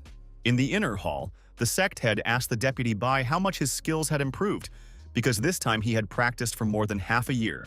Everyone realized that the deputy Bai was the one who was approaching the main hall. The deputy Bai said that his skills had improved greatly. The sect head released his spirit beast and said that he wanted proof from the deputy Bai. The spirit beast turned into a huge monkey that was at the peak of strength. The monkey stood over Mr. Bai and roared loudly. The warriors who saw this said that the sect leader had set the monkey on his deputy. The deputy would have a hard time. However, the boss had unleashed the monkey for training purposes. On the floor, he said he was tired and didn't want to fight. He's not happy with life. If he gets massacred, he's fine with it. The warriors noticed that the deputy was without any fighting spirit today. The boss said that if he defeats the monkey, he will give him a box of pearls from the North Sea. The monkey suddenly attacked. The monkey fell apart. The warriors did not have time to notice what happened. The deputy said that next time the reward should be talked about at once. Mr. Bai stood up and said that the floor here is too hard, uncomfortable for resting. The sect head said that this person has been practicing for half a year, and the character is still as stubborn. Mr. Bai said to the boss not to get angry. Why did he ask to come back? The sect head said that his colleague, sect head Yu Feng, had died. Because of this, his sect has suffered serious losses. Mr. Bai must go there to prevent the demons from invading. He will be given full authority to take over every city under their rule. Deputy Bai smiled. He thought that he would be tasked by the boss to catch the one who destroyed the Yu Feng sect. Mr. Bai turned around and walked towards the exit. He said he was going to go rest and reminded him to make sure the boss remembered to send his reward. Master Jiao Mu reported that the boss had noticed him a long time ago. He just didn't want to interfere. In 2 hours, Gui Ming's treatment will be over. We need to head over to him to capture Mo Fan. Chen Yu was mysteriously rescued. Chen Yu wondered if Gui Ming would really go after Mo Fan. After all, they were very close. Suddenly his memory would return when they met. Jiao Mu was indignant. How dare he question the superior's decision? Chen Yu bowed and replied that he wouldn't dare. Jiao Mu said that his interlocutor didn't know what the chief was capable of. Once he erased his memory, it would never recover again. In the outer hall, Deputy Bai was told that his luggage had already been packed. He could leave for the Yu Feng sect at any time. Deputy Bai let the deputy go and said that he wanted to have fun elsewhere. Mr. Bai said that he was going to the city of Juhaofen. In this town, Mr. Bai went straight to the market square. He was offered fire spines, wild ginseng, and firewood made of good wood. He didn't expect to find so many unclean things here. Our heroes also found themselves in this town. They say there are about 100 different kinds of unclean things living here. The fact that they work here is a big plus for the cult. Since there are so many miracle medicines in this area, the disciples of the sect are more robust. Although there aren't many people, the youths here are many times stronger than their peers from the Yu Feng sect. The Gui Yuan sect disciples were on patrol in the city. Our hero pointed out that it was the disciples who were guarding the city. Their strength and attitude should not be underestimated. Mo Fan and his companions found a death chamber in the city. Mo Fan said that they should let the prince out to get some air. The commander-in-chief was bound hand and foot. He had a gag in his mouth. He looked like a bound boar. Mo Fan told the captured youth not to run away. Tonight they would go to rescue the dead man. If he wasn't there or his information was wrong, this Mr. Chow might be left with no offspring. Mo Fan explained the plan of action. They will wait here until it gets dark, then he and Feng Hua will go inside. Ru Heyuan will stay outside and watch over the captive. Feng Hua said that she would not do what the young man said. When night came, under the cover of darkness, Mo Fan and his companion went to the death row. The guy said that Feng Hua should eat the fries quickly, otherwise they might be detected by the smell. Mr. Chow smiled. After all, these fools didn't even realize that they were playing with fire. After all, there was a dangerous surprise waiting for them there. The fat man tried to cut the ropes and said he would show them. They would realize what it meant to be in a torturous position. The entrance to the death row was guarded by 2 guards. This was no barrier for Mo Fan, and after a while, he found himself inside the prison with his companion. The prison was filled with arrested civilians. Mo Fan thought that Mr. Chow had lied to them. Where are the dead people located? Feng Hua suggested that they might be downstairs. As they descended, the woman said, "This place is disgusting. This is a disgusting place. Do they really keep dragons here?" Mo Fan told her to talk less. On the bottom floor, a surprise awaited our heroes. A fire mask was flying in the air. Mo Fan stopped and grabbed his companion's hand. Feng Hua was surprised. Was the guy really scared? Mo Fan said that it turns out that death row is guarded by devil masks. Feng Hua immediately asked if they were edible and how strong they were. Mo Fan was surprised. His companion has not known anything about devil masks for many years. They're not strong, but they're hard to deal with because of their speed. Besides, they don't feel pain. It's unclear how many of them there are. It's impossible to destroy them and remain undetected. Fenghua tapped her companion on the head and told him to think of something. She already wants to sleep. Beauty requires a good night's sleep. Mo Fan said he was thinking, just don't knock on the head. Our hero said he had an idea, only the girl would have to be the bait. There were a lot of devil masks in the dungeon. They saw the embarrassed girl. She shyly said that she had heard about these masks chasing girls. Could it really be true? Fenghua waved the mask's finger towards her. The girl heading towards the exit said for the masks to grab her completely if they wanted to. The masks all rushed after the girl as one.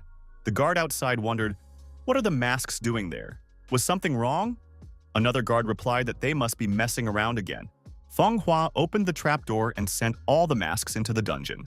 In the same instant, the trapdoor was closed and the masks were sealed. The danger had passed, the guard said, so the masks went quiet. Perhaps we shouldn't pay any attention to them. The masks tried to make sounds, but the barrier muffled them. Fenghua said that these masks were inattentive. Did they still want to chase after her? Mo Fan noticed that these masks were not distinguished by intelligence. They thoughtlessly chased after a girl, and this was the result. Have they never met a girl before? Fenghua noticed that there was a crazy temperament lurking within her. Our heroes descended to the underground floor. Mo Fan sealed the stairway behind him. They needed to finish what they had started. From the looks of it, the first floor was holding people of criminals. The underground part was where the undead were kept. There were a lot of unclean things, and they were of different kinds. Mo Fan looked around the cells with the prisoners and concluded that indeed, there were many kinds of this uncleanness. After looking at all the cells, the guy scratched the back of his head. They still hadn't found the dead man. Were they too late? Suddenly, one of the prisoners asked, were they looking for the head of the dead? He added that he knew where he was. This prisoner was the deputy BI. He said that he had one condition. He would have to let him out. Mo Fan was surprised. What in the world is there to see?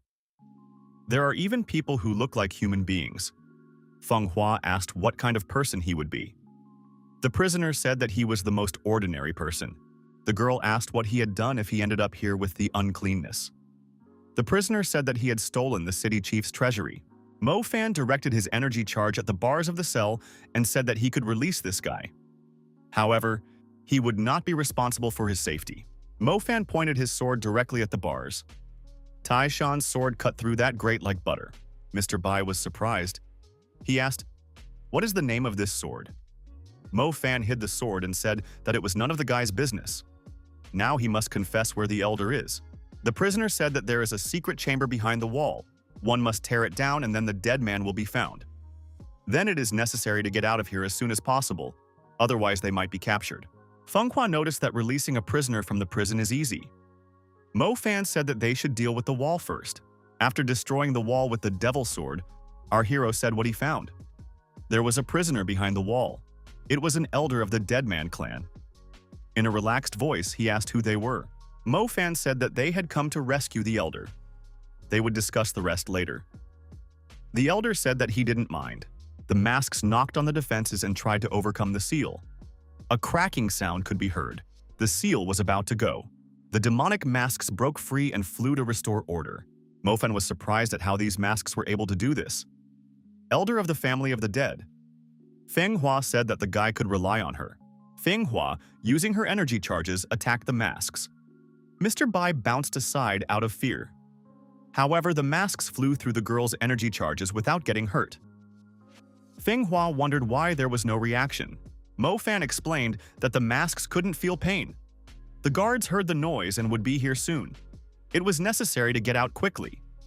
The dead clan elder was released from the ropes. Our heroes tried to leave the dead men's cell as quickly as possible.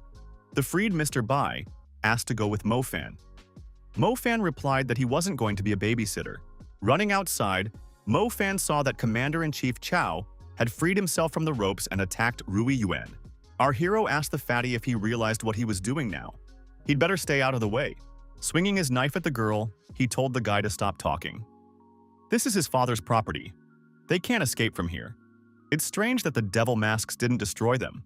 Mo Fan put the dead clan elder on his feet and turned to the fatty. After all, he had time to hide and let the others know what they were doing here. Did he really have sawdust for brains? There were shouts in the distance. Someone reported that the prisoner had been released. The warden must be informed. Mr. Chow shouted that he needed help. The next moment, his mouth was sealed. Mo Fan hit Mr. Chow with all his might, with his fist on his forehead. He said that he had sworn to keep Rui Yuan safe.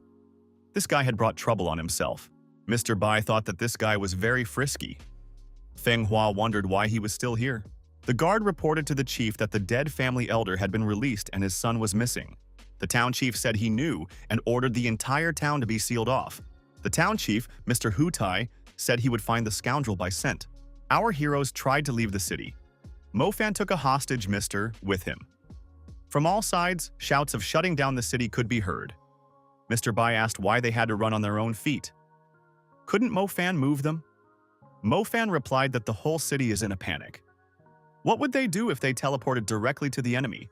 Suddenly, a fireball appeared in the path of the fugitives. Mo Fan said to be cautious and summoned his demonic sword to help. The sword tried to deactivate this fireball, but there were many such fireballs. After the fireball attack, Mr. Chow shouted, "Did they really decide to threaten their master at the same time?" It was the fire hail of stones fire magic. Mo Fan assumed that the opponents were throwing stones with a catapult. Mr. Bai assumed that the fireballs were flying from the tower on the city wall. So it's not a catapult. The freed elder said that it is the city chief Hu Tai, nicknamed Iron Hand. He is very strong. We must be careful. The observers reported to the chief that his son was also being held hostage by the enemy. The town chief stopped throwing firestones. One of the aides suggested to the chief to send people there to rescue his son. Otherwise, he might get hurt. The town chief told the aide to set another stone on fire. If his son is there, then he is willing to die to protect his city. In that case, a monument will be erected to the young man for his services afterward. Ru Yuan said that this man is different from their previous enemies. He is terrifyingly strong. Mr. Chow called his father a cursed old man, for he is not the only child in the family. Feng Hua said that one such stone weighs 250 kilograms. Mo Fan said that compared to the sect head Yu Feng, the chief of this city is impressive. We'll have to finish him off if they meet. The companions asked our hero to hide them in a safe place. Mo Fan, dodging another firestone, thought that it wouldn't be easy. The head of the city shouted, "Do the enemies really expect to escape?" Our hero's team scattered in different directions and dodged the attack of the firestones. Feng Hua suggested using the houses as cover to escape. Mo Fan saw the destroyed houses and the crying children who were homeless. They were begging for help.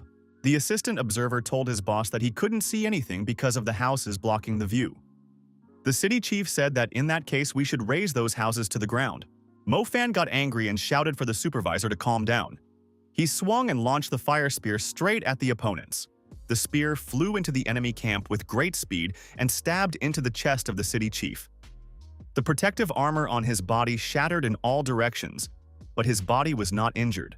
Mo Fan thought that the strength of the opponent's body was extraordinary. This person can't even be injured. After those arrows, the subordinates tried to protect the city head. The man told them to scram. He didn't need their protection. Mo Fan sent the next arrow straight into the fortress wall. However, the subordinates of the city chief were able to escape through the western wall of the city. The subordinates were perplexed. Had the chief lost to this unknown boy? One of the warriors noticed his boss, the head of the city, emerge from the ruins. He was unharmed. The head of the city said angrily that it was necessary to gather the men. "We need to catch these scoundrels. He will go to the end of the world, but he will find them and tear them apart." The team of our heroes were retreating. Fatty Chow shouted for someone to help him. Feng Hua told him to shut up, or she would cut off his tongue. The dead clan elder said that he couldn't run anymore. Mo Fan suggested to take a break. The pursuers would not catch up with them soon. Chow said that he had already been tortured. Never in his life had he traveled so far away from home. Feng Hua said this man is only a nuisance. Mr. Chow said he was joking. An elder of the dead people told our hero that they hadn't met before and asked why the guy saved him despite all the risk. Mo Fan said that the elder had information about the location of the secret passage to the stone core of the city. The monster was surprised. "Is this guy really going to destroy it?" Chow asked in surprise. "Do they have any idea what will happen in such a case? They will make enemies not only in this city, but also in the entire Gui Yuan sect. Ru Yuan stated that they needed to find shelter first, and then they would talk. After all, it's not safe here. Mr. Bai said that they might be overheard here. Then they won't take the trouble. Mo Fan, Ru Yuan, and Feng Hua, without conspiring simultaneously, kicked this guy and said that he was just the right person to eavesdrop on them. Why did he discreetly attach himself to them? Ru Yuan said that this guy is a weirdo. We should get rid of him as soon as possible. Feng Hua added that if he found out their secret, we need to get rid of the witness. Bai said that he is in cahoots with them since he stole from the head of the city. Mo Fan said that now that he and this guy are getting to know each other better, it seems like they've met before. The dead clan elder said that if these people saved him, he would tell the stone core about the secret passage. But first they have to get to his village and take a break. After that, they would plan everything. The squad leader reported to the head of the town that the army was formed and they could depart at any time. However, almost the entire village of the dead had been destroyed. Those who survived are hiding in the forest and are unlikely to be found. The town chief said that they would set a fire not only there, but also in the mountains and force all the fugitives out. A subordinate came up to the chief and said that someone was asking for an audience with him. He said he was from the Shenda sect. The boss said there would be no audience. Let him go back where he came from. The guest said they are in an alliance. Is it necessary to greet them like this? The town chief said he guessed who came. Hutai said the dog who betrayed his master came to him. Did they really come to give him instructions? What was his town interested in the Shengda sect? Jiomu, which was him, said that the city leader was joking. Would he dare to give instructions? He hoped that Hutai had no intentions of leaving the city and chasing the boy, and he would stay to guard the city. Jiaomu said that that boy is wanted alive. His hunter would deal with him himself. The hunter was Master Gui Ming, and he looked unusual. Our hero's expedition arrived at the dead men's hideout. Here, life went on as usual. The inhabitants were engaged in household chores. Feng Hua tried to regain her strength through meditation. Mr. Bai was trying to meet the local beauties. In the elders' quarters, the chief of general staff revealed the secret map and said that since they could dig well, he sent them to dig a secret passage. Afterward, to keep him safe, he ordered them to capture his kin. If it wasn't for these people, he wouldn't have met tomorrow. Ru Yuan said that there are a lot of passages on the map. One could easily get lost. The elder said that the entrance was at the chief's residence. The elder of the dead said that it was important to be able to enter the city. Right now, no fly can enter this city unnoticed. Fire crystals are used to protect the city. If they don't have enough spiritual energy, the necessary energy can be found in the warehouse. Because of this energy, newcomers cannot raise the crystals. The fire crystals are very powerful, so you can't miss them. But I should have no trouble tonight. The elder said the saboteurs might not be visible at night, but the smell might give them away. The city guards have wolves that can smell spies, and then the arrows and the wolves will rain down on them. There's no way to get to the city walls alive. In the air, Mo Fan will be a live target. Feng Hua, having recovered some of her energy, said that if they all went together, the wolves wouldn't realize which one was Mo Fan. Taking advantage of the commotion, the young man would be able to pass. Mo Fan looked at Feng Hua and said that she had grown considerably. Ruye Yuan remarked that the problem is that there are not many of them. It won't throw the wolves off the trail. Feng Hua said that there might not be many, but there are plenty of dead people here. We just need to keep them out of the enemy's sight. Mo Fan remarked that monsters can't be attracted. This matter only concerns them. Is it possible to force the dead to risk their lives? Feng Hua proceeded to debate. She said that if the monsters didn't fight back, they would be slowly slaughtered anyway. Mo Fan replied that maybe the Dead Man clan are all will-less rags who can't fight back. The elder of the Dead Man clan said that they weren't so gutless. One of the warriors went up to the elder and brought Mr. Bai with him. He said that the man they brought in was doing something incomprehensible. Mr. Bai said he was just lost. The enraged warrior said that this type was in the bathhouse peeking at his wife washing herself. Mo Fan looked into Mr. Bai's eyes and said, "Does he even peep at dead people?" Bai said that these women's figures were good. The enraged warrior became even more enraged. He raised Mr. Bai above his head and said he was about to smash his head on the ground. The elder told this warrior to stop, for this fight had saved his life. The enraged warrior didn't listen to anyone and threw the insolent man to the ground. Mo Fan was able to intercept him and said that this man might still be useful to him. Bai thanked our hero for saving him. Mo Fan asked, "Were dead people always cowards?" The people from this city robbed and killed them, and they did nothing. This man was only peeping, and for that, the warrior wants to destroy him. The warrior shouted out, challenging Mo Fan to a fight. He is not willing to tolerate insults. The elder said that this monster should not be so rude. After all, this man is his savior. Feng Hua was surprised. Does anyone here really have fortitude? Now was the opportunity to find out what the dead were capable of. The dead people began to flock to watch this spectacle. Their warrior Daman will fight a human. The warrior told his opponent not to forget their agreement. If he loses, he will kneel down and bow 3 times. Mo Fan said that if the monster lost, he would have to give up his wife. The dead man agreed and added that the man would not be able to defeat him. His beautiful wife would not be given to dirty people.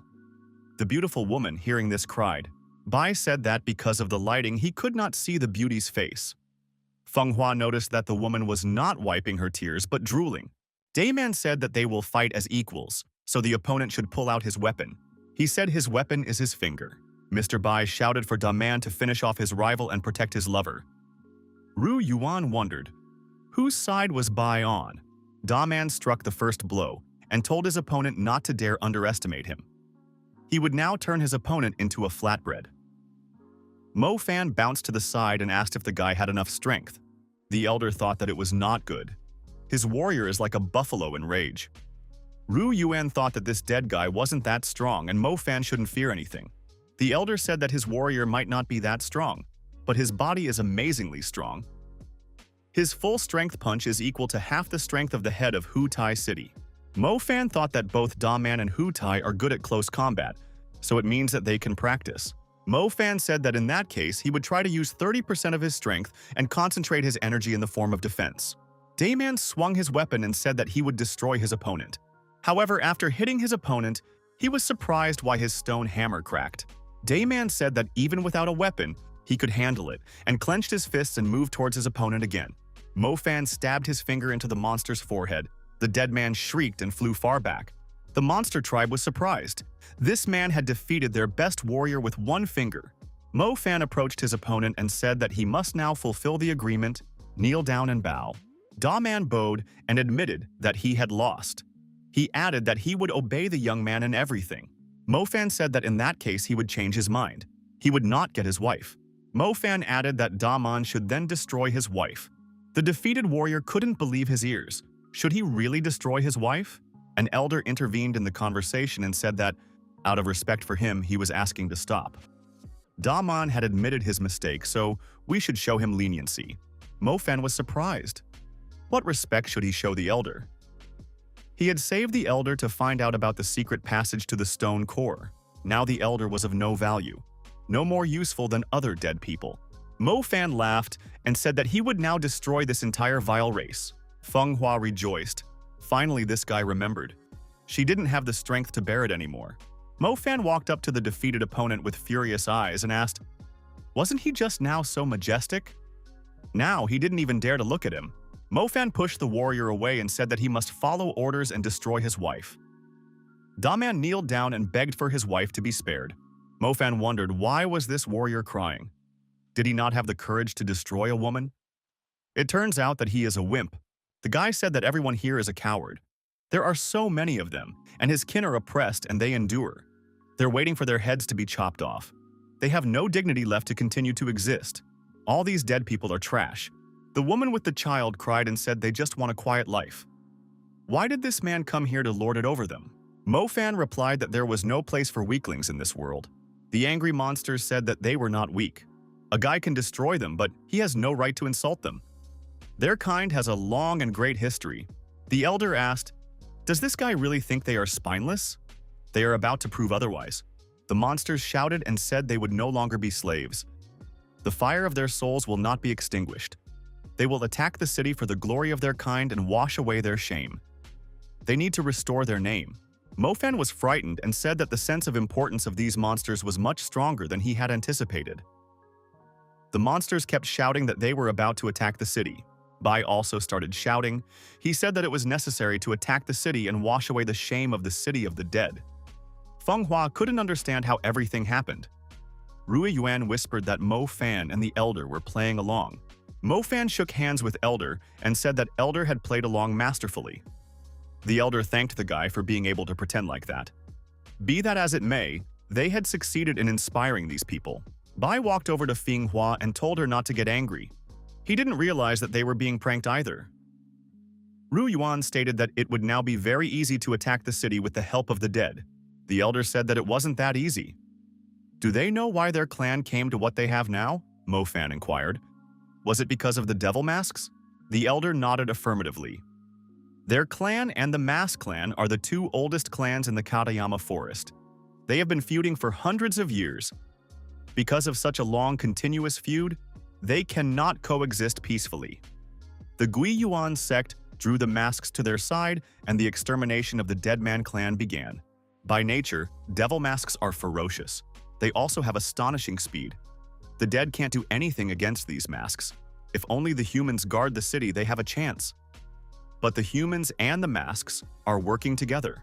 Mo Fan said that he was interested in the settlement where the masks are. Our hero told the Elder of the Dead clan that he will destroy those masks.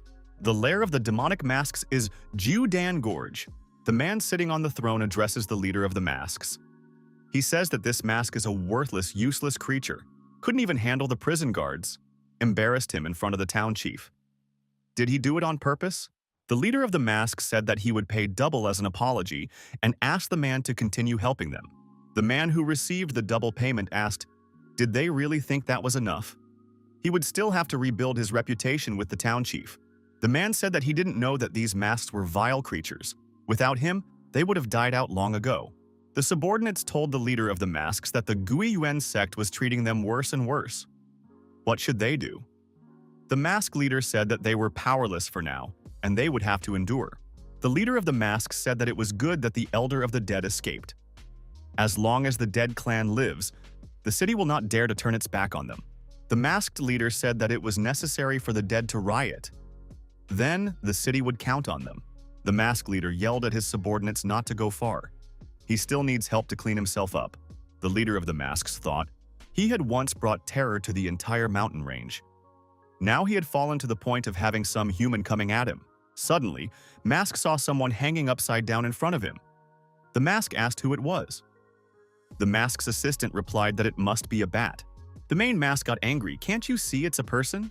The stranger hanging upside down said he was thinking of fishing everyone out, but now he changed his mind. The stranger somersaulted and landed on the ground. It was Mo Fan. His demonic sword was hovering nearby. The guy said that he would now guide the masks to the path of truth. The assistant to the main mask wondered, what kind of technique was this? In one move, he had interrupted all the guards. Had they been visited by a strong warrior? The chief mask assumed that this man was in league with the clan of the dead. What did he say about the path of truth? Mo Fan suggested that the masks make an alliance with the dead and attack the city under his command so that the devil masks could regain their authority and freedom. The masks resisted. They cannot cooperate with the dead. How does he want to attack the city? How many warriors does he have? Mo Fan said he has 4 warriors. The main mask increased in size from anger.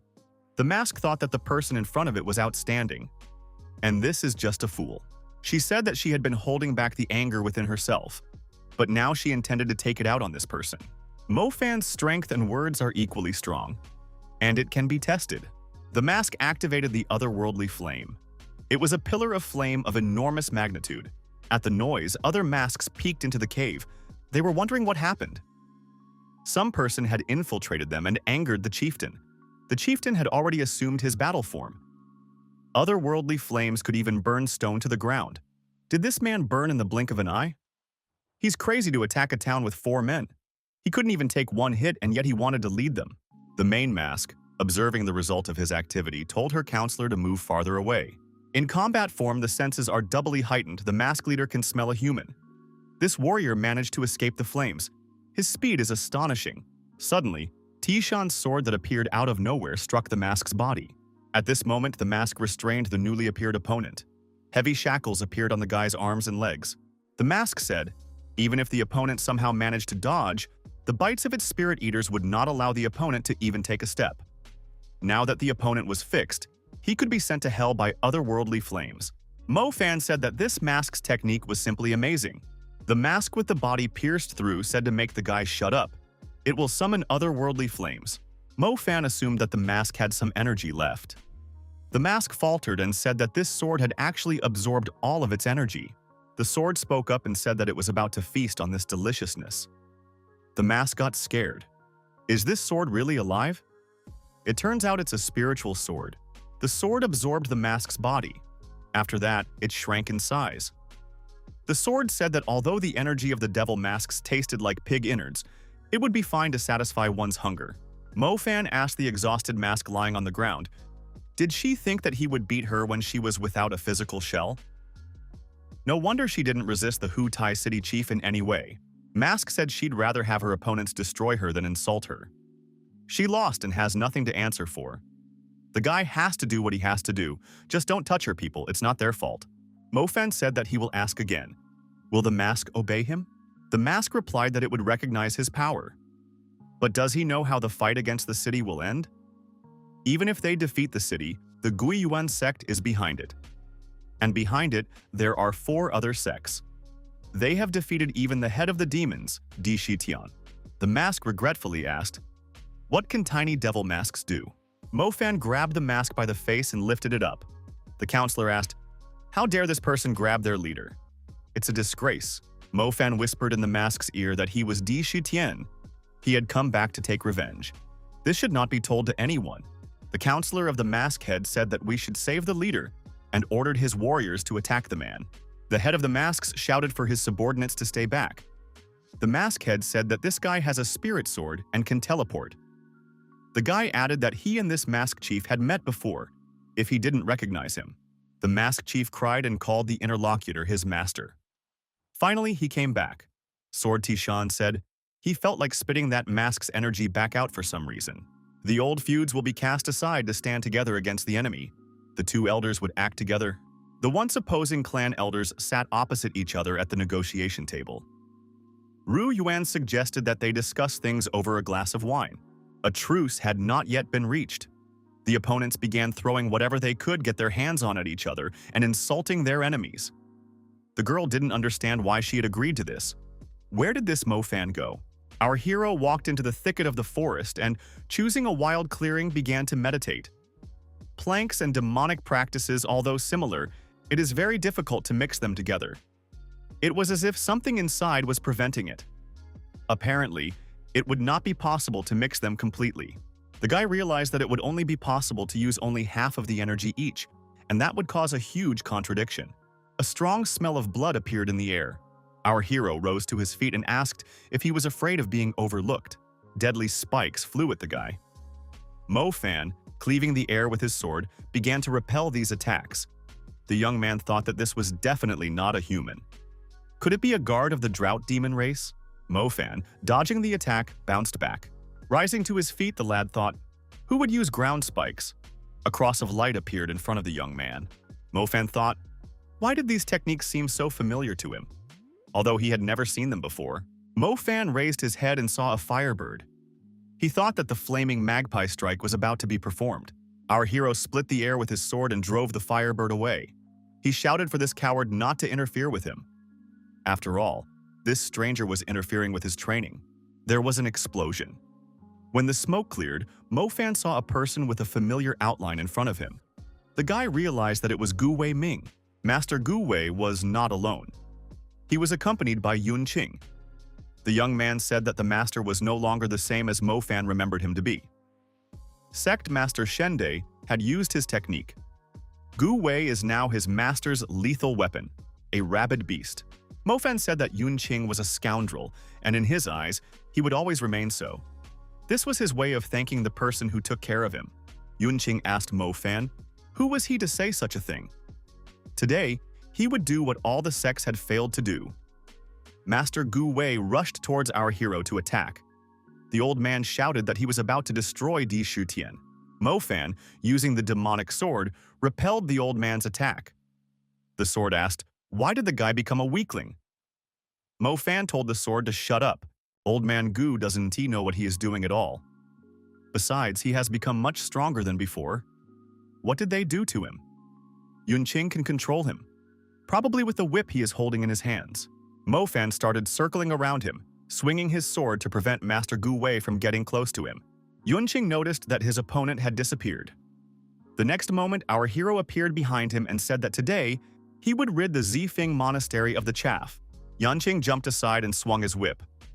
At the same second, Gu Wei appeared and gave a staggering blow to Mo Fan. Blood came out of the guy's mouth. Mo Fan thought that this old man was too fast. Looks like he needs to deal with Yunqing first. Mo Fan thought about how to do that. He would use his own weapons. First, using ground spikes will make him jump up. Once he was in the air, he wouldn't be able to dodge the light cross. Mo Fan tried to carry out what he had planned. Yunqing thought that his opponent used the exact same techniques. This old man Gu Wei had taught the demon techniques that he had mastered all his life. Yunqing was surprised. Did his opponent really have a Tushan sword in his hands? In the same second, the sword developed tremendous speed and pierced through Yunqing. Mo Fan jumped up following the sword to Yunqing and kicked him in the jaw. He added that a lowlife like this opponent wouldn't be able to defeat him. Our hero threw Yunqing far back. In doing so, he intercepted his whip. Old man Gu Wei was approaching the guy. Mo Fan stretched forward his hand with his whip. Master Gu Wei stopped and froze in front of him. The guy said that was better. Mo Fan said for the old man to obey him first, and afterward, he would give him back his sanity. However, the old man landed a powerful punch with the young man's fist on his chest. Mo Fan wondered, why did this happen? After all, no one had forced the old man to attack him. Suddenly, a loud laughter was heard. An elder appeared in front of Master Gu Wei and said that he hadn't seen Di Shutian in a long time. The Shenda sect wasn't remarkable, but its current master, Xuan Huang, had inherited a great treasure, after which his strength increased and he became the strongest in the celestial realm. The training methods of this sect are kept secret. Part of them consist of demonic techniques. The elder said that the 5 sects were unable to get rid of Di Shutian. But that was even better. The elder added that only he would get this guy now. At this, Master Gu grew to an incredible size. This came from the large amount of energy. The young man thought that his body might not be able to withstand it. Master Gu Wei opened his mouth, and a powerful deadly flame emerged from it. It was the Jasper fire. Mo Fan dodged this flame and jumped up to the old man from the other side.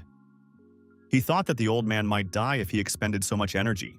Our hero put his arms around the old man's neck and covered his mouth, thus stopping the flow of flames. He squeezed his hands and told the master to rest. Master Gu Wei began to gasp for breath. Guy told him not to resist or he was about to faint. There would be time to think how to save him.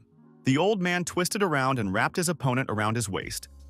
The elder said, he didn't think that Di Shutian was so naive. Mo Fan grabbed the old man by the neck again and continued choking him. The guy realized that the master might explode. The elder told the opponent to give up his demonic core. Suddenly, a powerful energy wave appeared. After the energy passed, Master Gu Wei lost consciousness and fell to the ground. Mo Fan looked at the old man. What happened? There was no way this energy wave could harm them. The elder was enraged. Who dared to dispel his connection with the puppet? The elder thought, is this really the work of Master Gui Yuan? How dare he rebel against him?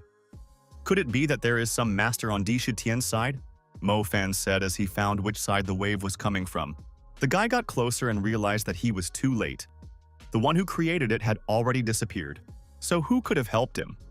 Moreover, how was he able to deal with Master Xuan Huang's technique? Yunqing came to his senses and tried to carry Master Gui to safety. He lifted him up and said that he was a useless old man.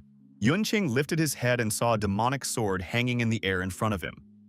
Mo Fan was also nearby and asked, does this guy really think he can just escape like this? That's pretty naive of him. Yunqing said that if Mo Fan destroyed him, then the old man would also die. To clear his mind, Jiao Mu gave him a medicine that he is now addicted to. The old man needs to take it every hour, or else he will start getting weaker until he dies. Mo Fan told his opponent that it's just a demonic technique. Yunqing said that the young man is not stupid if he understood everything. Mo Fan should let him go, or else things would end badly. Our hero had a different opinion. His demonic sword had severed one arm and a leg from his opponent. Mo Fan said that one arm and leg would be enough for this guy to reach the city. Yunqing screamed in pain. He said Di Shutian will wait, and one day he will make him suffer 100 times more. Our hero told Yunqing to tell the city head Hu Tai and Jiao Mu that they can already say goodbye to their relatives. In 3 days, he will strip each of his enemies of their heads. Bai said that was cruel.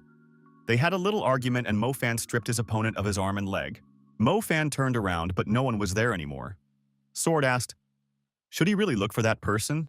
The guy said, "No need for now. They have better things to do." Our hero said there was a need to gather a squad and prepare to storm the city.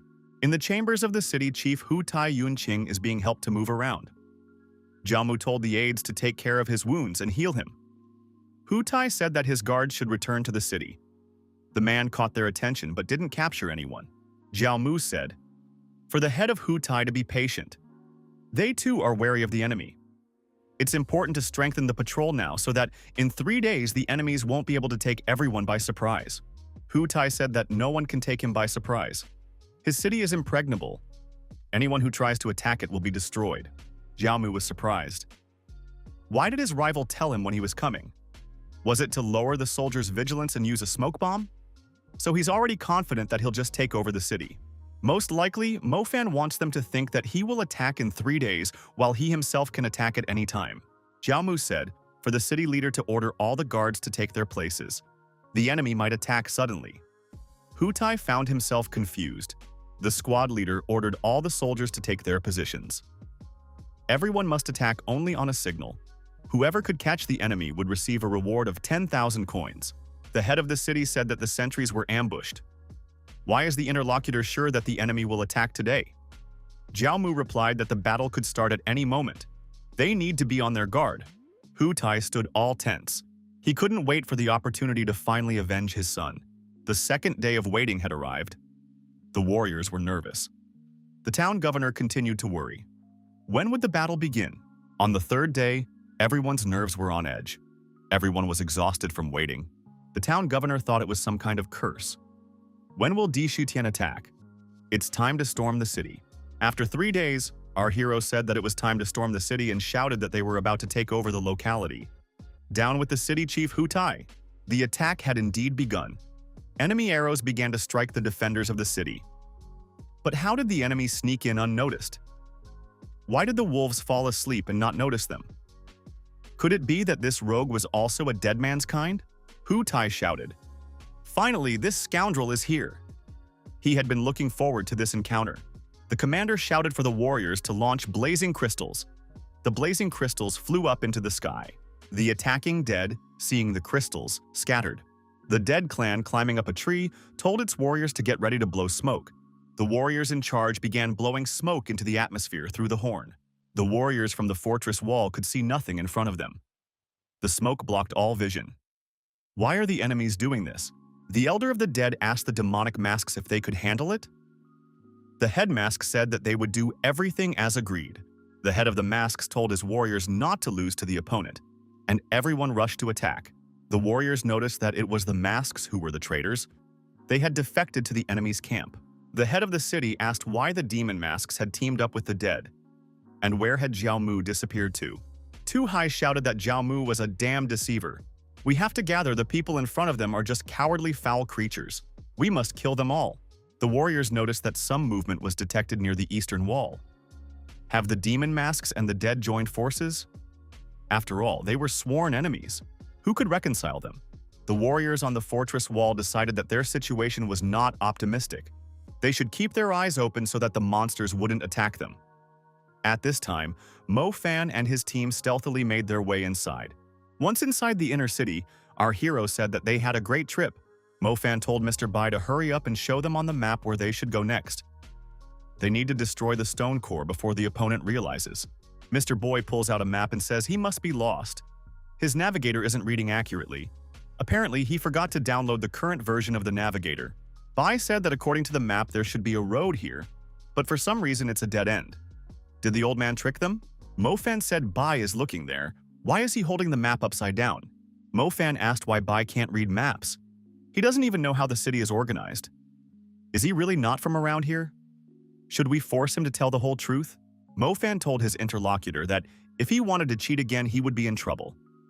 They replied that they needed the entrance to the tunnel, which was in the city chief's house. Ru Yuan said that the city chief wouldn't be able to approach right now because he was busy fighting the dead and demonic masks. The guy thought it was strange that there was no one around. If the passage to the stone core is located here, then Hu Tai should have left some kind of guards behind.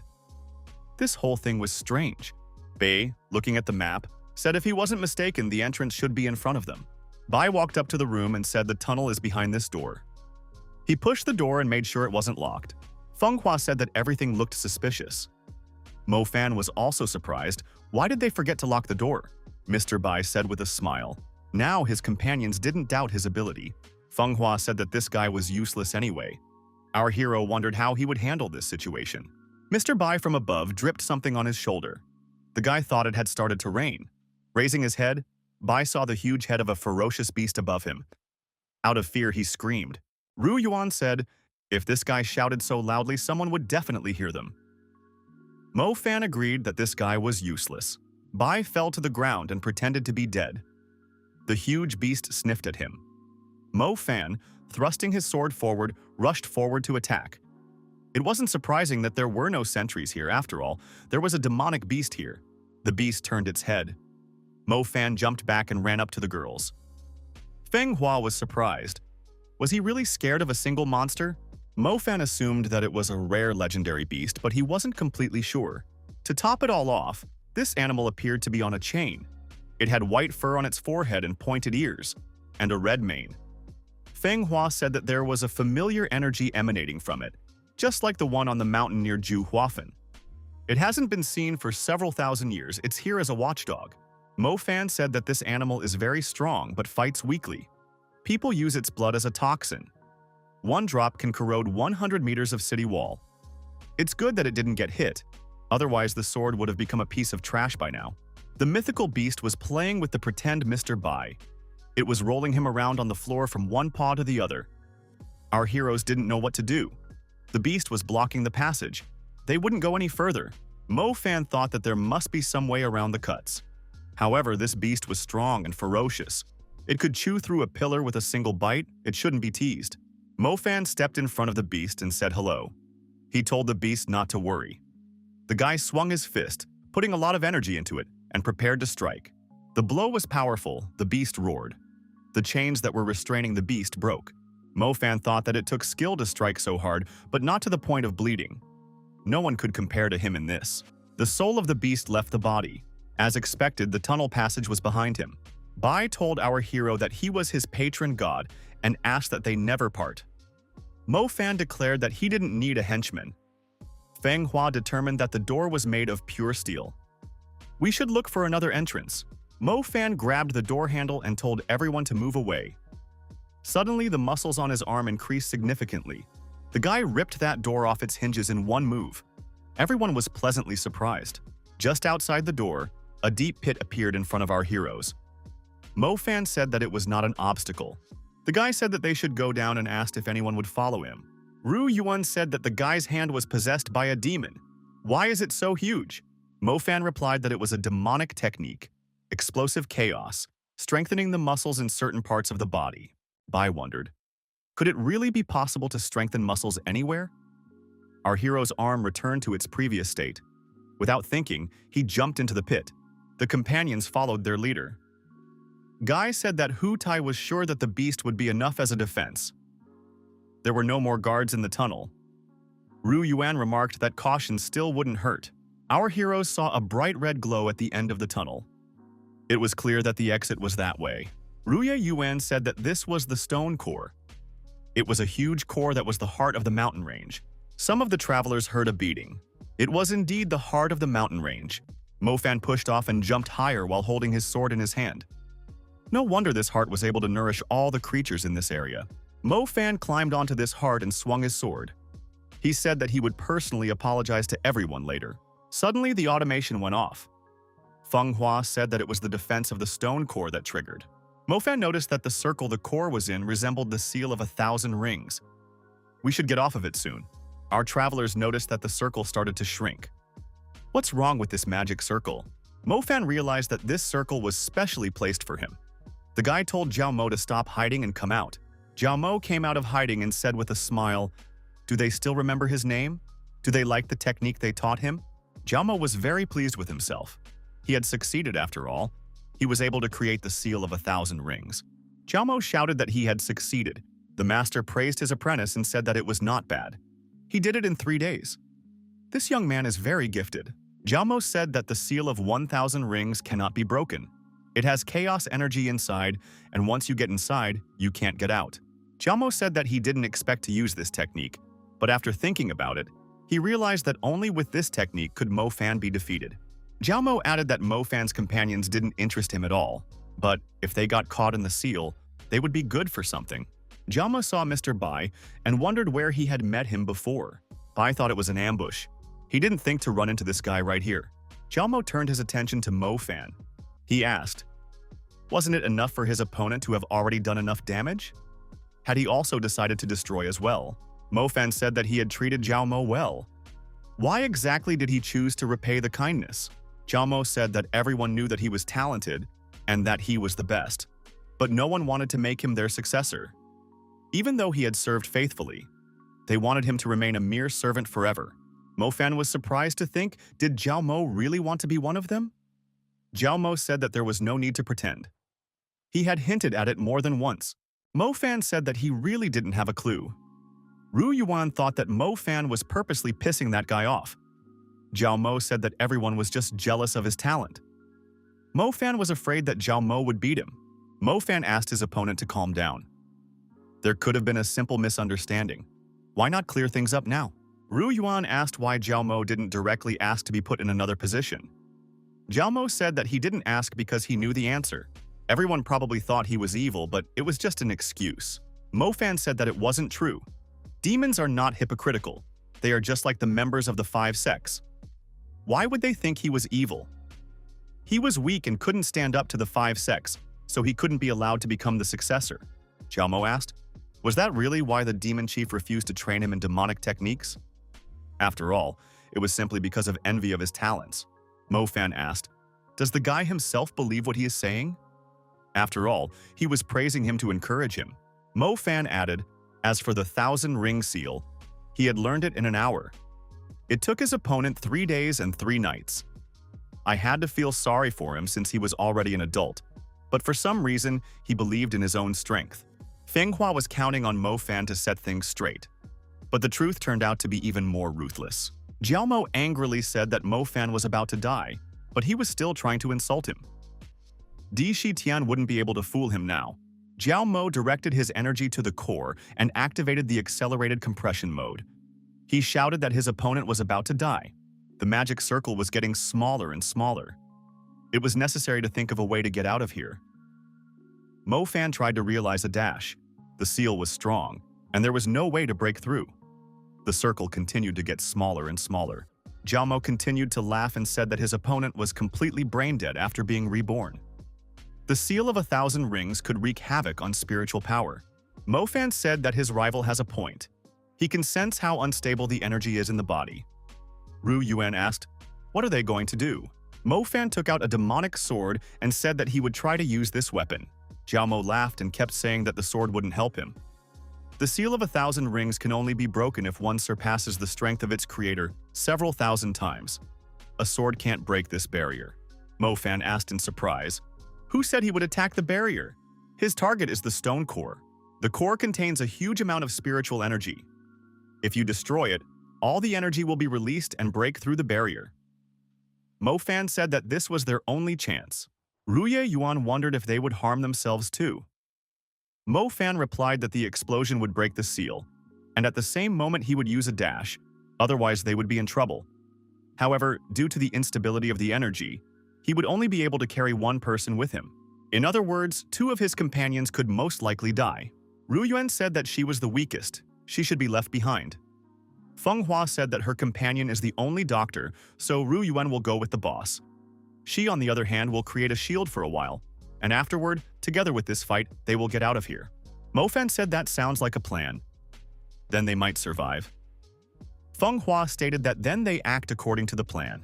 Mo Fan announced that he was starting and sent his sword to destroy the core. Bai burst into tears. Feng Hua stroked his head and said that she would protect him. Jiao but didn't count on that and asked, is his opponent going to seriously do this? Mo Fan suggested that Jiao should run away immediately if he wanted to save his life. Jiao realizing that he had to retreat, said that he would definitely still meet Di Shitian. The core had been damaged. A huge amount of internal energy was released. Our hero dragged Rui Yuan with him. They were saved. The guy said that the tunnel was blocked. Mo Fan said that they had tricked the girl. Feng Hua knew that she wouldn't survive the explosion. They said so that Rui Yuan would agree to leave. The girl became very upset and even cried. However, two silhouettes appeared from the pillar of dust, and someone said that there was no need to mourn the living. Feng Hua told her interlocutor that he didn't just turn out like that. She didn't think Bai would be able to make a leap. Mo Fan wondered, could this guy really do it too? Bai scratched the back of his head in surprise and said that he himself didn't expect he could do it. He added that he was smart. He can add and subtract in his mind. Mo Fan pulled out his demonic sword and swung it in front of Bai. He cried out in fear and jumped aside.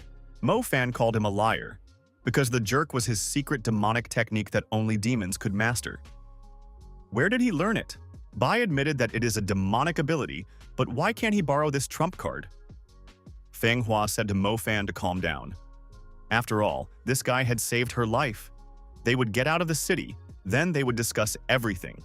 Suddenly, someone appeared in the tunnel and shouted in a menacing voice, "Did they destroy the stone core and escape?" Our heroes looked back. The head of the city appeared and said that while these scoundrels were distracting his attention, these scoundrels had infiltrated the city and destroyed the core. This was something he would not forgive them for. Mo Fan told the city head to get out of here and pointed his demonic sword at him. The opponent activated his defense and repelled this attack. Mo Fan said that it was an amazing blocking. He was even able to stop Tushan. However, the cave was about to collapse. We should all get out of here immediately. The city head said that he could handle this guy without much ability as well. He came across and moved to attack Mo Fan. A melee ensued. Mo Fan shouted for everyone to move aside. The city head wondered, did this guy really think he was as strong as he was? He would smash him like a flatbread right now. Mo Fan said that his rival's words meant nothing, because he was a worthless person. The town leader didn't understand. How could this guy be so strong? Bai said that this technique was a hard qigong technique. He would like to learn it. Feng Hua told this guy to shut his mouth or he would have to cut off his tongue. The town leader began to retreat under the onslaught of his opponent. Feng Hua laughed and said that this boor was scared. Oh, the villain was still fighting back and shouted that he should not be underestimated. Ru Yan said that this man's appearance is very frightening. Obviously, he consumes a lot of supplements. His body composition had changed, making him look like an animal because of it. The fist fight of these rivals was very aggressive. None of them wanted to back down. However, no one had a clear advantage either. Tushan's sword imperceptibly became one with his master's hand. Mo Fan delivered a powerful striking blow to the body of the town leader with that hand. The guy said that he had found a weak point. The man cried out in pain. How could he have a weak spot? After all, he had trained so hard to keep his body strong. Our hero's support group cheered. Mo Fan decided to use his muscle strengthening and sword sharpness together to pierce through his opponent. They have a good chance of winning. However, our hero's opponent was not going to give up. He raised his huge fists high up and declared that he was about to finally destroy this guy. However, nothing saved the town leader. Mo Fan continued to strike his opponent's body with great speed, like Neo from The Matrix. After dealing with the town leader, Mo Fan turned to Bai and said that he would be next. Bai was startled and said he didn't know what to do since he was just learning. Mo Fan grabbed Bai by the scruff of the neck and asked, "Does this guy really want to betray him?" Bai said that he is not Mo Fan, not a dog. Could it be that the guy is just afraid of destroying an innocent man? Mo Fan thought that there was no truth in Bai's words. If he wasn't destroyed, they might run into trouble. Bai, frightened, hid behind Feng Hua's back and said that he made the leap subconsciously. He doesn't know how it came out. Feng Hua said she couldn't protect him for long and that Bai should explain everything. Bai said that's right, he has amnesia. Feng Hua said that if it's amnesia, then we need to fix the problem. 3 minutes passed. She asked why would he lie down on the lap like that? Is she really going to cut everything out of his memory? Feng Hua said, don't let him move or she will cut off the extra. Feng Hua said that she would use the dragon skill magical chain research to restore his memory. His experience would be clearly shown to her. Bai said it's costly. Feng Hua said for Bai to hold his breath and don't move. And there was nothing to be afraid of. The woman wanted to use the dragon skill to bring back her memory, but something went wrong. A strange swirling appeared in the sky and lightning bolts formed. Feng Hua said that this guy had not lost his memory, but it was blocked. It is impossible to enter the memory realm. This kind of magic is available to few people. Mo Fan said that he wouldn't be able to help with his current strength. The opponent is higher in strength than him. Be that as it may, if this guy has too many secrets in him, it could work out to their advantage or against them. Mo Fan said that he doesn't have time to take care of this as well for now. They have to wait for the memory to naturally return. Besides, they should get out of here as soon as possible. Mo Fan grabbed the town leader's leg and dragged him to the side. When asked by the girls what he was doing, the guy replied that this person might still be useful to them. Mr. Bai thought, even dragons can't hide this seal. It seems he can only count on himself. Mo Fan and his friends made their way to the surface. The city was shrouded in flames. The warriors searched for their commander. After the assault, he disappeared. Some of the defenders of the city saw their commander lying defeated and showing no signs of life. Everyone was frightened. Mo Fan appeared on the city wall and said that if the soldiers did not want to die, they should lay down their arms and surrender. Otherwise, they would suffer the fate of the town governor. Tired and wounded on the battlefield, the warriors thought that they could not defeat such an enemy, because he had even defeated their town governor. In the end, the rebels won. The Dead Clan and the Demonic Mask Clan celebrated the victory. Thanks to the destruction of the town commander, they were able to break the will of the opponents. If not for that, many deaths were expected. Ruya Yuan told her companion that she had invited people to search the entire city, but she didn't find Master Gu and Yun Qingyang. Mo Fan said that the wounded warriors should be sent to the doctor quickly. It seems that Master Gu has also disappeared. Feng Hua said that we have to think of what to do next. She couldn't sit idly by. The stone core was destroyed, and Gui Yuanzhen couldn't stay indifferent. There were two cities behind them. It was a fierce battle. The Iron League of 3 cities left Huanyuan City and Vatican City, and the 2 cities of Ju Huafeng formed an interdependent triangle. At the Council of War, the question was asked, which city would Gui Yuanzong focus on defending? But this was something no one knew. Mo Fan asked which city the sect master had more contact with on weekdays. The Dead Clan elder said that sect master Gui Yuanzong claimed that the real hidden shadow man never left the headquarters. It was so mysterious that no one knew what he looked like. Jiao Mo, who was hurt and injured in the explosion, was having trouble moving around the city. The young man thought that he must not make any more mistakes. At the Gai Yuanzong headquarters, the sect head asked when it was Shen Desong's dog's turn to point out his return to the Yuanzong. The sect head said that his interlocutor's master didn't belong there. Destroying him now would be easier than squashing an ant. Jiao Mo said that it was because he was offended. He asked the sect head to hear him so that he could learn his merit in destroying demons and heal him. When Mo Fan destroyed the stone core, the shockwave hit him and damaged his internal organs. The sect head wondered if he should sympathize with his interlocutor. The elder added for this guy to go back and find his master. The guards pushed Jiao Mo outside the gate and told him to leave and not come back. Their lord has no time to waste on this guy. The angry young man said that when his wounds were healed, he would come here for revenge. Suddenly, a messenger arrived swiftly in Hongyun City. He was interested in the city's Lord Ma. The envoy reported that the rebels had stormed into Ju City the day before and destroyed the stone core. The sovereign urged the city to take strict precautions and make no mistakes. The man said that he is 10 years older than the young lord. However, the latter looks arrogant.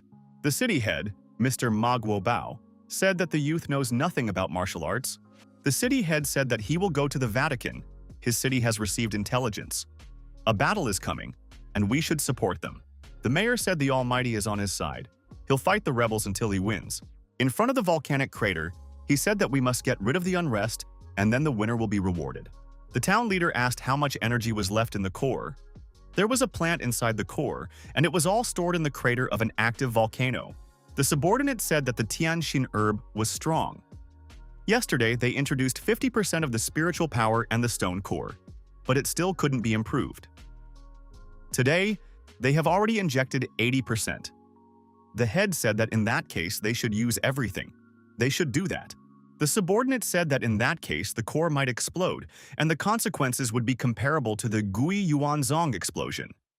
The subordinate said that by then, the elixir would be out, and the refinement core would break through the realm of heaven and men. The city chief asked why the assistant was afraid that he would return to Gui Yuanzong. Wasn't there a stone core there? The city head said. Even if the elixir doesn't work, they will say that the core exploded due to negligence. This trick is perfect. The town leader looked up and saw bright dots approaching. He asked what could it be? It was our heroes. Mo Fan asked if the core of the rock was under the magma. Feng Hua said, the perfect plan suddenly appeared, the sword, and destroyed everyone. Mo Fan said that if he charged the sword, he could destroy the core with one blow. The town leader guessed that danger was approaching from above. Did those people really want to destroy the core? The attack on the core was discovered. The town chief said that a defense should be organized. Ru Yuan stated that they had been discovered. Feng Hua said with a smile that the enemies wouldn't be able to stop them. The town chief began to push his subordinates to defend the core. He said that these people should act lightning fast. The town leader poured energy into his subordinate and increased his size several times. The warrior shouted that he was in pain. Mo Fan said that he had to be extremely careful not to be burned in the magma. Seeing the huge man approaching, Mo Fan said to spread out so that there would be no crowds. Mo Fan activated the defense against such large people flying past. Guy said that the enemy was using the body as an energy storage device to destroy them. Suddenly, Bai shouted that the girls had lost consciousness and rapidly began to sink straight into the crater of the volcano. Something urgent had to be done. Mo Fan, forgetting about the task and his enemies, swiftly moved to rescue the girls. The temperature of the environment was rapidly rising. Just a little longer, the girls would sink into the magma. There was only one way out. Our hero activated instantaneous movement and once he was nearby, grabbed the girls by their waists. Before reaching the magma, Mo Fan abruptly changed the trajectory of his movement and brought his companions to the solid ground.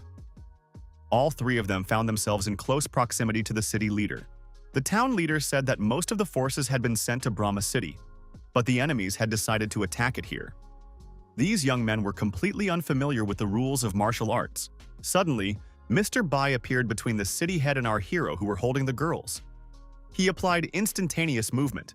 The man laughed and said that another willing to die had appeared. Bai said that if the head of the city wanted to get them, we should deal with him first. Mo Fan placed the girls at a safe distance and looked at Mr. Bai. He determined that his technique was based on Yin Jing. He is quite like a light hammer. Apparently there is no injury either, but his muscles and bones are damaged. The mayor said this guy's good with techniques. As long as he doesn't interfere in his affairs, he can be free. Mo Fan said that in that case, he apologizes. After all, he had appeared here to ruin the town chief's plans. The town chief laughed and wanted to energetically attack our hero. However, the boy disappeared. The young man appeared in another place and said that he would see how the town governor would perceive his further actions. After all, he has a stone core to break. The man told the guy not to even think about it. Mo Fan thought that this town leader is quite strong. How can we defeat him now? The town leader attacked our hero again. The young man managed to put his sword in front of him at the last moment and blocked his opponent's strike. It was hard for Mo Fan. The opponent's energy poured directly into his body. The city head smiled. How did this boy with such abilities dare to sneak attack his city? He should stop looking for a problem on his head. Mo Fan was able to bounce back. The opponent asked, "Is this kid still capable of jumping?" Mo Fan said that he wanted to destroy the stone core first, and only then deal with the town leader. Apparently, it was worth changing plans. Our hero channeled his inner energy directly at the town leader. The man called Mo Fan a young fool. Does he really think that this heavy thing called a sword can hurt him even a little? He could block this sword with his bare hands. Mo Fan said that if the opponent overcomes strength with gentleness, then he will use the explosion to suppress that femininity. The town leader thought that it had taken him a great deal of time and effort to be able to make the elixir. The ultimate purpose of the stone core was to provide energy to the furnace, not to be destroyed for nothing. The attacking youth said that no one would stop him. If the old man stood in his way, then he would die. Bai, sitting with the girls to the side, thought that as long as the elixir was perfect, could the stone core be passed to them? Mo Fan fought against the city head with his sword. The fight was stronger than the previous ones. After a while, there was a dinner party at the ruler's manor. The city cordially welcomed Mo Fan and his group to get to know each other and lead their city. The city head laughed and said that the stream rushed to the Dragon King's temple, and the family had no idea that the core had already been destroyed. The city head and Mo Fan drank and snacked together. Ruya Yuan said that she didn't understand why these people started calling each other brothers. Mo Fan said that his elder brother was really lucky. He was able to find a beautiful treasure. And now that the elixir is in their hands, he wants to express his sincere congratulations. The city head said that it is quite difficult to prepare the elixir. Infusing all the energy of the stone core might not work. It's really difficult. The city leader added that he is seriously worried about his little brother. A drop in the wind energy level would definitely raise the ruler's suspicion. Could the brother rush to the Vatican to hold the Viceroy Lord back? Once they join forces, they would become invincible. Mo Fan said, his elder brother is not worried. They will do everything for the sake of their people. As long as he is able to help his elder brother achieve success, he will gain tremendous advantages. The men looked into each other's eyes and each let a tear fall. This conversation turned out to be very sensual. Saying goodbye, the head of the city wished our hero a happy journey. Friends who understand each other will only become closer through distance. After seeing Mo Fan off, the mayor told his subordinate that there would be no more worries. One must utilize the core energy to its full potential and surpass the alchemy master. The servant said that exceeding the energy balance could destroy the core and attract the attention of the government. The head of the city, smiling, said that there was nothing to worry about now. A fool had appeared who would attract the attention of their monarch. As long as the elixir was available, he would send each of them on their final journey. Ru Yuan asked Mo Fan why he had gone to bed. The guy crouched under a tree said that he was in no hurry to go anywhere. Our hero said he would sleep for 1 hour, then look into the Hongyang and get ready for an unforgettable show. It was festive and cheerful in Vatican City. There was a tall fountain in the middle of the city. A servant reported to the city lord that the bulk of the dead and spirits had suddenly disappeared 30 miles away from the city. Maybe it made sense to take a look around? The city lord decided that something needed to be done and soared upwards right through the roof. The core stone of Hongyuan City was still resting in the crater of the volcano. The town chief laughed and drew this core stone to his hand. The subordinates congratulated the town governor for obtaining the elixir. Soon, he would ascend to heaven. Through the invisible barrier, our hero and his companions made observations. They saw that the elixir of immortality had already formed. When will the show they talked about begin? The core of the stone is completely depleted. It won't recover anytime soon. Feng Hua asked Mo Fan, is he really waiting for the head to come and defeat him? After taking the elixir, Mo Gabao might not be able to defeat Gu Yuan's head. Would it make sense to take the elixir right now? Mo Fan said that they wouldn't have time and suggested that everyone look up. It could be seen that there was another person on the approach. His star rapidly increased in size. A subordinate reported to the city head that the sect leader had arrived. Mo Gabao swallowed the elixir and said that a pathetic trash had arrived. If he came, then good for him, but it was too late. The head said that the traitor who decided to appropriate the stone core was Mo Gabao. After saying that, an epic battle took place. Ru Yuan said that it was a brilliant move. Feng Hua said that it was rumored that the head only wore closed clothes, so it was impossible to see him. Mo Jiaobao said he wanted the head to live a little longer. He didn't expect that the head would want to die. For that matter, the god would send him to the next world. The head wondered which god he was talking about. Had his opponent gone crazy? Mo Jiaobao called the head an upstart and added that he didn't dare talk to God like that. After that, he attacked the head with energy balls. The head actively repelled this attack. The balls fell down and exploded at the foot of the mountain. Feng Hua stated as she said, "We should wait for this guy to absorb the elixir. It would be much harder to fight the opponent this time." Mo Fan noticed that his current level had actually increased. Sunlight appeared in the sky. Mo Jiaobao said that the gods were blessing him. Mo Fan noticed that he had become a god. Even the heavens opened their eyes to him. This is a good omen. Feng Hua said it's the opposite of bad. Mo Fan noticed that the immortality elixir has a fatal flaw, and he is still far away from being a true god. At this point, it all depends on Head Guanzong. The head asked, did his opponent really want to look at the clouds after destroying the core? He is definitely delusional. Mo Jiaobao said, this is divine grace. He had just become a god. Now he was the most important person in the entire world. Chief Guanzong said he made a mistake when he put him as the city lord. Today, he will correct that mistake. Mo Jiobao said that it was too presumptuous. Before ascending, he will first get rid of the head and cleanse his heart of years of hatred. Mo Jiobao added that the pathetic little bug dared to fight back against him. He applied the divine palm of a celestial. Mo Jiobao turned his attention to the fact that his opponent had disappeared. The man shouted that the majestic monarch was only capable of hiding. Was he really afraid to fight one-on-one? Head Guanzong appeared from behind and poured his attack energy into his opponent. He applied a warp effect. However, after that, Mo Jiobao abruptly turned around and activated a rotation against his opponent. Ru Yuan asked, "What did Mo Jiobao do to the head?" His body abruptly started to rotate. Mo Fan said that Mo Jiobao deliberately set up a kick to trap the head and twist him. If it wasn't for the head's savvy and his superior body control, the outcome of the battle would have already been a foregone conclusion. The head shook and fell to the ground. Mo Jiobao said that his opponent turned out to be a pathetic braggart and he had lost. The old man intended to strike one last decisive blow. However, something went wrong. Mo Jiobao sobbed and blood came out of his mouth. Our heroes wondered what the head had done to him. Mo Fan said that it wasn't the head. It was the elixir he had ingested that was poisonous. Tianxing herb is a treasure of the highest level. Legend has it that if you mix 80 different plants and take it, you can become immortal, but it is unknown if this is true. After this formula, the body starts to have an overabundance of qi energy, and then it leads to death. Ru Yuan said that her father studied magic plants, but he said that he had never seen a Tianxing plant. Feng Hua said, "No wonder this person won't become a god." Mo Fan said that he had never tasted the plant but had observed from the outside. The head said that Mo Jiobao turned out to be a fool. Did he become stronger after taking the fairy elixir? And he's suicidal.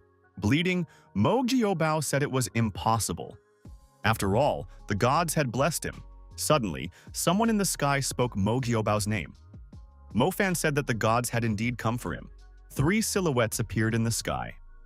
One of them said that Mo Jiobao was against the peaceful study of martial arts.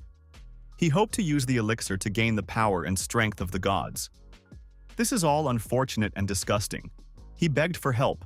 He was told from above that the heavens would not allow him to become immortal. Mo Jiobao carried Kara and was torn to shreds. Our heroes even squinted at the appearance of a bright flash. Mo Fan thought that such a horror could happen at any moment. Is this really the power of the gods? The giant crater was just around the corner. It still continued to emit an elevated temperature. Ru Yuan wondered if it was okay if they were so close. What if the head spotted them? Bai said he couldn't see him. Maybe the head jumped into the pit.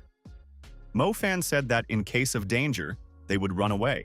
Mo Fan pushed off and ran into the crater. The companions wondered where he was going. The most amazing property of the Tianxing grass is that it has the ability to clump together. After waiting for so long and learning the strengths and weaknesses of the old head, it was time to take this herb away. Mo Fan jumped out of the crater with the herb in his hand and said that it was now time for them to go to Vatican City. Ruya Yuan asked, "Why does the guy need this herb? After all, he won't get stronger anyway." Mo Fan said Mo Jiobao couldn't do it, but that doesn't mean he can't either. Bai said that Mo Fan is his patron and that he doesn't want to break up. Mo Fan tried to get away from Bai's pursuit. Ru Yuan said for Feng Hua to hurry up because they were already leaving. Feng Hua thought that these rascals had imprisoned the deity in the mountains for many years. One day, the deity would reach the immortal realm and destroy them. 30 miles southwest of the Vatican, there is a small estate in the forest at the foot of the mountains. The head of the monster clan said that the Gui Yuan chapter's troops would soon reach Erlangen. The head mask said that they should retreat soon. Mo Fan and his tireless team returned. The head of the monster clan rejoiced. Only one day had passed, and they had already returned with their mission accomplished. The mask asked if they had destroyed the city stone core. Mo Fan nodded in the affirmative and said that they were now holding their way to the Vatican. Mask said that the head of the Guiyuan had received news of their attack on the city. Therefore, he immediately dispatched units to defend the city. There's a big fight going on between them, but they're holding up well. There's more important information. According to scouts, Guiyuan left the Vatican unexpectedly last night. He returned at noon, but he looked injured, so he returned to his headquarters. Ru Yuan speculated that it was most likely because of that battle. Mo Fan noticed that of the important people, only the city's ENT remains. This is rare and a great opportunity. The head of the dead said that Lady Gayao, that's the name of the city lord, has average strength and dealing with her would be easy. Mo Fan decided to seize the opportunity presented to him and sweep Vatican City of its enemies. Dead men and demonic masks must lead Gui Yuan's troops away from the city so that there is a chance to enter the city. The estate of the head of Vatican City, the guards were discussing the events of the day before in the evening. Their comrades had been outside the city all day, but they hadn't even caught a shadow of the rebels. Looking out of hiding, Mo Fan said that according to the intelligence, the Vatican City stone core was surrounded by a protective barrier, and only Miss Yi Yao had the key. We should split up and search for the town leader and meet in an hour. Our heroes scattered in different directions. Mo Fan said that Feng Hua follows him but keeps his distance. Running past, Mo Fan looked back and thought that these bourgeois would not live in such a shabby house. Seeing a rich manor in the distance, the guy thought that the head of the city was definitely there. Mo Fan stealthily entered the grounds of the manor. The courtyard was empty. There were guards near the main doors. One guard said that they might fly in if the madam saw their clothes disheveled. Mo Fan stealthily passed these guards and made his way inside. He decided to interrogate the head of the city. It would be more effective that way. The doors in the room opened, and the city head appeared in front of our hero. Mo Fan pounced on the girl and knocked her to the floor. He told her not to utter a word. The guy said that he was warning her. She must behave calmly and not make any sound. Otherwise, he knows 100 ways to harass her. Mo Fan looked at the ancestor and thought that she wasn't afraid of him at all. Judging from the blush on her cheeks, she even started fantasizing something to herself. When the passion subsided, the girl asked, "Was the guy really looking for Miss Yi Yao?" "She is not here." After tying the girl to a chair, our hero continued the interrogation. He asked where the head of the city was. If the girl didn't tell him, he would hurt her. In response, the girl only laughed. The girl said that now everything depends on the young man. Will she tell him anything? Mo Fan thought that this girl had made crazy demands.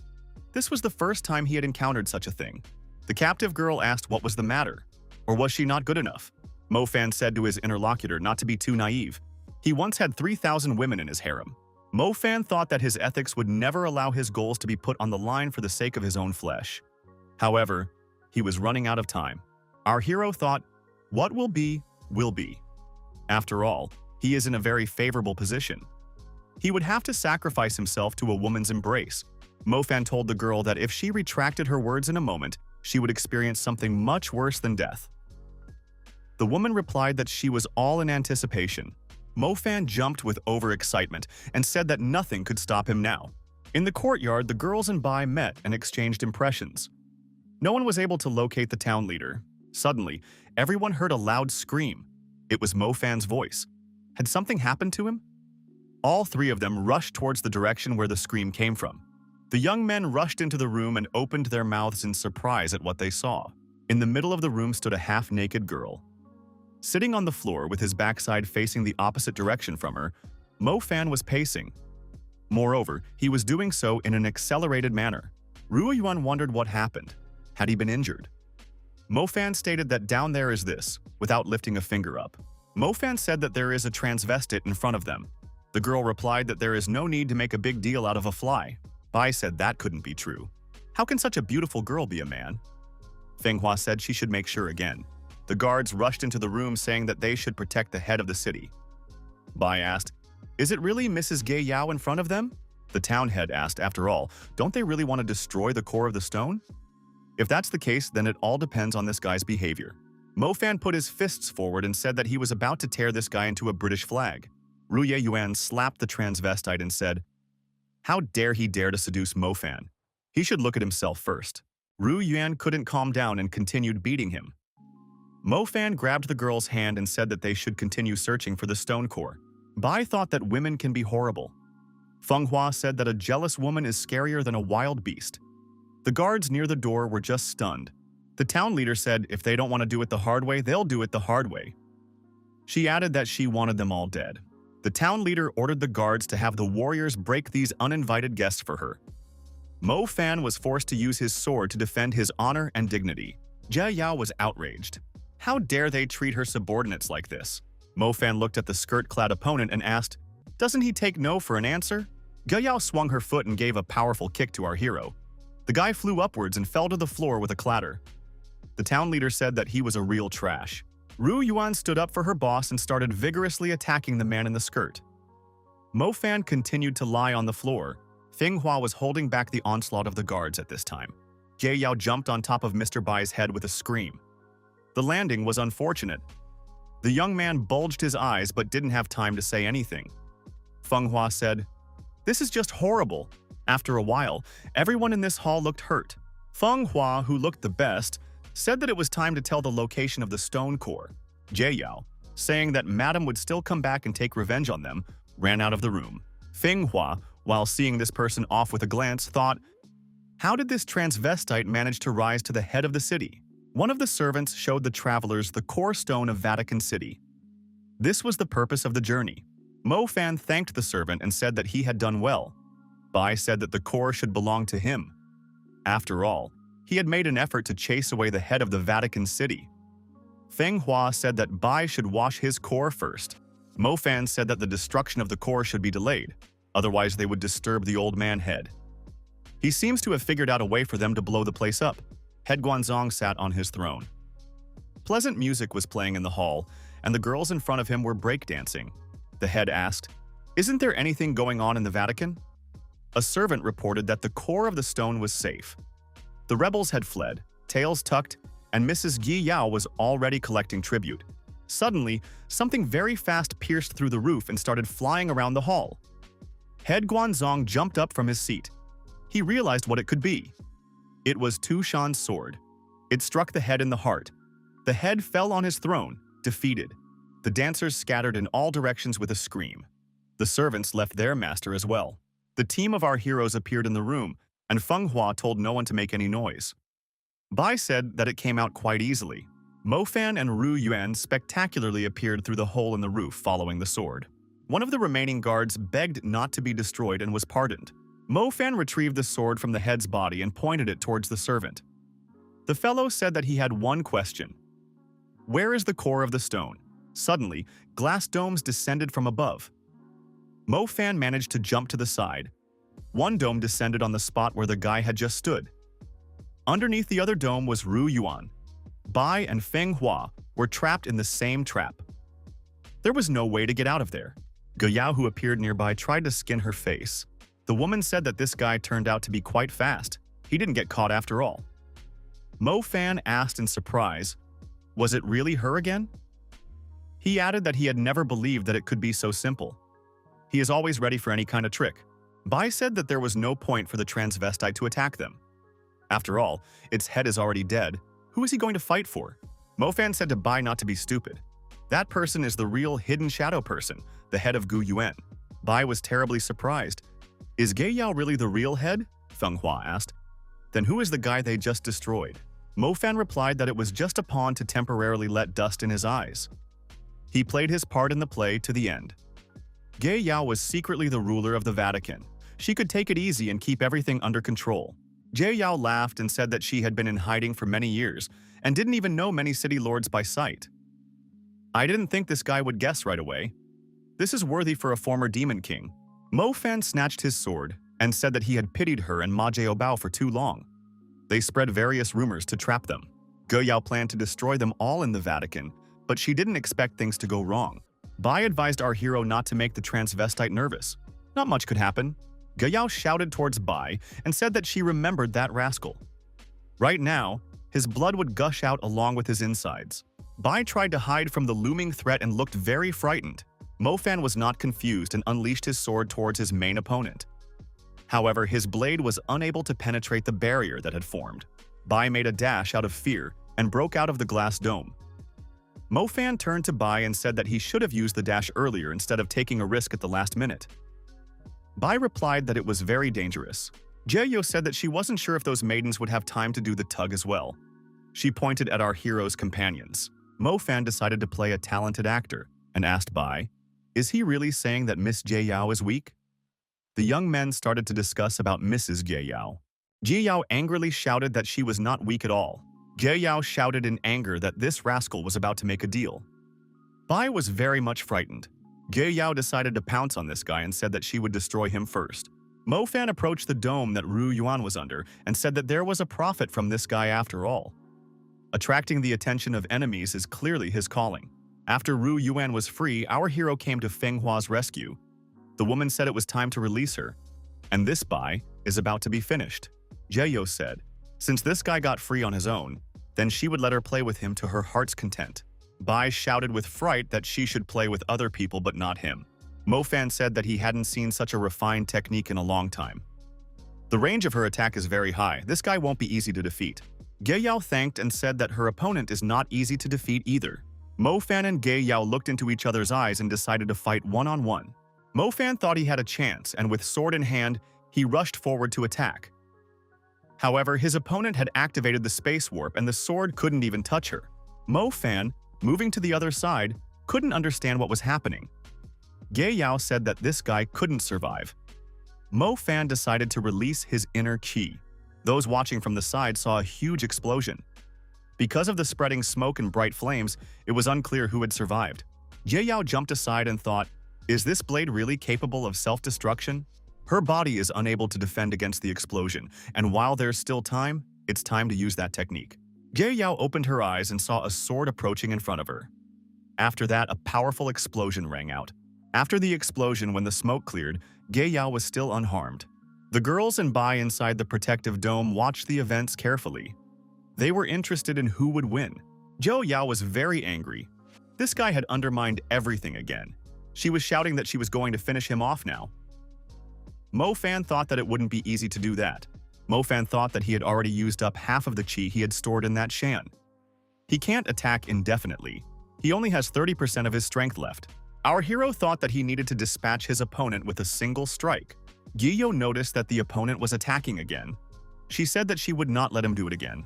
Mo Fan said that he was sick of it. Does she really want to stop that shan? Our hero thrust his sword into the defense structure with all his might. Stabbing his sword into the defense, Mo Fan completely destroyed it. Shards flew in different directions. The guy looked inside and saw that Ge Yao was no longer there. Mo Fan looked up and saw that Ge Yao and her clones were everywhere. The town leader said that the young man was not the only one with such skills. Although she wasn't very fast, it was enough to finish him off, Bai thought. Did this transvestite really study such techniques? Feng Hua said that this person uses the power of the mind to move around like this. Jia Yao, crouching in one place, asked her opponent if he was trying to catch her. If he succeeds, she will do whatever he wants. Mo Fan waved his sword and said that he wasn't interested in people like her. Ge Yao frowned. At the same moment, our hero was immobilized. The support group was surprised. Why did Mo Fan stop? Mo Fan really didn't move. The guy said that he understood everything. Ge Yao distracted him to discreetly set a trap. From all sides, the young man was entangled with thin, long threads. Ge Yao laughed and said that this guy was too late to realize everything. These threads are everywhere now. I wonder how he will get out of it. Ru Yuan shouted loudly for the guy to not move in any way. Guianzong's real key was a silk array that had been lost many years ago. When she fought against Ma Guabao, he watched without interfering. Unexpectedly, she was so stubborn that she didn't use this power until the last. Jia Yao continued to laugh and told the guy to look at his leg. The townswoman added that she had learned this from Shen Mu. Ge Yao ironically remarked that this was the end of Emperor Di Shitian. She would break every bone in his body. The ends of the threads Ge Yao held in her hand, meaning she could control them. Ru Yuan closed her eyes in fear and cried out. Bai shouted, "Did she really break the boss's bones?" Jie Yao continued to laugh. She added that she never thought that the head of the demons, Emperor Di Shitian, would die like this. However, she didn't have to laugh for long. Our hero suddenly disappeared. A hole in the ground appeared where he was standing. Mo Fan had indeed managed to escape. Ye Yao angrily said that her opponent was underestimating her. How could he break the true Qi thread array and escape? At the sight of the escape, there was a pool of blood near the hole in the ground. Ru Yuan said that the guy's left arm was injured. Bai suggested running away immediately. Jie Yao was ready to lash out with anger. She put her hands up and shouted menacingly for everyone to get out of here. Mr. Bai and the girls were really scared. On all sides, huge pillars were growing out of the ground. Mo Fan suddenly appeared and told his friends to hold on to him tighter. His left arm was indeed partially severed. Jie Yao angrily shouted for no one to try to escape. The transvestite was furious and serious. Jie Yao decided that she would get all these people under control as soon as possible. How did they try to escape from here? Ru Yuan saw the guy's injury and said that she would stop the bleeding now. Mo Fan stated that they shouldn't stay here. They should get out right now. Bai held a glowing orb in his hand and asked if it was like Zhu Huafencheng's stone core. Feng Hua replied that they were not so unlucky. After following this path, they would be able to find the last stone core. Bai said that the question was which path they were going to follow. Feng Hua asked him not to touch her. Looking deep into the tunnel, Mo Fan said that it seems to him that they should take this path. This path beckons him. After a few minutes, among our heroes, the tunnel was no more. However, an opening appeared at the top of the tunnel. Gui Yao descended into the tunnel through this opening and was surprised to see that these people had actually taken this path. Gui Yao sent her demonic beast after the fleeing people. The three monsters rushed in pursuit. Our heroes ran away with all their legs. Rong Yuan said that she could see 3 circles of obstacles ahead. To overcome the obstacle, Mo Fan sent Tu Shan's sword ahead of him. However, the sword crashing into the obstacle made it clear that there was no puncture here. In an attempt to prevent her opponents from escaping, Gui Yao decided to influence the dragon's scales. Feng Hua sprang into action. The woman tried to use her inner resources to crack the defense. She tensed up and shouted for this obstacle to open. Ceasing her efforts, Feng Hua said that this thing was very powerful. Although her true ki is no longer what it used to be, her dragon scale armor is the strongest defense against heavenly thunder. The talking sword said that in front of them were 3 ghostly obstacles of ancient gods guarding the tomb. They would repel any attack and bring it back double in size. Feng Hua noticed that the ancient god's plan had died long ago, and with it, the secret of the formation was lost. How could it have appeared in the Gui Yuan clan? Mo Fan speculated that Townhead Ge Yao found the tomb of the ancient gods and stole the formation. She was the only one who could break it. Looking deep into the tunnel where they came from, Mo Fan said that something was approaching them. Bai saw the glowing eyes and said that the creature was scaring him. When the creature ran closer, Bai shouted that it was a black dog. Mo Fan stated that it was a hellhound. Although these animals are fragile, they are extremely agile, and true QI will be sucked out if the dog can bite them. It is necessary to stop it.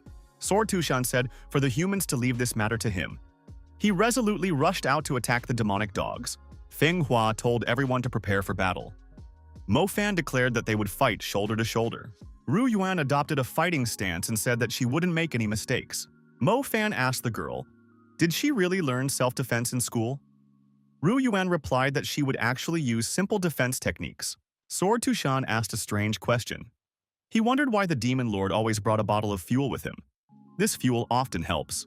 Gui Yao, who appeared nearby, wondered, were these little rascals scared of her 3 ghostly obstacles? The sword in her hand said that if it hadn't run out of true ki, Gui Yao wouldn't have been able to catch it. The town leader said that they still had a lot of time to play around. Mo Fan said that they are not going to give up. That's all he can think about. Right now, a lot will depend on Rui Yuan. The girl used her school skills to create an earth wall and said that she can handle the dark hellhound, but she can to stop Gui Yao. Mo Fan said she doesn't want the girl to stop her. She wants Gui Yao to be destroyed.